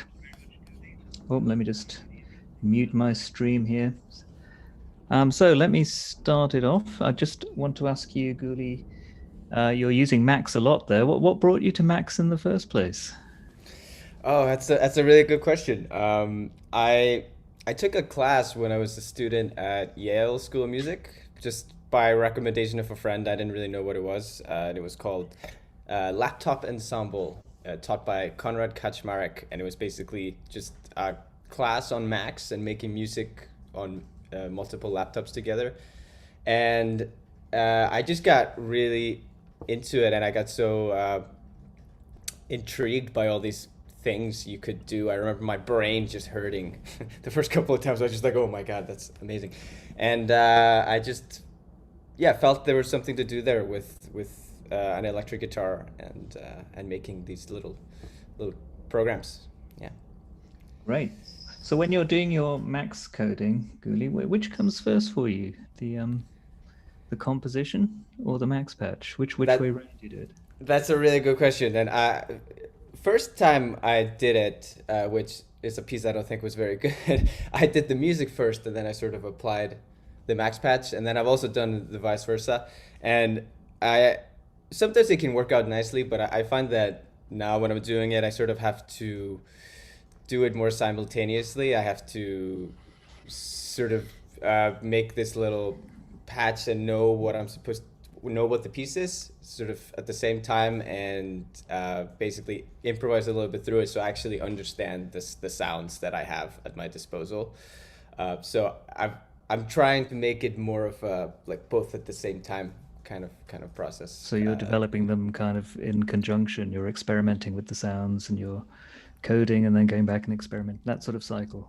Absolutely like that, yeah. Okay. And then when you're a lot of the music there is notated, it's scored, isn't it? I'm just, do you think about the relationship between the max patch and the notated part? Yeah, I do. There's sort of a thing there that's was a bit of an issue initially when I did it. It was like, okay, you have this long process of effects that you sort of have to, I want people to sort of stay in sync with. And my solution for it was actually quite simple, just to add this little counter that just like tells you how many seconds have passed, and then you like put these little markers into the score. So that sort of keeps the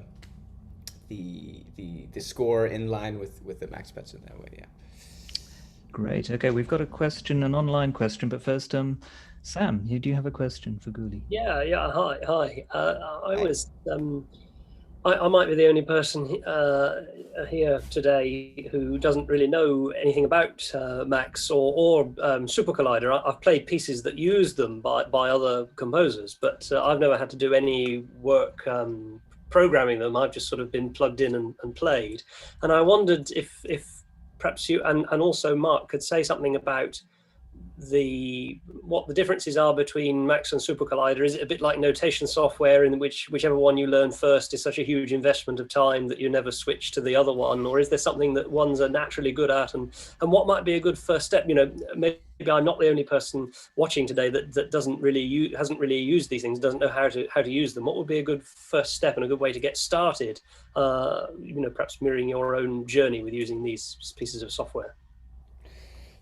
Yeah, that's a really terrific question. So, I mean, I would say, Super Collider, Max, Pure Data, like all of these are great. And like you said, perhaps it's kind of similar to using like Sibelius or Finale or Dorico or whatever you do. And I mean, especially I think Max and Pure Data, they'll sort of translate rather well. If you know one, you can sort of go to the other because it's sort of similar based on these, tying these objects together, and there's the spaghetti, like the spaghetti chords. You can link everything together like that.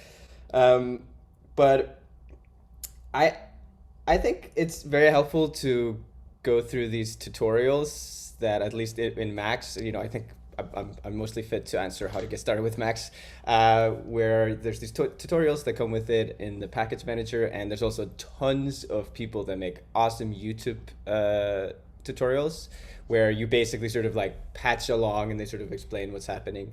And I think once you've sort of gotten a little grip of that, maybe done a couple of those, you should just try to make some audio effects. Like I think delays are an awesome place to start. Like that's what I use a lot in my music, and there's just so much you can do with it, and it works pretty nicely in Max, and it's just like so instantly satisfying. You play one note and you hear it so many times, and it's like, oh, awesome! I have like a textural thing. Perhaps I'll give it a go. Thank you very much. Absolutely. Yeah, I would say Max is probably the best documented one, and Max is probably the easiest one to get going on if you've never done anything before.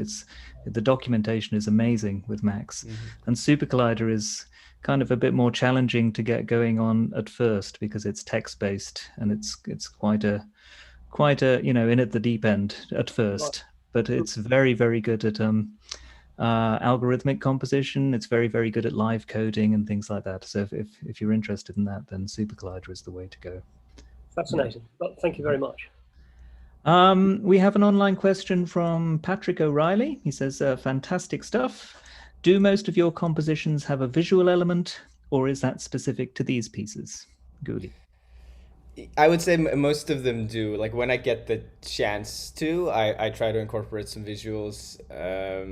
Sometimes I don't, and that's more of like a logistical thing, or if I'm like commissioned to do something more specific. But yeah, most of my pieces do have visual elements. Okay, great. Tony Italia writes, how did the underlying nature theme develop? Yeah, a lot of your pieces. Oh yeah. That's a good question.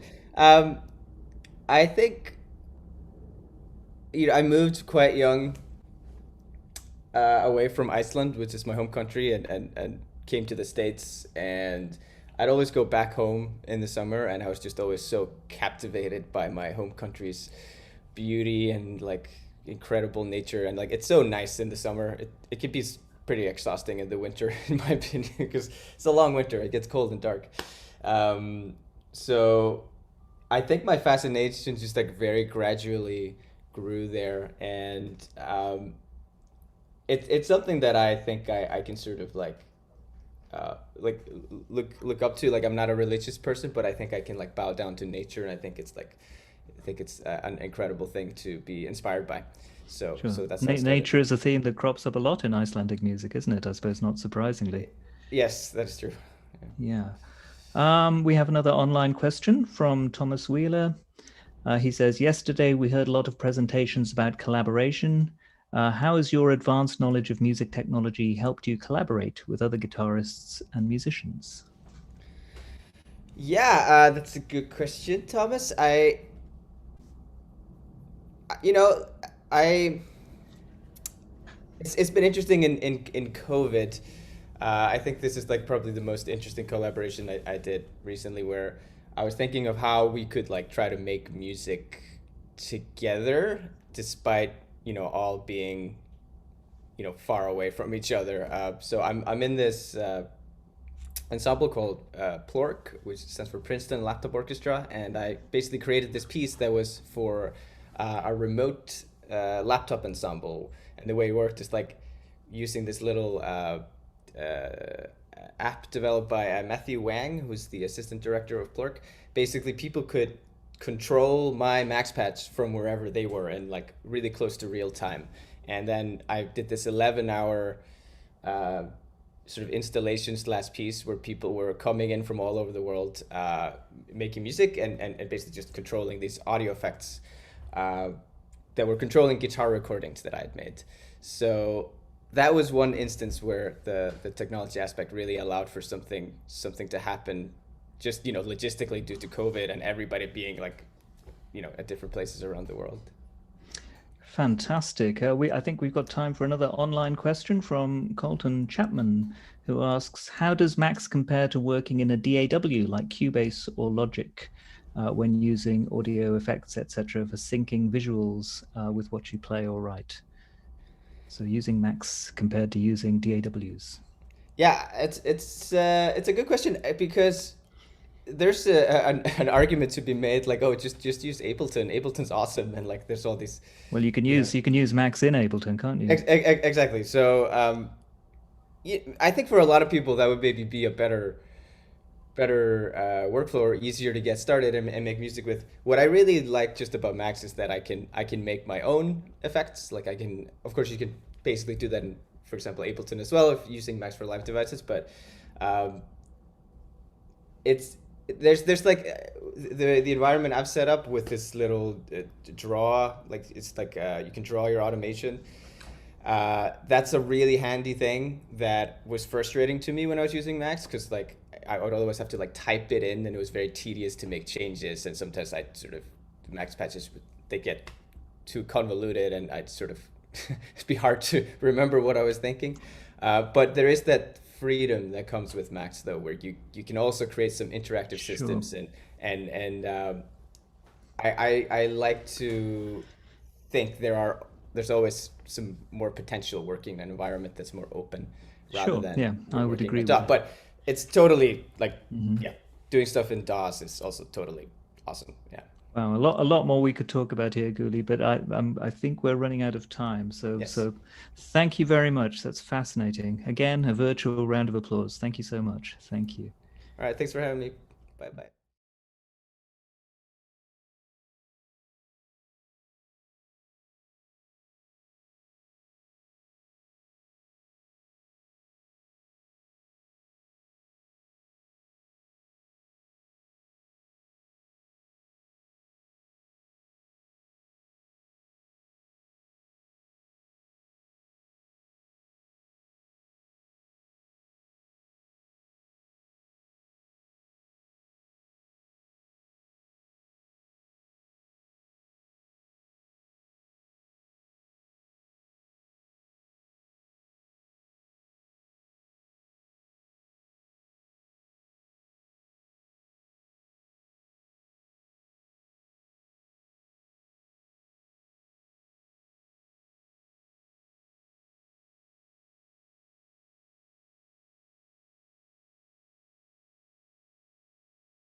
Hello, welcome back. So our next presentation is from Paulo Vaz de Carvalho, who has a law degree from the University of Coimbra, as well as carrying out studies in the guitar at the Musikhochschule in Vienna and the Aulnay-sous-Bois Conservatory. He has a doctorate from the University of Aveiro. He has participated in many guitar festivals in Portugal and around the world. He's performed in a variety of contexts with several orchestras and chamber groups. He's currently a professor of the guitar in the Department of Communications at the University of Aveiro. And today he will be presenting his work co-authored with Paulo Vaz de Carvalho on the computer tool Scordator that maps any possible scordature in 6-stringed instruments.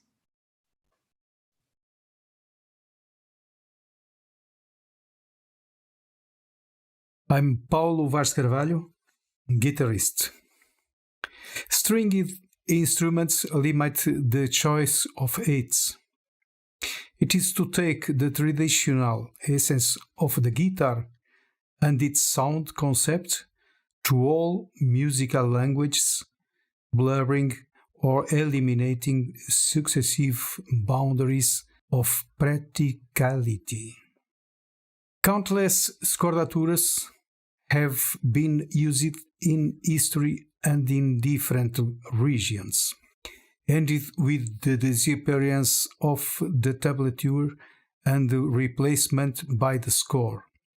The freedom to score was limited by the need to memorize the myriad of maps that resulted, hence the need of tablature to supply the limits of memory.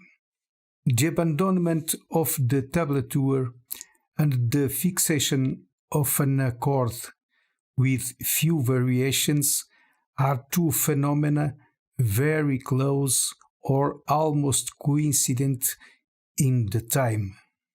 There was a concentration of works in certain tones, rarefaction of tones frequently visited by other instruments.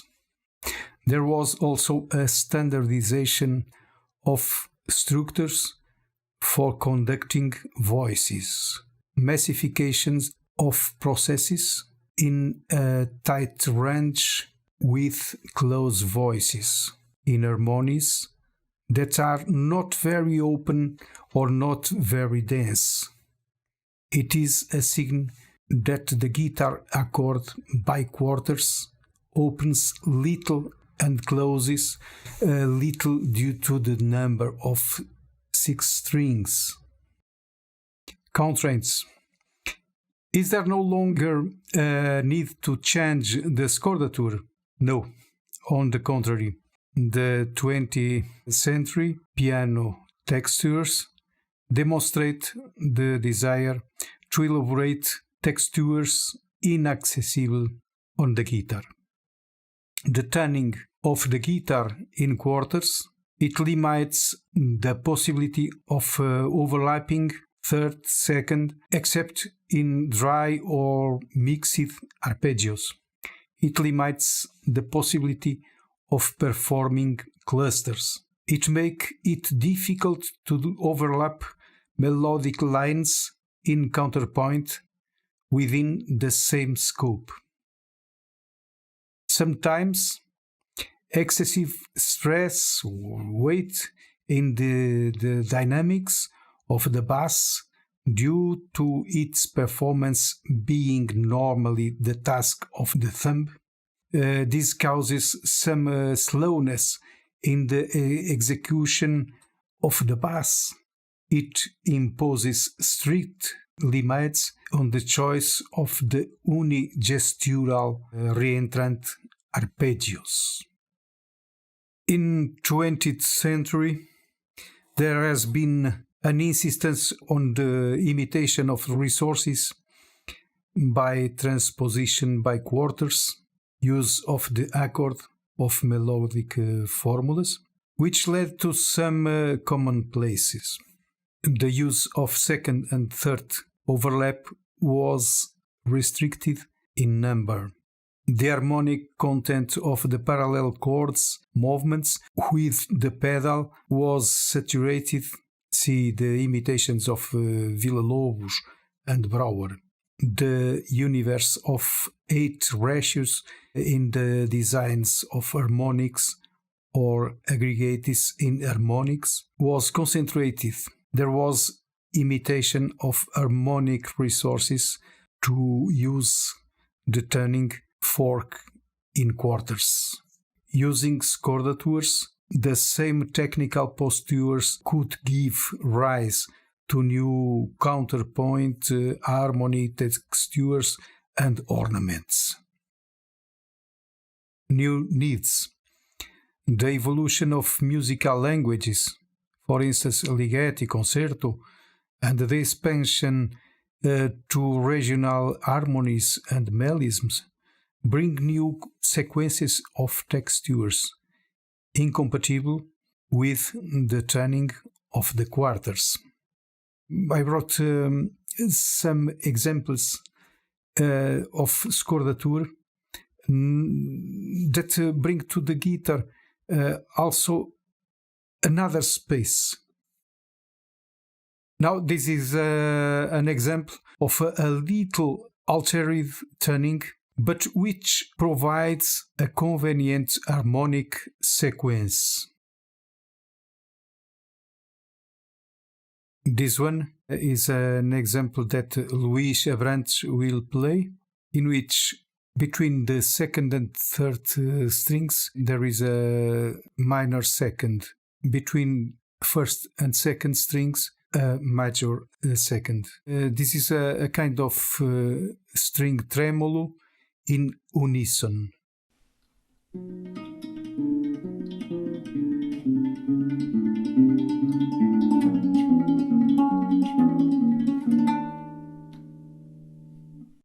João Duarte will play a kind of campanella tremolo in 2 strings with a little interval that make easily the unison.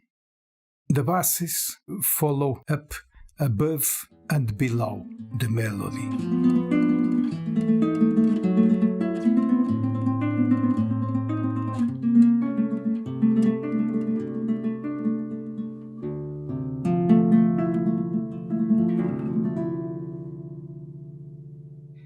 Éder Vasconcelos will play some chords with almost normal tuning with 2 outer strings, first and second, at a distance of second.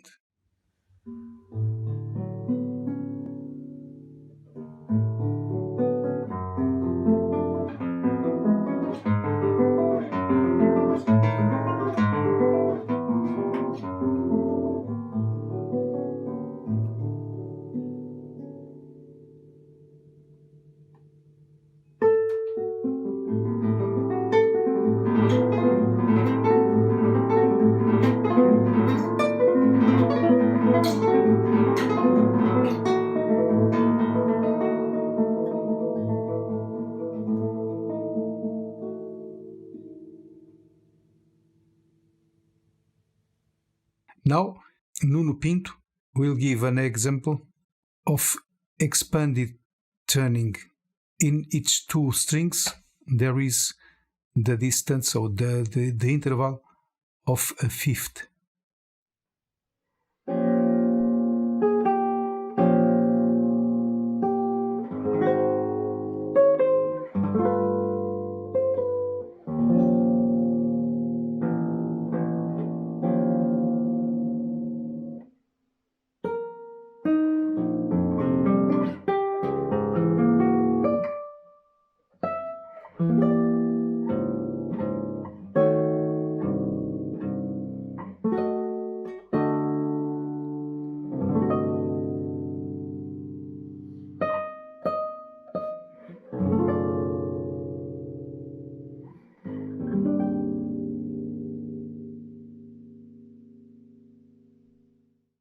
For the different types of texture, I sought different suitable scordatures. It will be difficult for an artistic expression to develop freely on all these and many dozens of tunings in charge of a single performer in close periods of time. If the score system allows to know the musical content but requires the exhaustive memorization of all the maps, the flexible automation of the interpreter, everything must be in space of the subconscious. This is impossible in context of frequent change of scordatura maps. The right of false conventional effect. This process results in the proximity and the intersection of sounds noted at a certain height and others at a conventional height. It is not a syntactically coherent writing system, but so authors have written as Domeniconi or Brouwer. Tablature is inappropriate for analysis and writing by the composer, but the performer uses it regularly without any system changes. Conclusion: two parallel systems, action and music score, to one or more pentagrams and tablature. It will be advantageous to adopt the two systems in parallel because they complement each other. So it is really necessary to develop the use of scordatura to help composers and instrumentalists in this work. Naturally, with the support of the tablature, we designed the application Scordator that Rui Peña will present next. Thanks. Hi, my name is Rui Peña, and I was the developer of the web application called Scordator, based on an original idea by Paulo Vaz de Carvalho. Scordator is a web application to help composers such as myself and string instrument players such as Paulo Vaz de Carvalho with guitar, but also violinists, cellists, etc. With the positions of notes and harmonics and the specific natural harmonics that you have with different scordaturas in stringed instruments. It was developed in JavaScript, namely in P5.js, which is a fantastic environment and language to develop this kind of visual tools, and it was designed to work primarily with touch, so on tablets such as an iPad or Android tablet. Since it's a web app, it actually runs on any device that has a modern web browser. When you open up, you have a guitar. You can swipe left or right for other templates, right? So violin, viola, cello, etc. If you go back to the other side, you have bass guitar, ukulele. If you want to do a specific instrument, you can change the number of strings, of course, change the tuning of the strings. That's the whole base of the app. But let's go back to the guitar. Besides swiping left or right, you can also swipe up and down to change from sharps to flats. So either way suits you. Let's stay with the flats. And then basically you can detune whichever string you want. And once you detune that string, you will notice that all of the notes and the harmonics change accordingly. The positions of the notes are to scale to the positions of the strings. Of course, this is not the exact same distance as it is in a real instrument, but the proportions between the distances are the same as in the real instrument, which means that, for example, these harmonics, as you can see, do not sit exactly on the fret precisely as it would happen on a real instrument. You can adjust also the number of positions you want to show in your instrument. And once we detune a string, if you have any MIDI keyboard or any inter-app MIDI application, so you can either use, for example, a MIDI keyboard such as a piano, or any notation software such as Finale, Sibelius, or Doric, or any digital audio workstation that sends MIDI. And if you're using a browser that supports Web MIDI, at the time of this conference, Chrome and Opera have the best support of MIDI, you can actually play notes and they will be displayed. All of the positions of this note, including harmonics, will be displayed on the screen. So I can actually play any note or any combination of notes. The colors will tell me which ones are which, and check for the different positions of these notes with any scordatura. As a composer, I find this tool very helpful because I don't have the muscle memory of all of these notes, especially in scordaturas. And so this is very helpful for me when writing, to actually try to imagine if a specific passage is possible or which string will I want to use for this or that note. And I hope you find this app useful as well. The website URL is ruipanha.pt/scordator/ and you will get to this website, which is already running for everyone. Thank you and see you soon.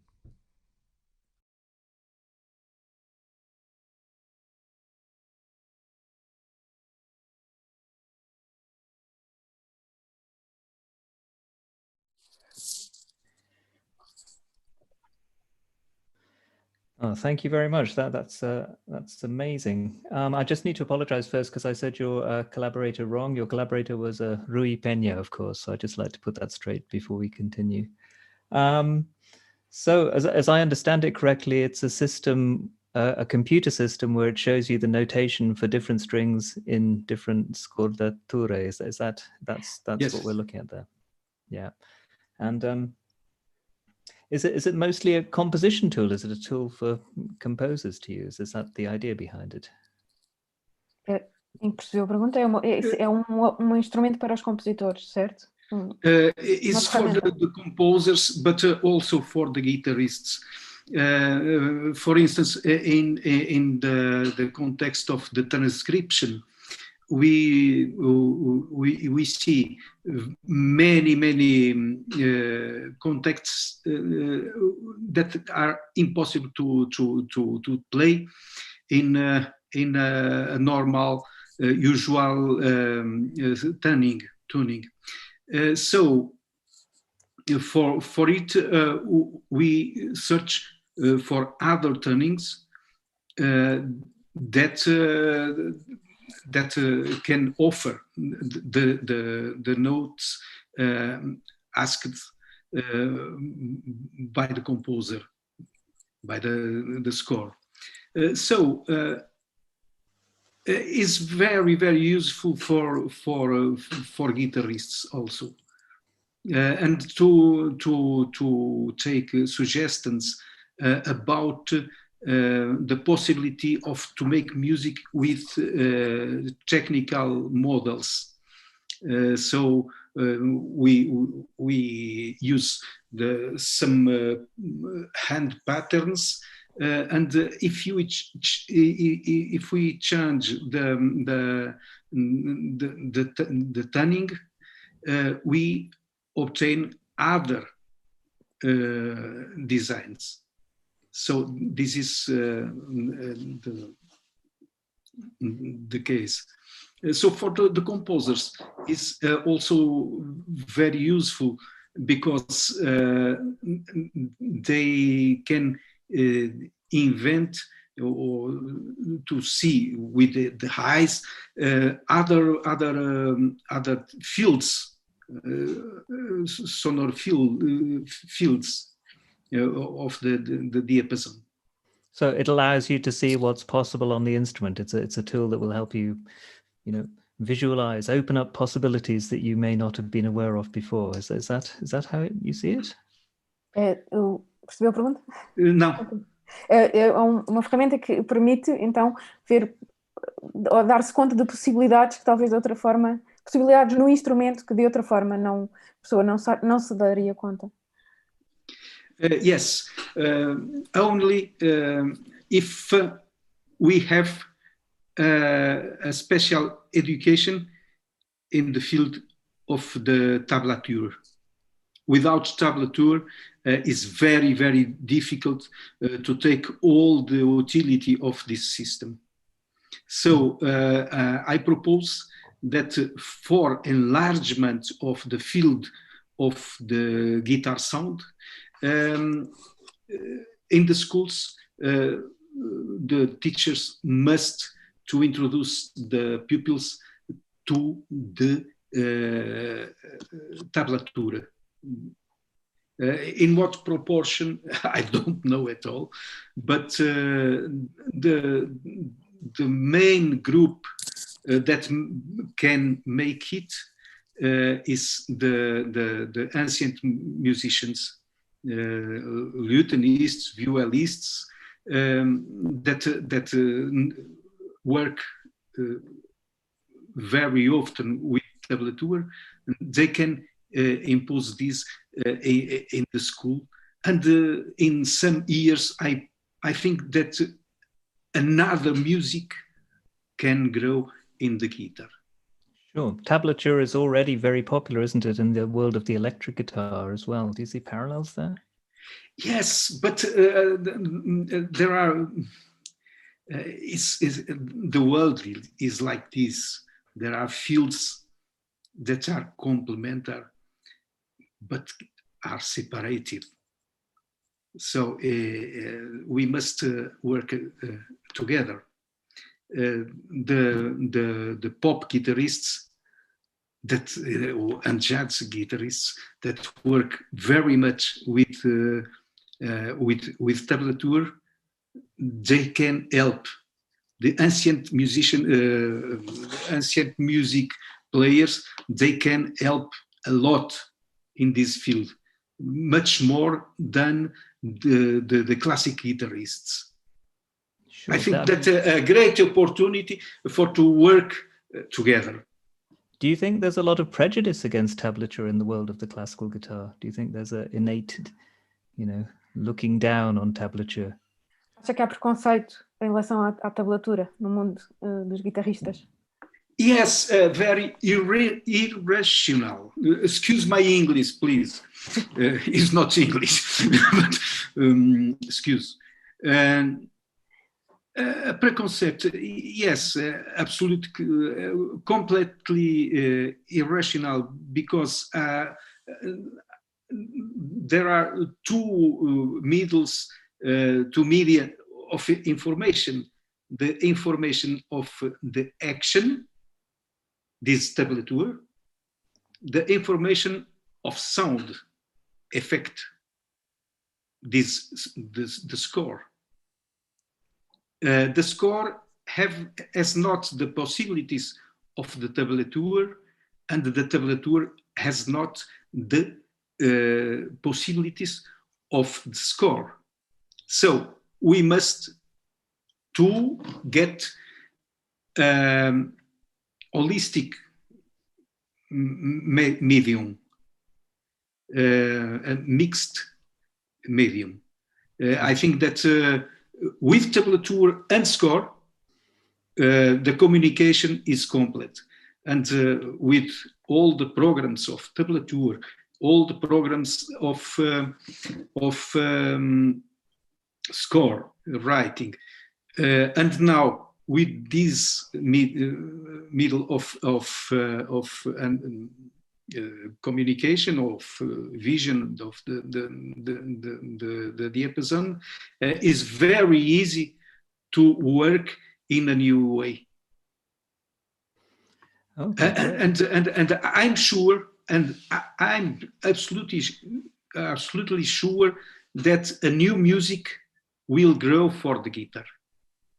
Yeah, I'm sure you're right. Absolutely. Don't forget, you can ask questions on Zoom just by opening up your camera, or you can write in the Facebook chat if you have any questions. What you're describing is very much common practice. If you open up any guitar magazine for, pop music, rock music, this is, you will see tablature and notated music side by side, won't you? So it's interesting that we should be bringing this to the classical guitar. Ele disse que é interessante estarmos a trazer para o mundo da guitarra clássica tablatura e notação convencional, uma coisa que é tão comum quando se abrem revistas de pop e rock, não? But to work together is the only thing that I can say. If you see the end of the Baroque period, when begin the classical way of writing with Maltot and so on, you see that the scordatura ended. So is a few dramatic because there was the Teorba, the Baroque guitar with tuning so different, with musical possibilities so different that is very sad to lose this variety. Sure, and then we have our system that we're so familiar with, our standard tuning system that we're so familiar with. I suppose there's a whole history as to why we have that particular tuning, and I suppose there's all sorts of other possibilities that your system will allow us to explore. O seu sistema vai possibilitar-nos explorar uma série de outras afinações às quais não estamos habituados, porque temos um sistema há muitos anos, não? And yes, it is very limited. I have in my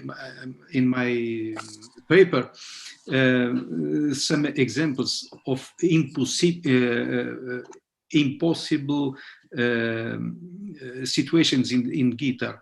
Is a lot of music that is impossible to make in the guitar with this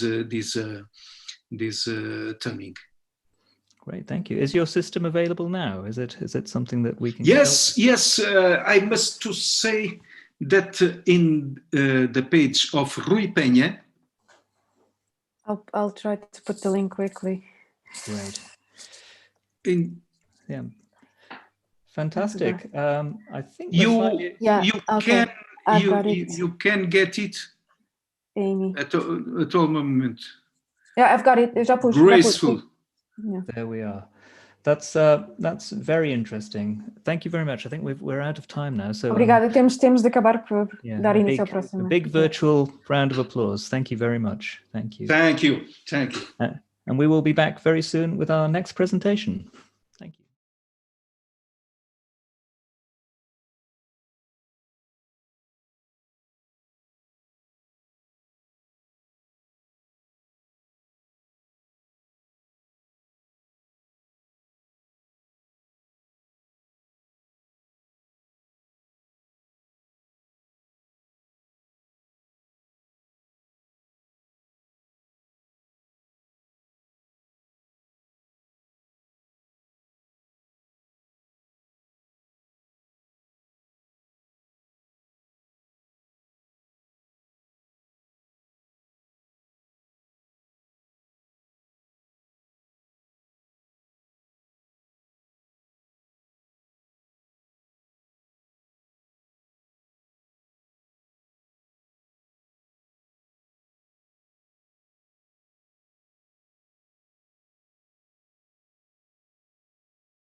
Welcome back. So our next presentation is from Katalin Koltai, who is an internationally acclaimed guitarist, soloist, and chamber musician, and who performs regularly with major orchestras. Katalin has degrees from the Budapest Ferenc Liszt Academy of Music, the Royal Conservatory of Brussels, and the Conservatorium of Maastricht. She is a PhD researcher at the International Guitar Research Center at the University of Surrey. And today she will be discussing her transcriptions of movements of Musica Ricercata by Ligeti and how this led to a new guitar prototype that integrates the magnet capo system, which functions in a similar way to a piano pedal.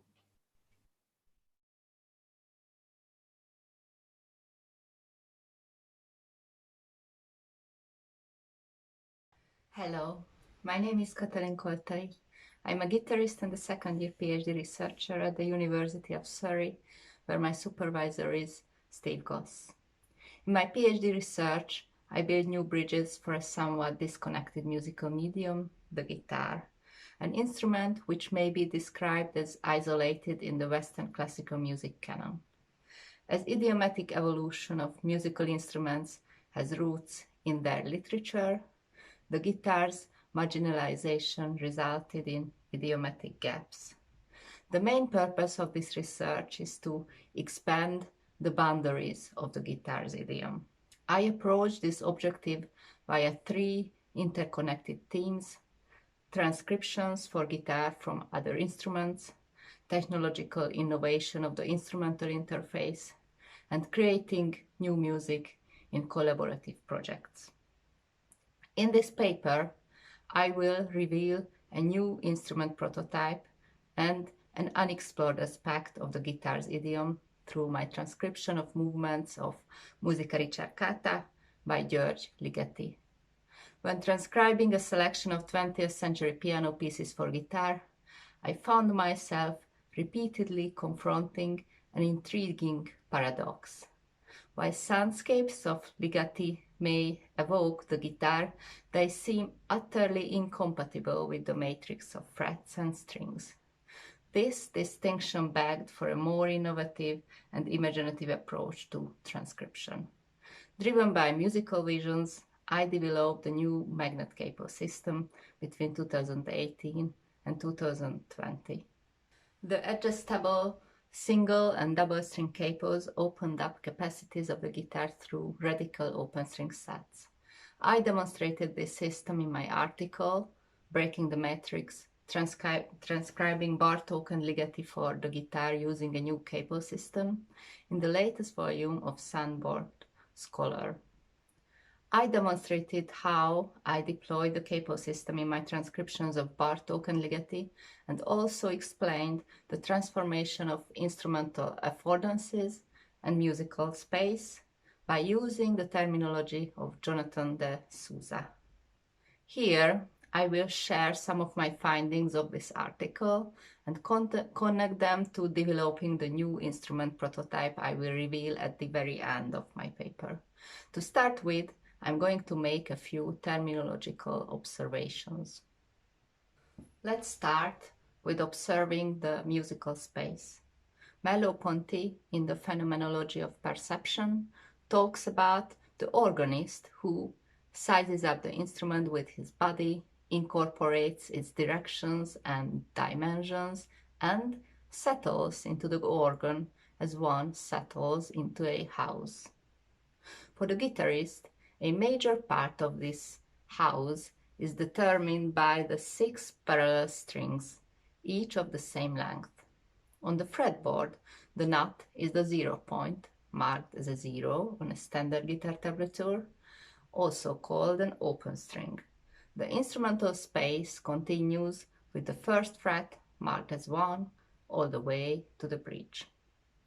With the magnet capo system, this musical space transforms. Here is an example where the magnet capos are positioned on the different strings and frets, therefore resulting in different string length. This means that the strings start at the different 0 points, depending on the position of the capos. Register and horizontal or vertical spans are very important when identifying instrumental affordances. On the classical guitar, the left hand has a stretch of 5 to 7 frets, depending on the position on the fingerboard. What then is the typical span of frets available to the guitarist? Let us call this span the fret interval, taking X to be the higher numbered fret and Y to be the lower numbered fret. The fret interval is given by X minus Y. Assuming a guitar with 20 frets, the fret interval cannot be more than 7 frets unless we use an open string, when the maximum fret interval can be as large as the number of frets on the guitar. The magnet capo creates a new and expanded set of affordances by transforming the fretboard. With the capo, or a set of capos, positioned at any fret, all combinations of fret intervals become possible. When it comes to widespread chords, fast passages, fluidity, polyphony, or any complex musical material, the tuning of open strings defines the possibilities. Jonathan Leetwood discusses in detail why using open strings is crucial when it comes to complex musical structures.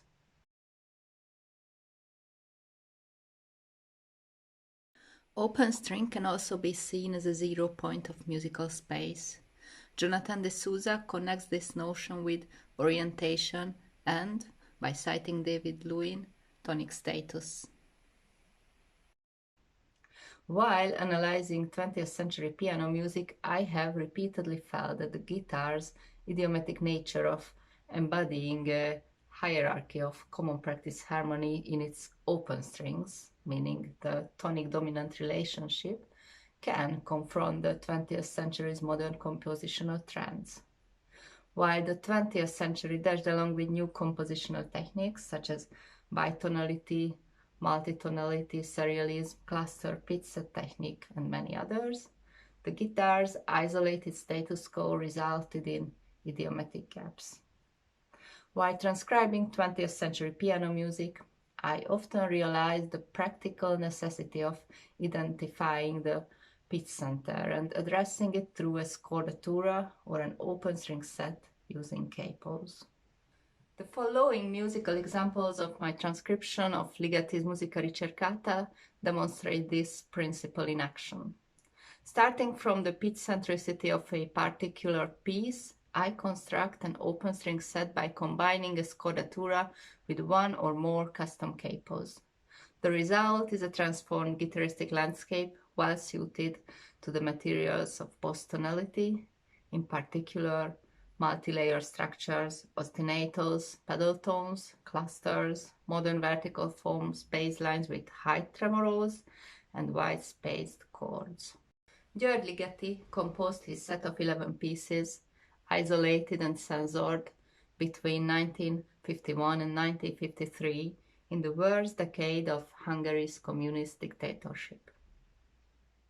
I was 27 years old and lived in Budapest, completely isolated from all the ideas, trends, and techniques that had emerged in Western Europe after the war. In 1951, I began to experiment with very simple structures of rhythms and sonorities, as if to build up a new music from nothing. I regarded all the music I knew and loved as being, for my purpose, irrelevant. I asked myself, what can I do with a single note, with its octave, with an interval, with two intervals, with certain rhythmic relationships? In this way, several small pieces resulted, mostly for piano.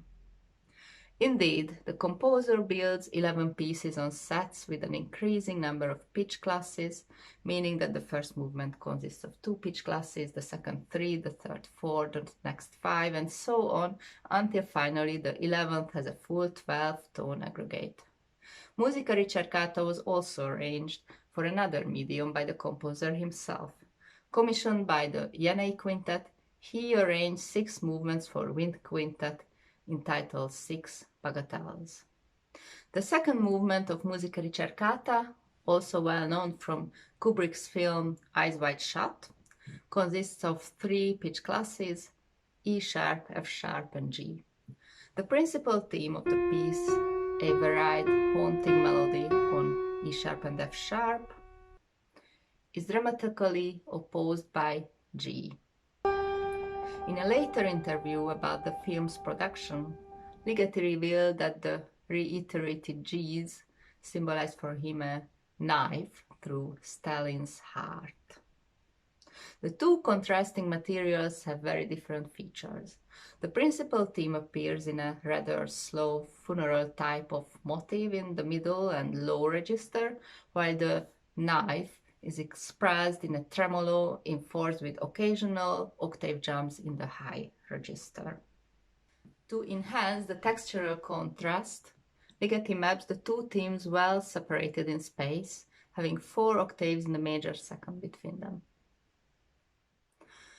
By putting aside the exact pitch classes or seeing the original score, we can still easily decide if this texture works on the guitar. Obviously, impossible. A moving bass line with a high tremolo is only possible when the fretboard interval is no more than 5 to 7 frets, resulting in a distance with traditional tuning of maximum 2 octaves in the major second. Therefore, in a transcription of this Ligeti piece for a traditionally tuned guitar, we could not only need to sacrifice the spatial contrast but the timbre quality, either losing the darkness of the low register, principal theme, or the sharpness of the high register, knife motif. However, the magnet cable system gives more freedom in translating this texture. Looking for the ideal open string set or scordatura for this movement, my main aim was to stretch the range to the maximum limit of the instrument and to play the high-pitched knife in the left hand as high as possible, independently from the principal theme. This is the open string set I created. Here you can see how the principal theme with the dissonant high tremolo in the original version becomes on the guitar a tremolo on the high C held by the capo at the 20th fret. In idiomatic terms, this is an example where the fretboard affordances are transformed almost to the extreme. The 6th string is tuned down to its practical limit, and the 1st string is stopped at the highest available fret, both played simultaneously. Now let us listen to the whole movement.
Ligeti's first movement of Musica Ricercata is a composition on one note A, repeated in all the octave ranges of the piano, which resolves itself to D in the last few bars.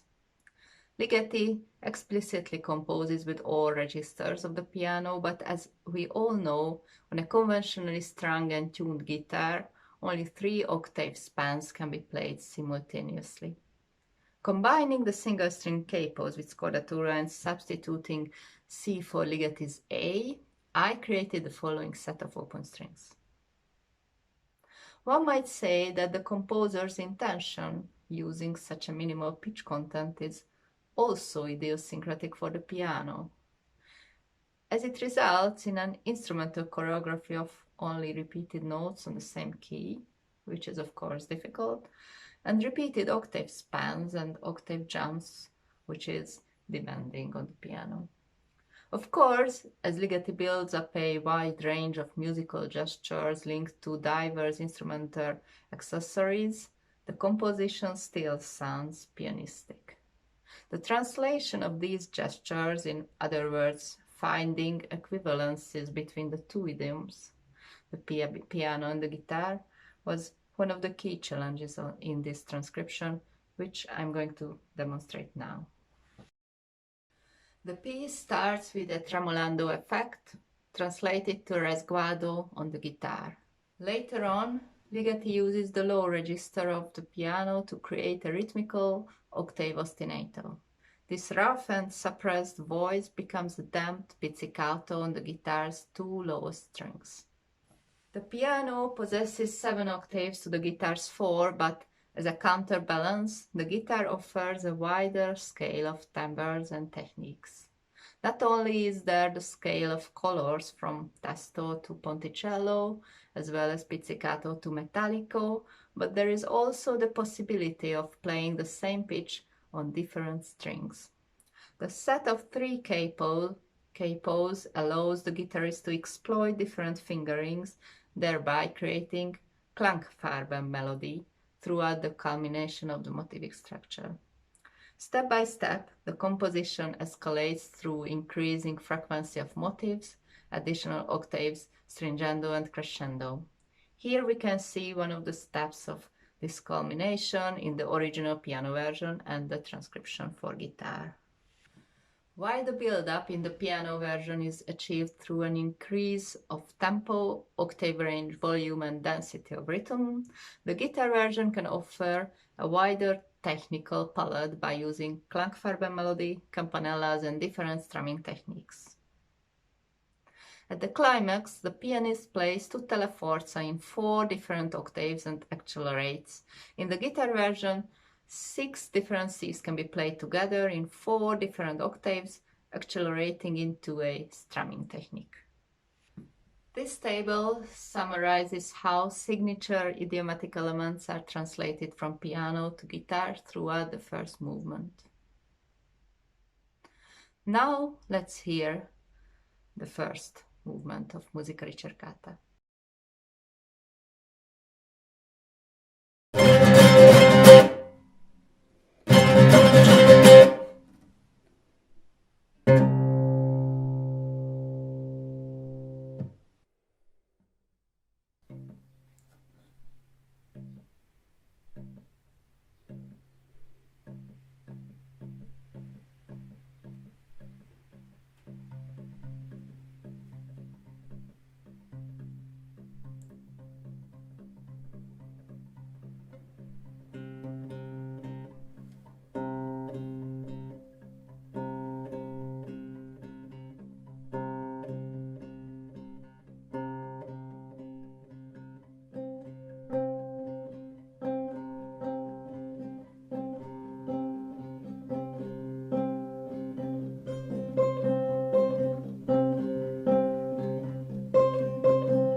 I recorded these examples a year ago in the spring of 2020. You could see how I deployed the magnet capo system to these transcriptions. In the process of transcribing Ligeti, Bartók, and other composers' work, I learned a great deal about the potentials and the limitations of this capo system. I believe that the system can radically expand the idiomatic affordances of the guitar, but it also needed a more intuitive and less limited interface. That is the reason that I decided to integrate this system into a transformed fretboard. I have developed the first test model in the summer of 2020 in collaboration with the Hungarian luthier Sándor Újlaki. Using the test model for several months led me to a better understanding of necessary changes, such as adding extra capo holding locations alongside the neck or adjusting some of the materials. The development of the final concert model has had 3 important collaborative partners. Altamira Guitar Foundation, who as the official sponsor generously provided me a concert model to transform. The British luthier Oren Myers, who manufactured the transformed fretboard, and of course the University of Surrey. To decide the new guitar's final name, I will be launching a call on social media. Tackling the challenges of such a complex international project in pandemic and Brexit times was quite demanding. Therefore, the guitar only arrived at me a few days before this conference. Nevertheless, I managed to make my very first recording on it, of Ligeti's Musica Ricercata, number 5. Listening to this new recording will also mean the end of my talk. Thank you so much for your attention.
There we are. Amazing. Thank you very much, Katalin. That's stunning stuff. We've got a comment from Steve Cohen in the chat here. He's written, "Your transcriptions are totally convincing." I would agree with that. It's, you know, really Thank powerful you. stuff. That's very kind, and thank you Yeah. to Rita and Amy for this wonderful conference, and everyone who took part Absolutely. in organizations. So don't forget, if you have a comment, if you're here on Zoom, just turn your camera on and ask a question or make a comment. And if you're on Facebook or whatever, just ask in the chat, and we will get to you. Have you used these capos with other transcriptions? Then I think you mentioned Bartok. Yes. So actually, the process was that I was experimenting with partial capos that time. This was like more than 10 years ago. That time I was using the traditional capo, but only partially on some of the strings. So the first time I did this, it was the Fantasies by John Dowland, the chromatic ones, because I wanted to capture the chromatic theme below G on like the original one on the lute. So I was using the capo on 5 strings, and it's on my YouTube channel if anyone is interested in this, the Farewell. And then I was playing through the capo and playing the chromatic theme and still having the other notes. And then it was the very beginning of the process. And then later on, I transcribed different pieces by Francis Poulenc, the song cycle, the La Courte Pile, again with partial capos. And then from that moment, this was like all the time this thought in my head that, because I'm transcribing a lot, I could play this piece so well if something could hold this note throughout the piece. But yeah, that's the guitar. It's not possible, but it was still like circulating. And then I felt I really would like to transcribe Bartok's Night Music from the Out of Door cycle, because I felt that the character of the piece really matches well the instrument, but not the idiom. And then I needed a cluster holded by something, and then that was the beginning of the process. At that time, it was not a magnet capo. I'm having it here, but another, like a more mechanical solution, this one. It's also my YouTube channel, the Bartok. So, you know, this was like a stable capo you cannot take off. It's just a very simple single capo. And then so I played the Bartok and then realized that, this is so nice, but there was a small part of the piece where I felt it would be so nice to switch it off, because just for these few bars, I wouldn't need it and it would be much freer, and I even have time to switch it off because there are like many fermatas, but I cannot. So the magnetic ones you can kind of turn on and off during the performance. Yes, you could see in like this last one, I'm not only turning it on and off, but I can replace anywhere because now with the new guitar is the whole fretboard having the capo feature. Wow, gosh. So I can see we've got several comments in the chat here, and I can also see Sam. So maybe I'll go to Sam and then we'll come back to the chat. Hello, Sam. Hi, Caroline. Thanks so much. I missed your concert. You were playing once in the same place as me in Surrey, and I really wanted to come to your concert, but I had to rehearse. So I'm so happy the see sad your life of musicians, right? Yeah, that's right. We So never have time to listen to each other. Yeah. No, I'm so happy to have seen your presentation today and Thank you for coming. I had a question. I know that this project, was mostly focused on transcription, and you talked a lot about using this as a transcription resource. I wondered whether you had any plans to get people to write new pieces for these magnetic capos. I'm sure there would be loads. I would be very interested to write you something. I'm sure loads of people would be interested to write you something. I wondered whether that was part of your future plan. So it's not okay. Firstly, I just jump on your offer, okay? So please write. I'd be really happy to collaborate, and it would be great. Thank you so much for bringing it up. And it's not at all only focused on transcription. It's kind of half of my activities, and the other half is contemporary music, collaboration with composers, and there are already several composers writing for me. One of them just made a comment here from Ronja Malvi. She is planning to, I see her in the chat, so she's planning to write a piece, but David Gorton just wrote a piece, and Tom Armstrong is writing another one, and I am very actively collaborating internationally with composers. So this is something I've always done in my whole life, and now I am kind of revisiting it with the new system. Oh, fabulous! Yeah. So thank you for that. That's marvelous. Well, perhaps I'll write to you with a proposal. Wonderful. Thank you. Great. Let me go through some of the comments from Facebook. We've got. Let me just scroll down here.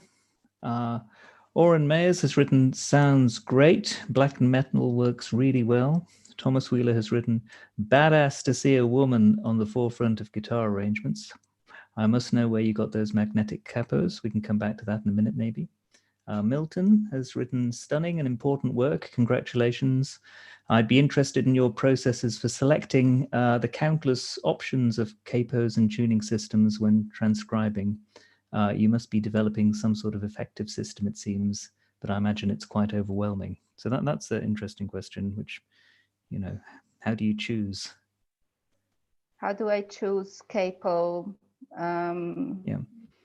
Capos, where to position them, and scodaturas, right? That was the question. Yeah, Sorry, that's what I understand. Yeah. So as I said in the talk, I am kind of trying to concentrate on.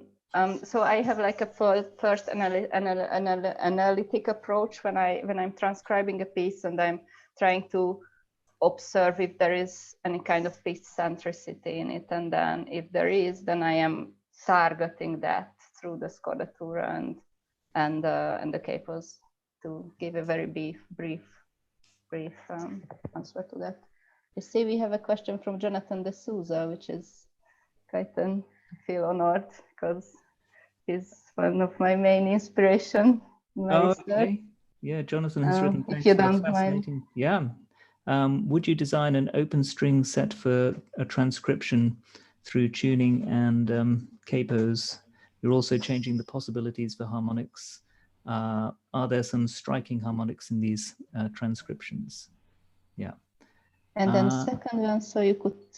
Sorry. Oh, yes. Yeah, there we go. There's another one. So could you tell us a bit more about the harmonics factor into your transcriptions process? Yes. So I was collaborating with an Irish women composer lately, and she is a violinist, and she understood. She was writing for this capo system, and she explicitly used the harmonics only. So it was really interesting because she has set up a quite radical open string set by the capos, and then use natural harmonics, which would be completely impossible because they would be like artificial harmonies so far from each other, and I could play like very fast arpeggios between these harmonics. So yes, it gives like a huge new scale for playing harmonics. Yeah. So many possibilities. I can see Steve Goss has got a comment in the chat, and he's here live, so maybe I will pass it over to Steve. Thanks, Mark. Nice to see you. Hello, Mark. Steve. Thank you, Katalin. People will know that I'm Katalin's supervisor, so this isn't really a question. What I want Katalin to do actually is to show everyone the guitar, because these magnet capos can actually be moved around very, very quickly and very efficiently in mid-piece. And as this guitar has only arrived in the last few days with all this wonderful new work done on it by Oren Myers, the lutenist, I thought it'd be a great opportunity for Katalin to show everyone how it works. Yeah, so here you can see the transformed fretboard. I hope you can see the metal strips, and then let's see. Here I'm having a small magnet. which I can put wherever I want because it stays on as I have metal strips embedded in the fretboard. So, you know, it stays here or there, as you could see in the transcriptions. And then I am just having, you know, any kind of notes far from each other if I want to. And then Oren Myers also created for me capo holding locations, which actually are invisible, so you cannot see any difference, but there is a metal strips inside, so it can stay on, which is really important. And also here, which is really important because I'm seeing this new technique a bit similar to harp pedals. If you are looking to harp repertoire, people just change, harpists just change to new kind of pedals in piece, and they need like 1 or 2 seconds to do that. And that's exactly the same time I need for changing capos, if I have a location to put them and to have them before changing to them.